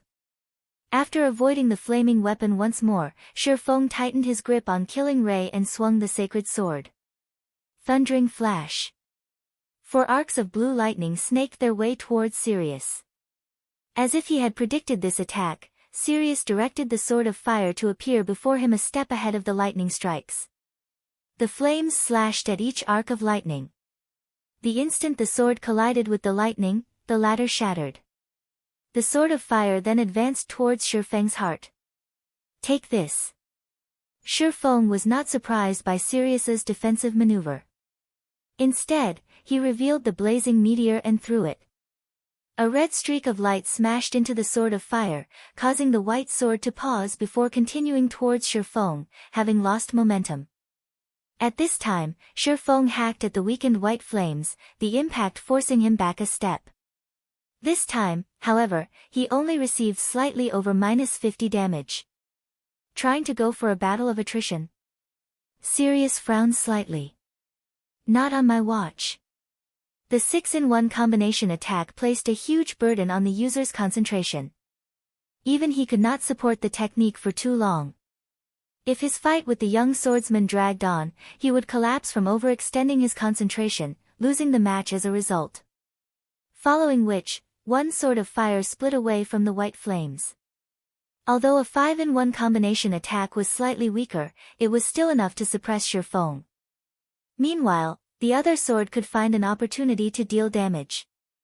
Immediately, the brilliant sword of white fire charged towards Ye Feng, whereas the crimson sword attacked the swordsman from behind. As long as the white flames repelled Ye Feng, he would reveal gaps in his defense. This would make it far easier to land a direct hit. Pang!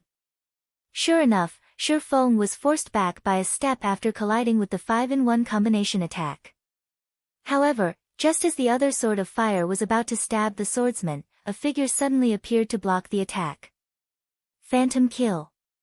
After he upgraded the abyssal blade by a rank, Ye Feng's doppelganger had gained 80% of his attributes. With his twofold berserk state, it was child's play for the doppelganger to block a single flaming sword. After blocking the attack, Ye Feng's doppelganger activated Windwalk and Wind Blade before charging towards the enemy berserker. Although Sirius wanted to use the white sword of fire to defend himself, Ye Feng had the weapon pinned down. It couldn't approach the doppelganger. When Ye Feng's doppelganger arrived before Sirius, the berserker finally gave up his control over the white sword of fire. He swung Bonfire to defend against the doppelganger's chop. Just as the doppelganger's sword was about to strike, the berserker evaded the attack. Immediately after, Bonfire bit into the doppelganger's body. However, even after the doppelganger received the damage, it did not retreat. Instead of the doppelganger, it was Ye Feng who stood before Sirius. After swapping positions with his doppelganger, Ye Feng swung his sword at Sirius. A streak of blue light flashed. Surprised by the unconventional attack method, Sirius had failed to react and received Ye Feng's attack in full.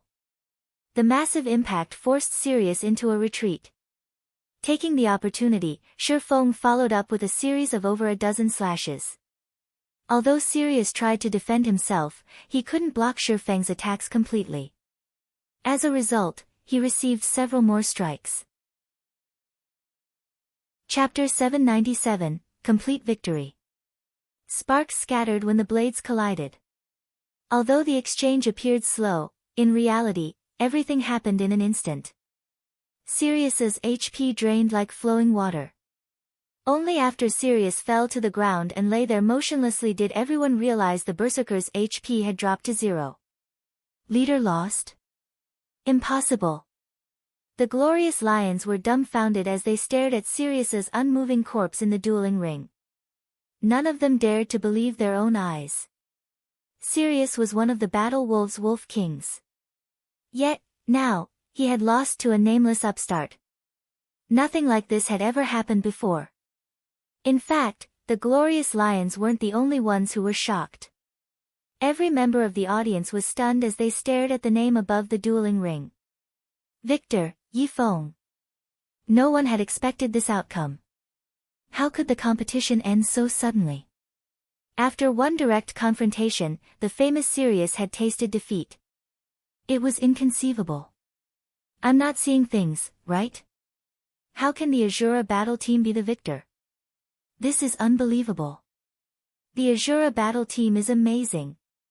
The Glorious Lions, a battle team that had won twice in a row, had lost, 3-0, to the Azura battle team. Only those watching will probably ever believe this. Even now, the audiences had yet to recover from their daze. It was as if the last, brief exchange from before had etched itself into their minds. The techniques in this battle were definitely worth studying.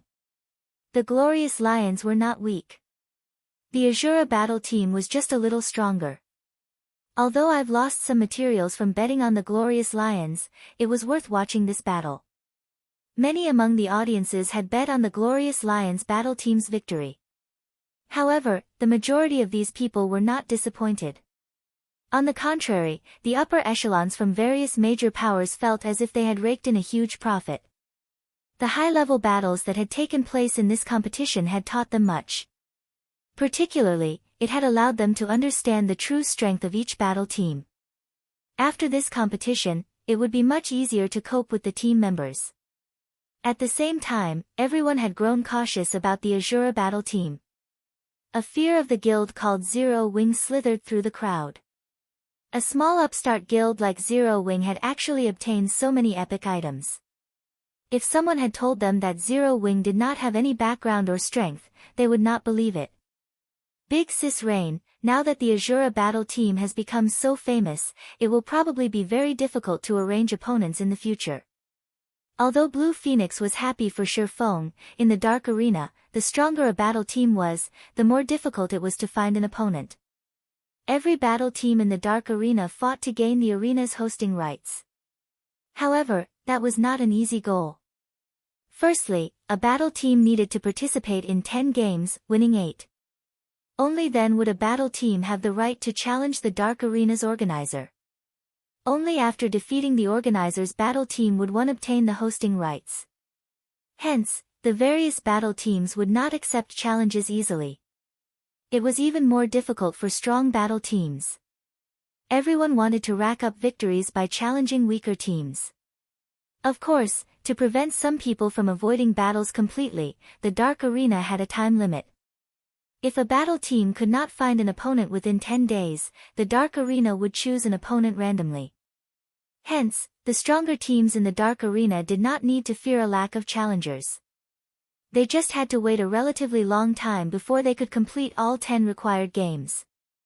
Much would change in God's domain after 100 days. It doesn't matter, Phoenix Rain said as she shook her head.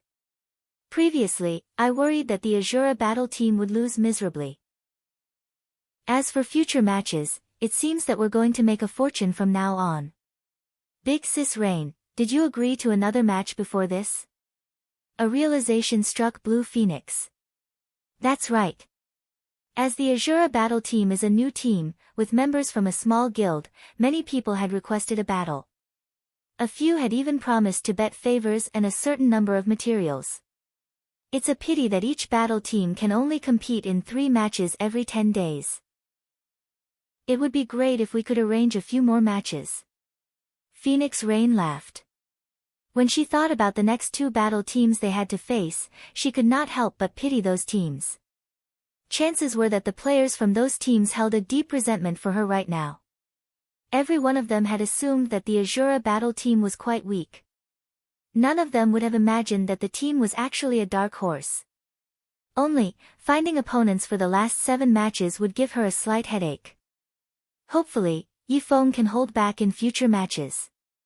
Otherwise, finding an opponent will be a problem, Phoenix Rain muttered softly. Lost. He actually lost. When Hua Qiushui heard the applause and cheers, her face twisted into an ugly expression. Losing a game was not a major issue for her. After all, the Glorious Lions only needed to win 8 out of 10 games. However, not only had they exposed much of their strength, but they had also lost the competition and suffered immense losses. Primal emerald wood and soul cultivating stones were not cabbage that one easily found on the streets. Not to mention, they also had to pay the 1,000 pieces of level 30 dark gold equipment and 30,000 magic crystals. Such a huge loss would not end with a slight sting. Who knew how much time she would have to spend to recover? However, losing money was secondary to her. Her reputation was far more important. The upper echelons from the major corporations would learn of the Azura battle team's victory. It was a guarantee that they would launch investigations on Ye Feng. If they discovered that she had chased Ye Feng away from the Glorious Lions, she would probably be branded with the title, Blind Fool. Her superiors might even begin to question her abilities as a manager. Zero Wing. Sooner or later, I will get my revenge. Exemplary Willow raged as she stomped her feet. She shot a glare at Ye Feng before turning to leave. Below the dueling ring, Zero Wing's members celebrated and rejoiced. Leader, are you alright? Fire Dance asked as she approached Ye Feng. Ye Feng looked worn. His complexion was pale and waxy. He looked nothing like a winner. It's nothing. I just expended too much of my concentration, Ye Feng replied as he shook his head. This battle had been truly dangerous. He had gone all out from the very beginning of the battle, pushing his 5 senses to their limits. He had remained on full alert throughout the match, fearing that a moment of carelessness would lose him the fight. Sirius's combat standard was simply too high. If this match had taken place 2 or 3 weeks from now, he definitely would have lost. Although Sirius's equipment was already impressive, the old man even possessing several epic items, at the end of the day, he did not have a fragmented legendary item. He also had not learned any super skills. These 2 aspects could improve a player's combat power by leaps and bounds. Even Sirius would have a hard time trying to bridge the gap by relying on techniques alone. In front of absolute strength, all manner of trickery was useless. This was the cruel reality of games. Hence, regardless if they were experts or ordinary players, all players prioritized improving their weapons, equipment, and skills. While Ye Feng rested, Sirius revived below the dueling ring and marched straight over to Ye Feng. Kid, you sure know how to hide your strength. However, you might be able to beat me now, but it will be a different story in the future, Sirius said, a warm smile appearing on his stern face. Alright, I've said enough. As per our agreement, I'll give you this. With this information, you should be able to improve yourself further and reach my level a little sooner. However, whether or not you obtain the item will depend on your own abilities. Saying so, Sirius sent Ye Feng a private message. He then turned and left. As he walked away, he could not help but glance at Fire Dance, shaking his head and sighing. His reaction creeped Fire Dance out. Seeing Fire Dance's reaction, Ye Feng chuckled. The two had discussed their bet through private chat. Nobody knew about their conversation. If Fire Dance knew that Sirius had wanted her as his disciple, she would probably feel quite awkward. However, although Ye Feng admitted that Sirius's guidance would open many doors for Fire Dance in the future, he did not think that she would have any fewer achievements if she remained by his side. He also would never allow the battle wolves to poach one of his experts. Following which, Ye Feng opened the file Sirius had sent him, intending to glance through the information he had won from the old man. Just what kind of information could actually give him the possibility of advancement? Chapter 798, Deterring Force. Like a wildfire, news of the Azura battle team's victory in the Dark Arena spread throughout God's domain. Practically minutes after the competition ended, information regarding the Azura battle team had reached the hands of God's domain's various major powers. The reports were so detailed that it even included information on the acquaintances of the Azura battle team's members. Star Moon Kingdom, Maple City. Maple City had already become Overwhelming Smile's main headquarters. With Underworld's hidden support, the guild had solidified its position as the city's overlord. At the same time, Maple City had become the second largest city in the Star Moon Kingdom's eastern region. The city's player population was over 1 million. Although it was still far from the grandeur of White River City, it was superior to other cities within the kingdom. Yulan, why have you called me here all of a sudden? Feng Xianyang demanded, annoyed, as he entered the residence's meeting room, his gaze locked onto the charming, elegantly smiling Yulan. He should have had the most authority in Star Moon Kingdom's eastern region. However, due to Yulan's successful management of Maple City, Underworld's higher-ups designated Yulan to handle everything in the region. This enraged him. He had expended all of that effort to deal with Zero Wing, yet Yulan sat back and enjoyed the fruits of others' labor. Without an enemy to deal with, it had naturally been easy to develop Maple City. If it were up to him, he wouldn't have had any issues handling the task either. It's nothing major. I just wanted to tell you to withdraw Overwhelming Smile's members from White River City immediately and have them develop elsewhere, Yulan instructed, paying Feng Xuanyang's rude behavior no heed. And why should I do this? Feng Xianyang said, his expression darkening as he grew somewhat indignant. You know how high of a price I've paid to solidify my position in White River City. Although Zero Wing is very strong, White River City's overlord isn't set in stone. Don't even think about ordering me to withdraw Overwhelming Smile from White River City. Many of Overwhelming Smile's members were focused on all sorts of quests, including guild quests, in White River City. As long as they completed a certain number of quests, Overwhelming Smile's status in White River City would improve. Afterward, they could accept all sorts of rare, high-level quests. They might even receive epic quests. With epic quests, it would be extremely easy to obtain all sorts of top-tier weapons and equipment. They might even find new, strategic tools for war. The guild's recent promotion had even triggered an epic guild quest. If they completed this epic guild quest, he could obtain a tool of war. When they started another war with Zero Wing, even if Zero Wing had an abundance of experts, he did not think he would lose against the guild. If they pulled out of White River City now, then all of the White River City quests they had already completed would be for naught. He couldn't give up on the city now. Feng Xianyang, this is not my decision. The higher-ups made this decision. You have no say in this matter. In any case, you have 3 days to transfer all of our members to other cities, Yulan stated coldly. That is not possible. Feng Xianyang was dumbfounded. The higher-ups had hoped to obtain White River City, investing manpower and resources into the endeavor. Yet, now, They had decided to give up on the city. No matter how he thought about it, such a thing was impossible. I also considered the decision foolish. However, after seeing the information they provided, I changed my mind. I don't disagree with the decision, Yulan said. She then threw a file at Feng Xianyang, saying, have a look at it yourself. This is...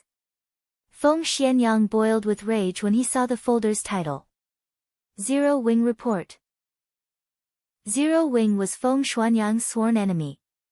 If not for Zero Wing interrupting his plans again and again, White River City would have been his by now. He wouldn't have suffered under Zero Wing's oppression as he did now. To make things worse, Zero Wing had flourished in the war in the Stoneclaw Mountains, becoming one of Star Moon Kingdom's large guilds that could even rival first-rate guilds. This had also weakened Overwhelming Smile's position in the city significantly. Now, Overwhelming Smile's members had to tread carefully when encountering Zero Wing players on the city's streets. This humiliated Feng Xianyang. However, he endured because he knew that this was still not the time to pick a fight with Zero Wing. Now, after striving silently for a long time, he had finally obtained an opportunity to seize White River City. Hence, no matter what, he could not give up in this competition for dominance. As long as he obtained White River City, the favor Yulan received from Underworld's upper echelons would also vanish. At that time, he would become the absolute leader of Underworld's branch in Star Moon Kingdom rather than playing underling to a greenhorn wench who had only been a member of the organization for a short time. However, after Feng Xianyang read the Zero Wing report, his excited expression froze, his eyes widening with shock. He paled as if he had seen a ghost. How can this be? Feng Xianyang couldn't believe his eyes. How has Zero Wing appeared in the Dark Arena? They even defeated a battle team that has the backing of a super guild. Currently, Underworld was considered one of the virtual gaming world's major powers. The organization was stronger than most first-rate guilds. Over the years, it had nurtured plenty of experts. However, there was still a vast gap between them and super first-rate guilds like the Dragon Phoenix Pavilion, not to mention super guilds. Yet, an upstart guild like Zero Wing had actually managed to defeat a super guild's battle team. This was simply inconceivable. Super guilds had too many experts to count. They even had monster-like existences. The powers supporting them were also profound and complex. Only other super guilds and super first-rate guilds could shake the foundations of such giants. No one else should even consider trying. Unless Zero Wing had a super guild behind it. A super guild? Feng Xianyang suddenly felt his body grow cold. That's right. The higher-ups have reached the same conclusion. Hence, we can't provoke Zero Wing anymore. There is no reason to continue wasting our time in White River City. In truth, Yulan doubted that Zero Wing had the support of a super guild. However, the Mana Pulse Cannon in the Stoneclaw Mountains and the various magic array scrolls. Now, they also had to consider the performance in the Dark Arena. A mere upstart guild was not capable of achieving these feats. Hence, it was quite possible that a super guild supported Zero Wing from the shadows. Even though it was only a possibility, Underworld would not take this risk. I understand. I'll transfer the majority of our members to other cities. However, I still have a quest I need to complete.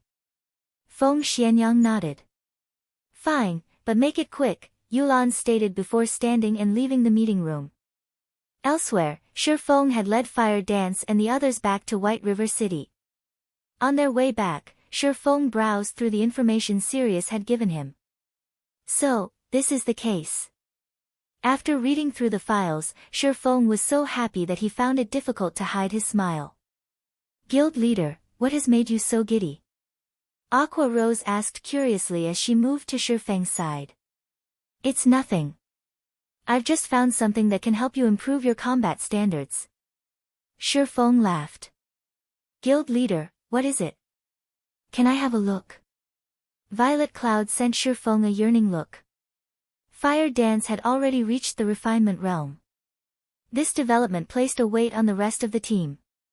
Violet Cloud felt particularly pressured. She was incredibly anxious to become stronger. There is no need to rush. We happen to be on our way there right now. Saying so, Ye Feng pointed at the distant candlelight trading firm. Chapter 799, Secrets of God's Domain.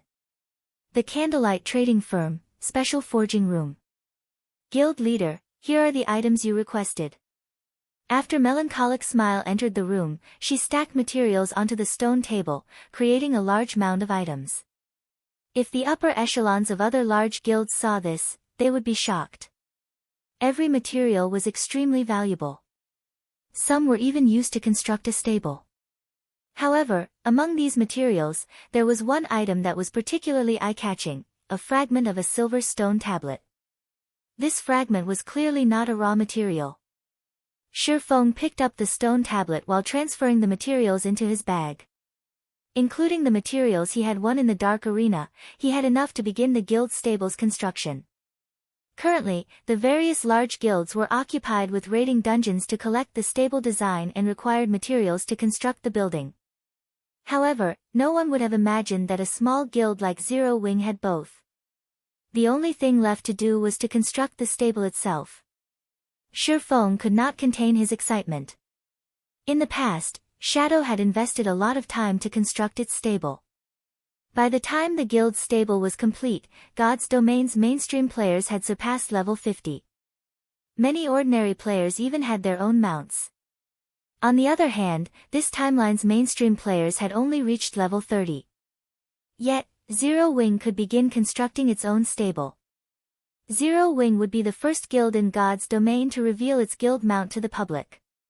Ordinary mounts cost 40 gold. However, guild mounts only cost 25 gold. Although the difference was only 15 gold, no ordinary player could afford that, even if they sold everything they owned. Even guild elite players would have to save for a long time to accumulate so much. Due to this 15 gold gap, guild players could obtain their mounts ahead of ordinary players. The only problem guild players faced was that they needed to a certain amount of guild contribution points before they could purchase a guild mount. GCPs were automatically rewarded after one completed a guild quest. The amount of GCP varied depending on the quest's difficulty, with higher-leveled quests awarding more points, and ordinary and daily quests awarding very few. In fact, one could say that the GCP requirement wasn't a major issue. Money was the only thing guild players truly needed to purchase their guild mounts. Guild leader, is this stone tablet related to your earlier, mysterious actions? Fire Dance knew of their plans for the guild stable. However, she was more concerned with Ye Feng's previous statement. After reaching her combat standard, it was extremely difficult to advance further. If there really was an item that could improve a player's combat standards, it must be heaven-defying. That's right. This stone tablet is the item that can help everyone grow stronger. Ye Feng nodded. The information he received from Sirius stated that there were all sorts of skills in God's Domain. There were ordinary skills, general skills, taboo skills, and an extremely rare type of skill known as a secret technique. Secret techniques were unique in God's Domain. Moreover, learning a secret technique was different from learning ordinary skills, whereby players could learn a skill with a click of a button. Secret techniques were also different from taboo skills, where players were only required to reach a certain completion rate. To learn a secret technique, players had to comprehend it. One's comprehension depended on the player. As to how one used the secret technique, that also depended on the player. Unlike the usual skills, a secret technique would not appear in a player's skill menu even after learning it. Secret techniques also lacked a cooldown. Players could use the secret technique whenever and however they desired. The only resource consumed when using a secret technique was concentration. Ye Feng had learned a secret technique before. In truth, a secret technique was just a unique method of utilizing combat techniques. Void Steps was considered a footwork-type secret technique. Moreover, Sirius had revealed that his 6-in-1 combination attack was a byproduct of his secret technique. Although he had known how to use such a technique for quite a while, he had not been able to use the 6-in-1 combination attack. However, learning the secret technique had allowed his combat standard to reach a whole new level, allowing him to execute a 6-in-1 combination attack. Without the secret technique, even with his domain, such a complex technique would have been beyond him. Meanwhile, when speaking of secret techniques, Ye Feng immediately thought of the secret sword technique he had obtained during his promotion to Blade Saint. At the time, he had not realized what this item's purpose was. The stone tablet's introduction simply stated that it held some kind of divine power and that he needed to collect all the stone tablet fragments to restore the engraved pattern. Hence, he had not bothered with the secret sword technique. After all, obtaining this single fragment had nearly cost him his life. How difficult would it be to collect all 6 pieces? Of course, the secret technique stone tablet the Battle Wolves had obtained was also incomplete. Even so, players could still learn from the fragment. However, they needed to meet a specific requirement to learn the secret technique it hid. The requirement was magic crystals. One needed to inject a significant amount of magic power into the stone tablet to activate the secret technique once. Moreover, this secret technique was not complete. If one wanted to learn the complete secret technique, they had to collect all the necessary fragments. Although Sirius had kindly told him how to activate the secret technique stone tablet, the old man had not told him where to find one. This was also the first time Ye Feng had ever heard of secret techniques. This was the tragedy middle and low-class players faced. Unless one was extraordinarily lucky, many of God's domain's secrets were beyond people like him. Secret sword technique? Violet Cloud blinked as she looked at the stone tablet in Ye Feng's hands. Guild leader, can't only melee classes learn this? No. Any class can learn a secret technique. However, some are more suitable for certain classes. Fortunately, there is no limit to how many players can learn it. Take Void Steps and Sirius's 6-in-1 combination attack for example. These combat techniques are not necessarily suitable for our classes. However, if utilized properly, they are still significantly effective, Ye Feng explained, smiling. In reality, the secret technique Sirius had learned was more suited to magical classes, while Void Steps was more suitable for assassins rather than swordsmen. When used, however, they could still improve a player's combat power significantly. Aside from suitability, how much one had of a secret technique was also important. Sirius had learned his secret technique from a fragment. Hence, he could display immense power with the technique. On the other hand, Ye Feng had learned Void Steps by copying another player. His skill with the technique was less than garbage. Hence, his capabilities with Void Steps were limited. If he had learned the secret sword technique before his fight with Sirius, he would have had a much easier time taking the old man down. Hearing Ye Feng's explanation, his companions were speechless. They had all seen Sirius's 6-in-1 combination attack. They had never imagined that the stone tablet before them was actually something so amazing. If they could learn such a combat technique as well, they would have a higher chance of winning their battles, even against more powerful opponents. Chapter 800, Restrictions. Ye Feng could not help his smile when he saw the yearning and desperation in everyone's eyes. He could relate. Although the secret technique stone tablet is an excellent item, there are many restrictions. There are even restrictions while one is learning the secret technique itself. This is not an easy endeavor, Ye Feng explained.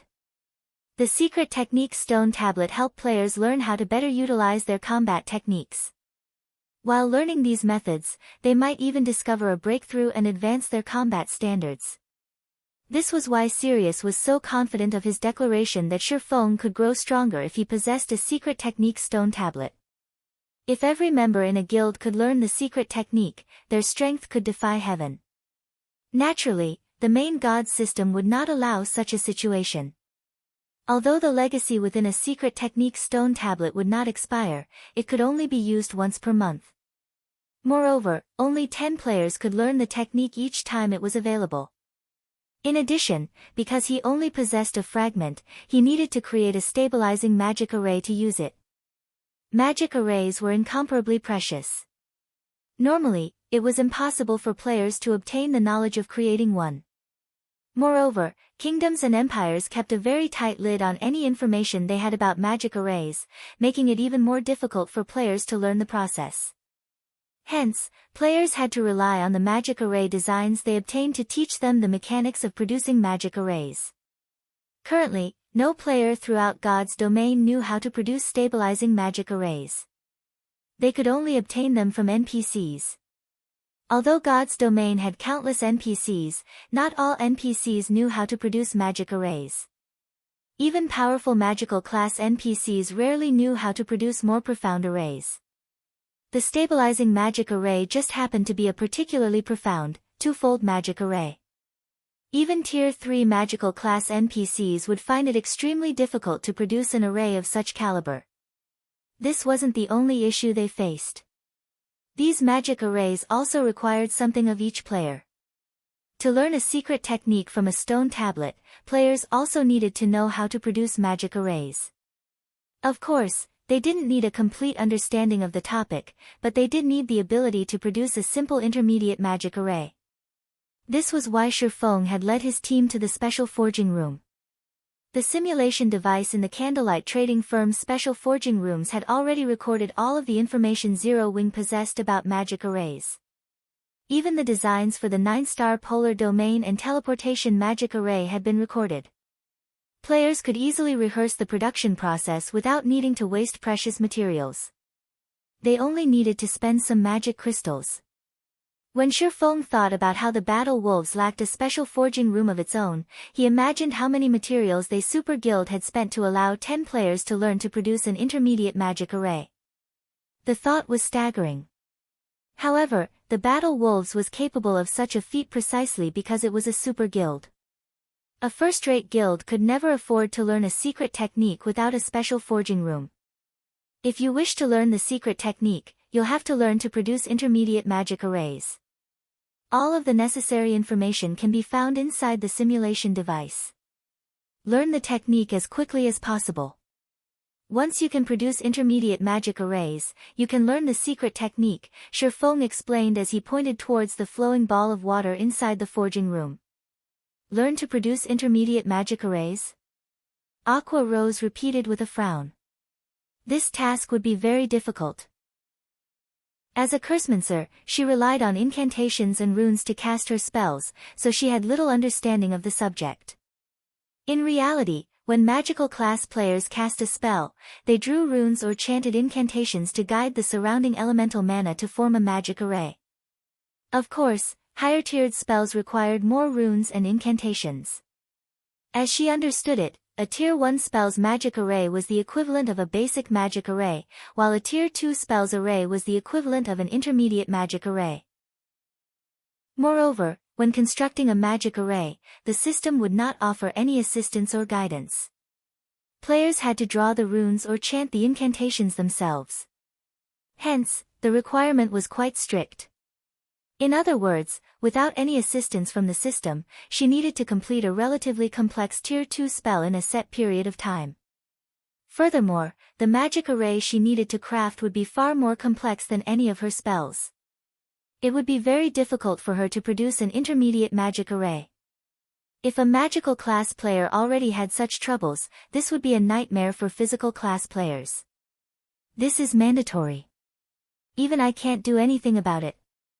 You have to rely on yourselves for this task, Ye Feng said as he spread his hands in a helpless gesture. He could not help them. He had only been able to produce the 9-star polar domain so quickly because of the understanding he had gained in his previous life. Hence, it would take a relatively long time for the others to produce an intermediate magic array. Fortunately, he could use this opportunity to deal with the guild stable. Following which, Ye Feng left the candlelight trading firm and headed towards the Adventurers Association. Meanwhile, Fire Dance and the other physical class players began to learn all they could about magic arrays. As for Aqua Rose and the other magical classes, they began to experiment with the process of producing basic magic arrays. As the number of guild residences in the city rapidly increased, the number of players who visited the Adventurers Association in search of their daily guild quests increased as well. Currently, the association enjoyed a constant stream of players entering and leaving the building.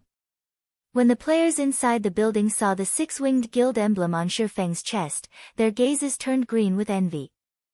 Many of the female players acted like ravenous wolves when their eyes landed on Ye Feng. They shot him flirtatious glances and dreamed of pouncing on the young man, devouring him whole. Ye Feng was speechless. He inwardly celebrated the fact that he had not come as Black Flame, and that he had chosen to wear his black cloak. Otherwise, these players might have truly devoured him. However, when he saw the players lined up to accept their daily quests, he could not help but feel nostalgia. In the past, he, too, had often come here to receive his daily guild quests. Guild quests fell into two main categories. The first category consisted of the daily guild quests that players could accept at the Adventurers Association, while the second consisted of the NPC-commissioned quests that were sent to guild residences. Any guild member could accept a daily guild quest. However, the rewards were mediocre at best. Very little EXP was awarded as well. Meanwhile, NPC-commissioned quests were different. Even the most ordinary commissioned quest provided decent remuneration and EXP reward. Some even rewarded relatively good weapons and equipment. Unfortunately, guild residences did not receive enough NPC-commissioned quests to supply every member within a guild. These quests were also directly related to a guild's popularity. The higher a guild's popularity was, the more well-known it was among NPCs. After reaching a certain level of popularity, even NPCs from other cities and towns would commission a quest. Currently, Zero Wing had the highest popularity among all of the guilds in White River City. Every day, Zero Wing's guild residents received more than 1,000 commissioned quests. Among them, there were over 100 high-level quests. Aside from its high popularity, Zero Wing received so many quests because of its residents' smithy. Every day, the smithy would provide a certain number of quests.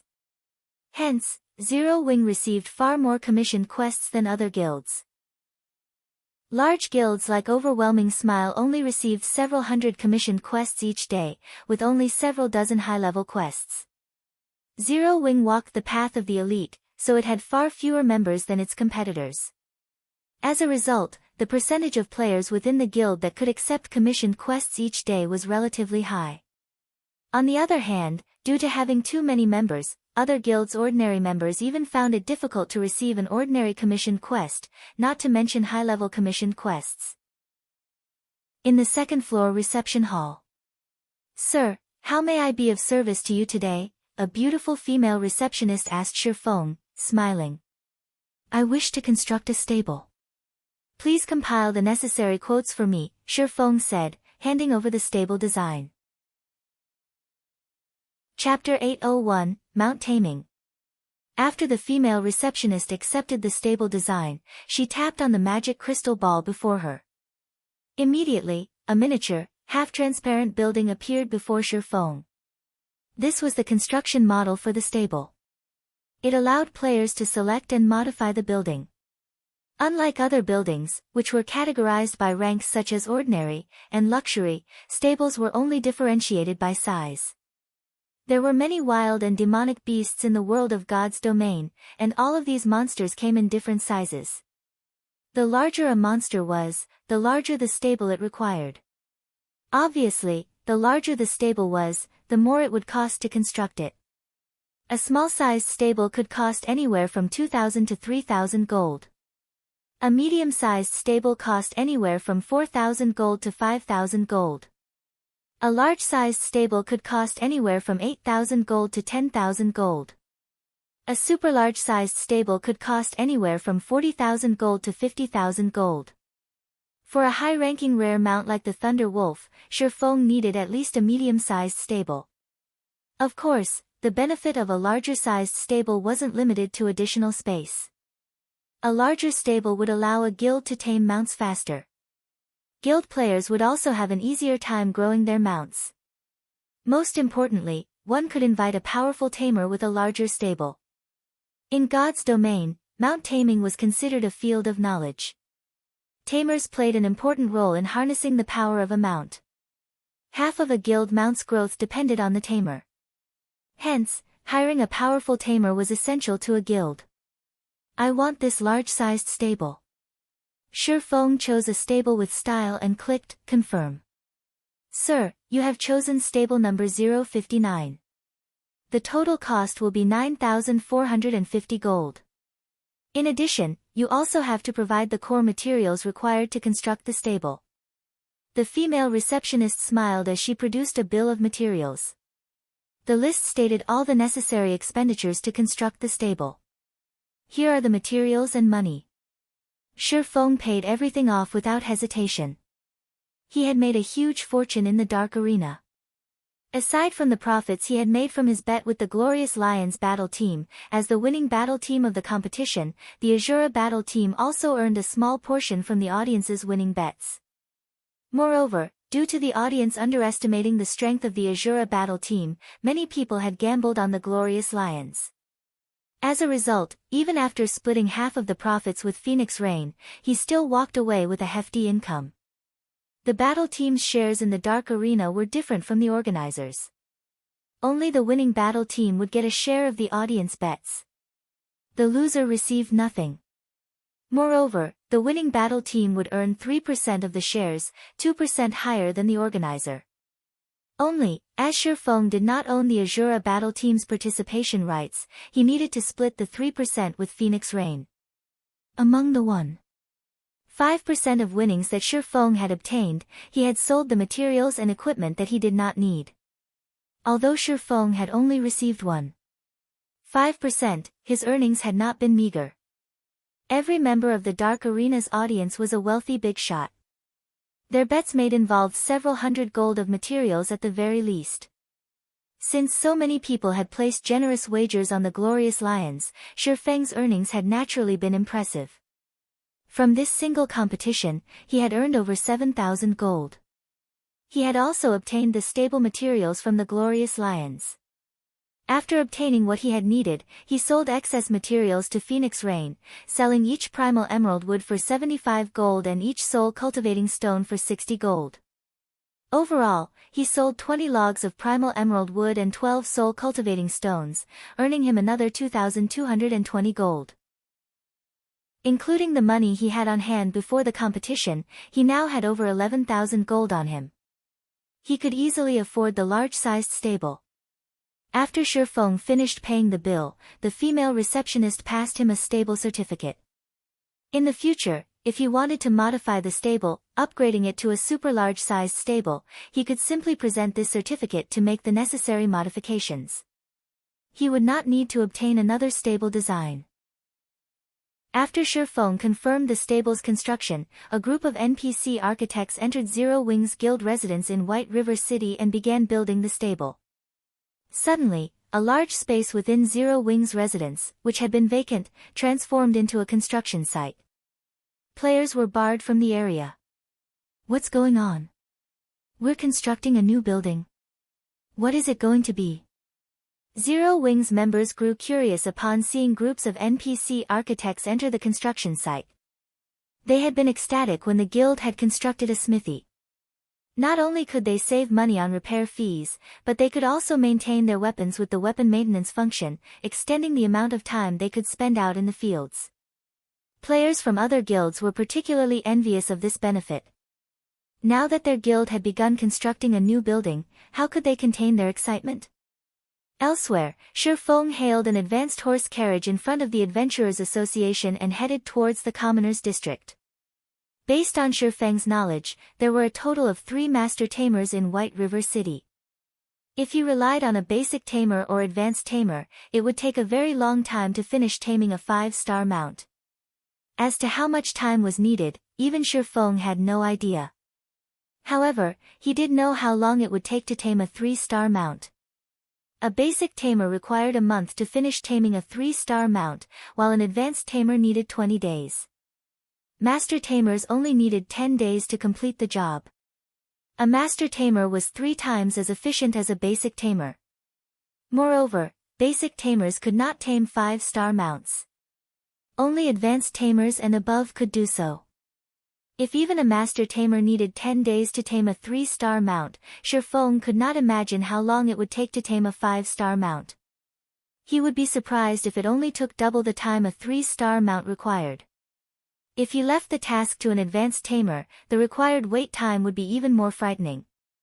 Hence, he needed to hire a master tamer to tame the Thunder Wolf. An hour later, Ye Feng arrived before a large courtyard in the commoner's district. Many beasts lounged on the courtyard's lawn.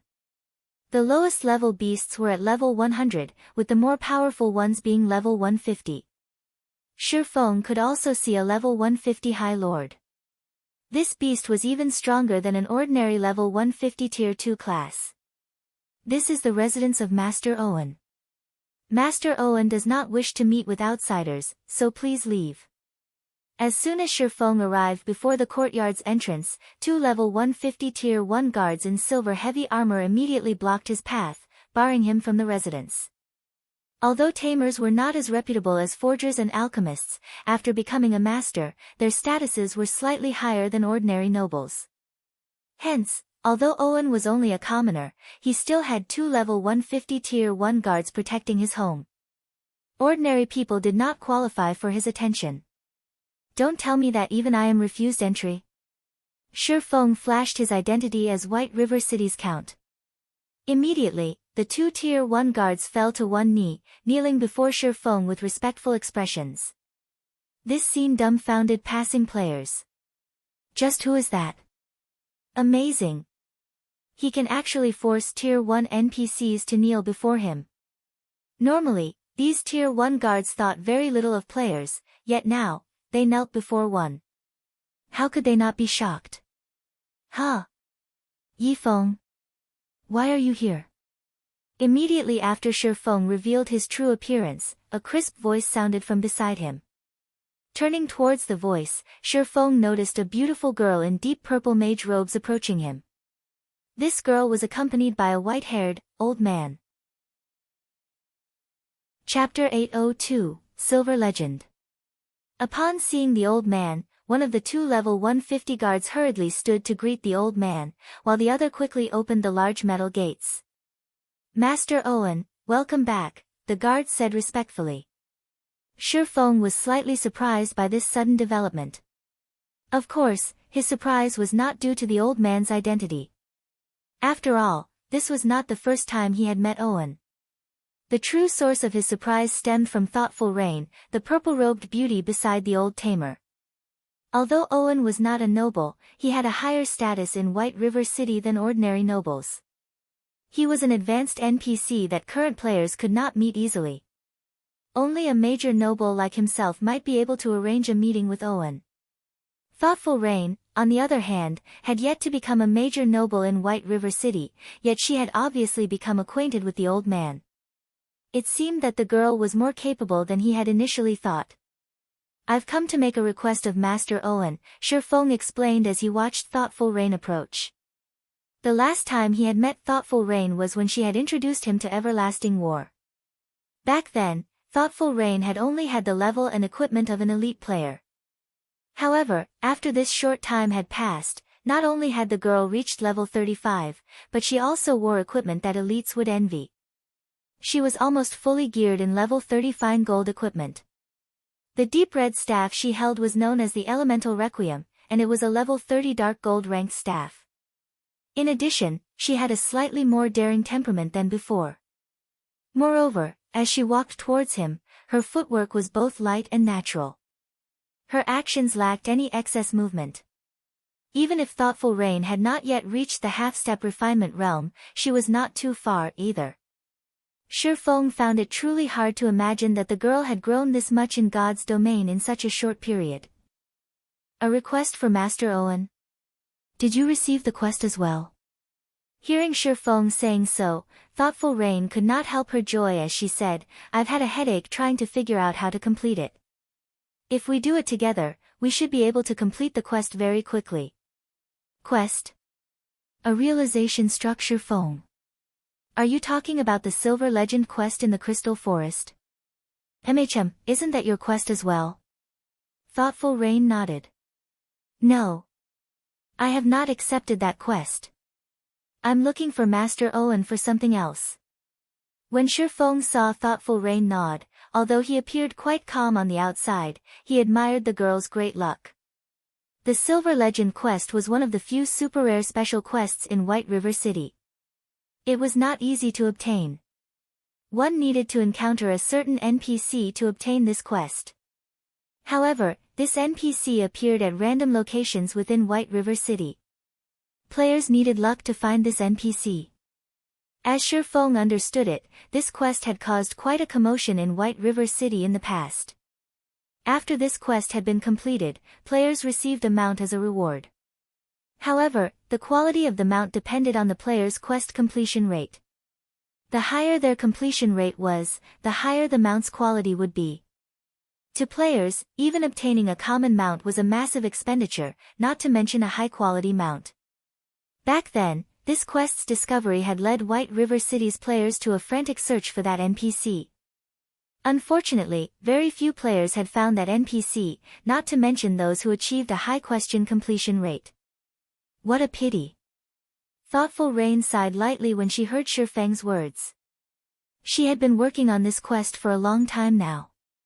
The next part of the quest was even more difficult than the previous parts. With her strength alone, this quest was difficult to complete. If she had an expert like Ye Feng helping her, she would have a far easier time with it. However, she had only met Ye Feng a handful of times before.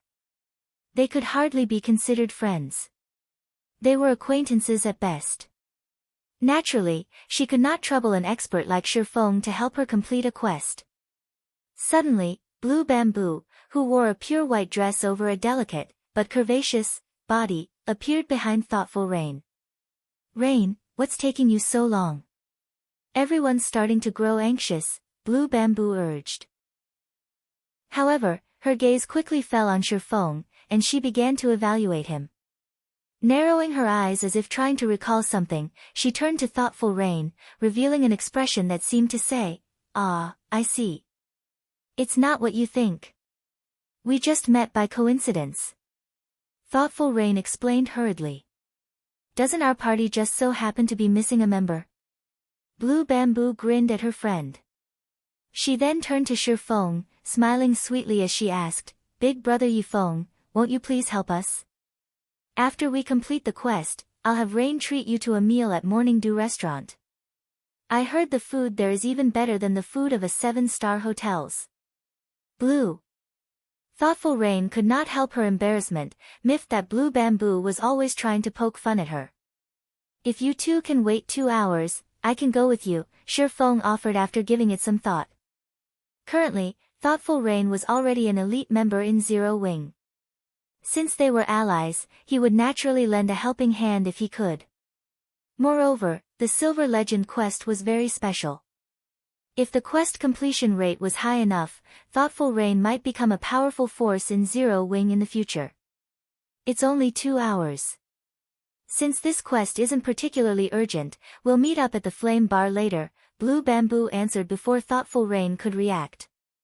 Following which, Thoughtful Rain and Blue Bamboo departed from Owen's mansion, while Ye Feng entered the courtyard alone. Led by the Tier 1 guards, Ye Feng reached the courtyard's central garden. Owen already sat comfortably inside a gazebo, waiting for him. A count ranked at the top of White River City's social pyramid. Owen was merely a master tamer. His status was not as high as a master forger's. Hence, he still showed Ye Feng some respect. If any other player stood before him, he'd only show them a cold shoulder. Seeing Ye Feng approach, Owen took the initiative to greet the swordsman, bowing slightly as he said, "Lord Count, how may I be of service today?" "Hello, Master Owen. I'm here to invite you to become Zero Wing's Tamer Consultant. I wonder if you can agree to this request?" Ye Feng asked. In God's domain, guilds with stables generally sought to hire a tamer, having the tamer work in the guild at all times. However, hiring a master tamer was very difficult. It was impossible to tie a master tamer to a single guild. Hence, one could only hire a master tamer as a consultant. Moreover, there was still no guarantee that the master tamer would agree. Owen hesitated for a long moment, unsure of how to respond. Take a look at this. Ye Feng took out the stable certificate and handed it over to the old man. To hire a master tamer, a guild must first possess a large-sized stable. Otherwise, the effort would be futile. Even with Ye Feng's status, a master tamer would refuse. This was the main reason why he had opted to construct a large-sized stable. Only after Owen saw the stable certificate did he agree to Ye Feng's request, saying, "It would be my honor to accept Lord Count's invitation. We can see to the formalities immediately." Following which, Ye Feng signed a contract with Owen. In return for Owen becoming Zero Wing's tamer consultant, Zero Wing would pay Owen a monthly retainer of 200 gold. After the contract was official, Ye Feng led Owen to Zero Wing's guild residence. Meanwhile, a huge commotion tore through the guild residence. Chapter 803, New Expansion Pack. After the stable appeared within Zero Wing's residence, news of it spread at the speed of light. Even first-rate guilds have yet to construct a stable, yet Zero Wing has theirs already. This is insane. Zero Wing's members are so lucky. They can purchase a unique mount as soon as they reach level 40. On the other hand, we have to ride horses. I've heard that guild mounts only cost 25 gold. That's 15 gold cheaper than common mounts. This won't do. I need to join Zero Wing. I want to buy a guild mount, too. For a time, the official forums exploded with threads about Zero Wing's latest development. Many guild players drooled over the image of Zero Wing's stable. Field battles in God's domain were growing more difficult. Not only had the monsters become far more of a challenge, but the burden these monsters placed on durability also added a hefty expenditure to their daily budgets. If they could purchase a guild mount, not only would they save 15 gold, but they could also obtain a growing mount. Once they managed to nurture their mounts to bronze rank, their mounts could assist them in battle. Field battles would become easier to take down. The consumption of equipment durability could also be decreased significantly. At the same time, the various large guilds throughout Star Moon Kingdom also felt an immense weight drop onto their shoulders. To obtain the stable design and the necessary materials to construct the stable, they had spared no effort.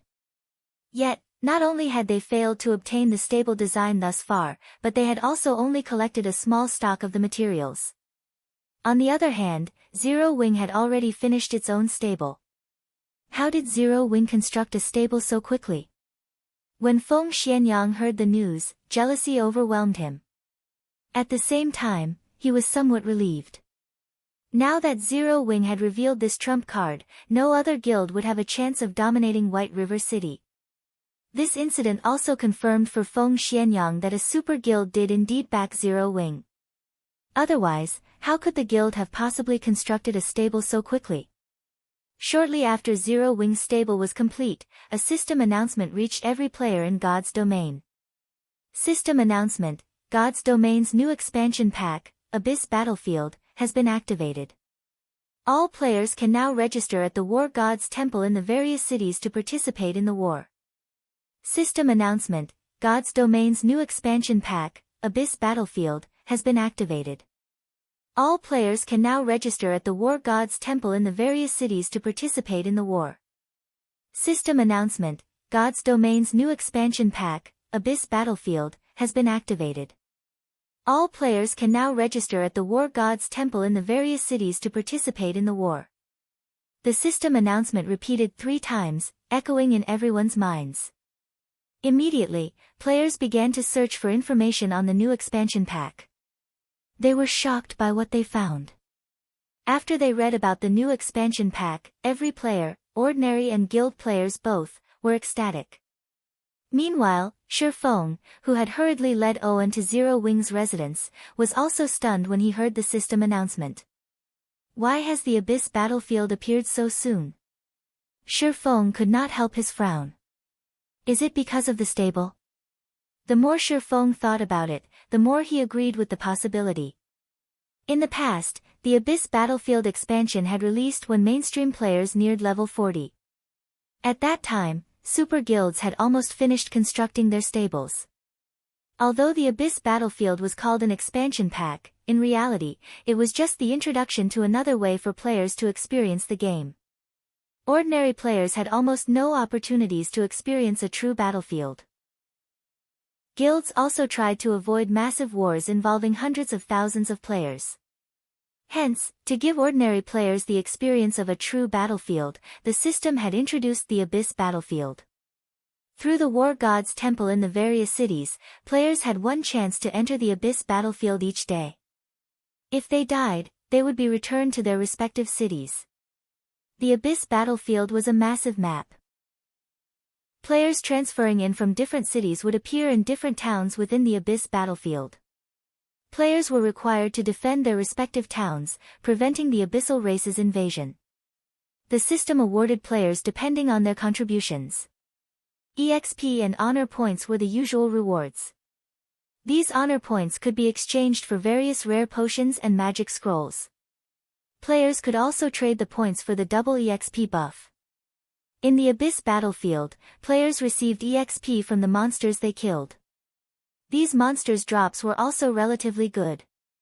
Moreover, even if players died in the Abyss battlefield, they would not suffer the usual penalties.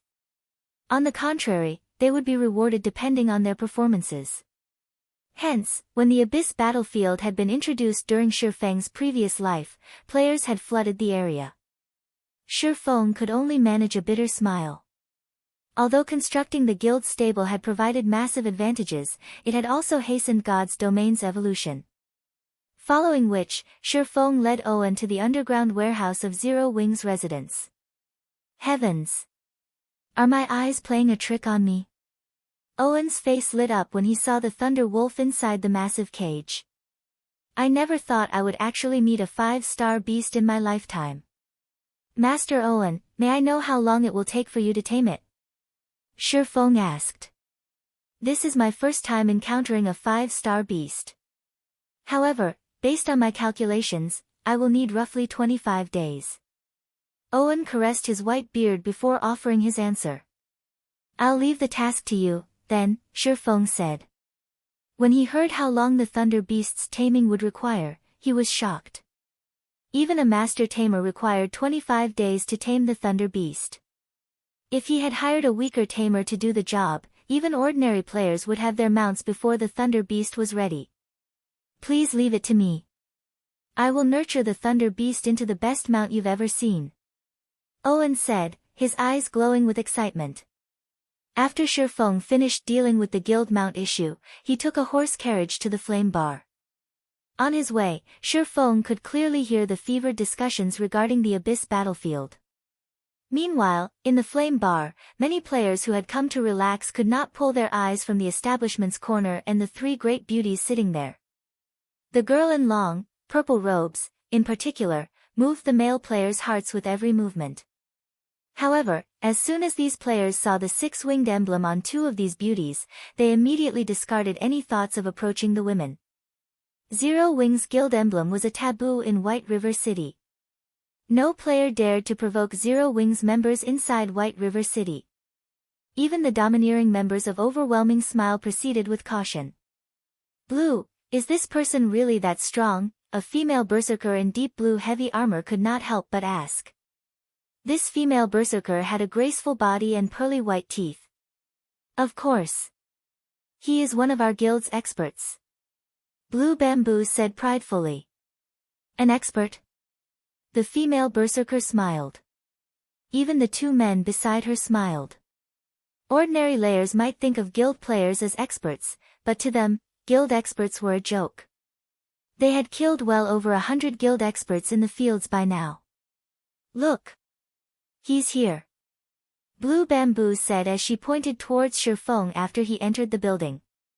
You're tuning in to the Blissful Bookshelf YouTube channel. We're so grateful for your support and don't forget to subscribe to join us on this incredible journey through captivating stories. Your generosity through donations truly makes a world of difference, as it's the primary source of revenue that allows me to expand and enhance this channel for you. Thank you from the bottom of my heart for being a part of this adventure.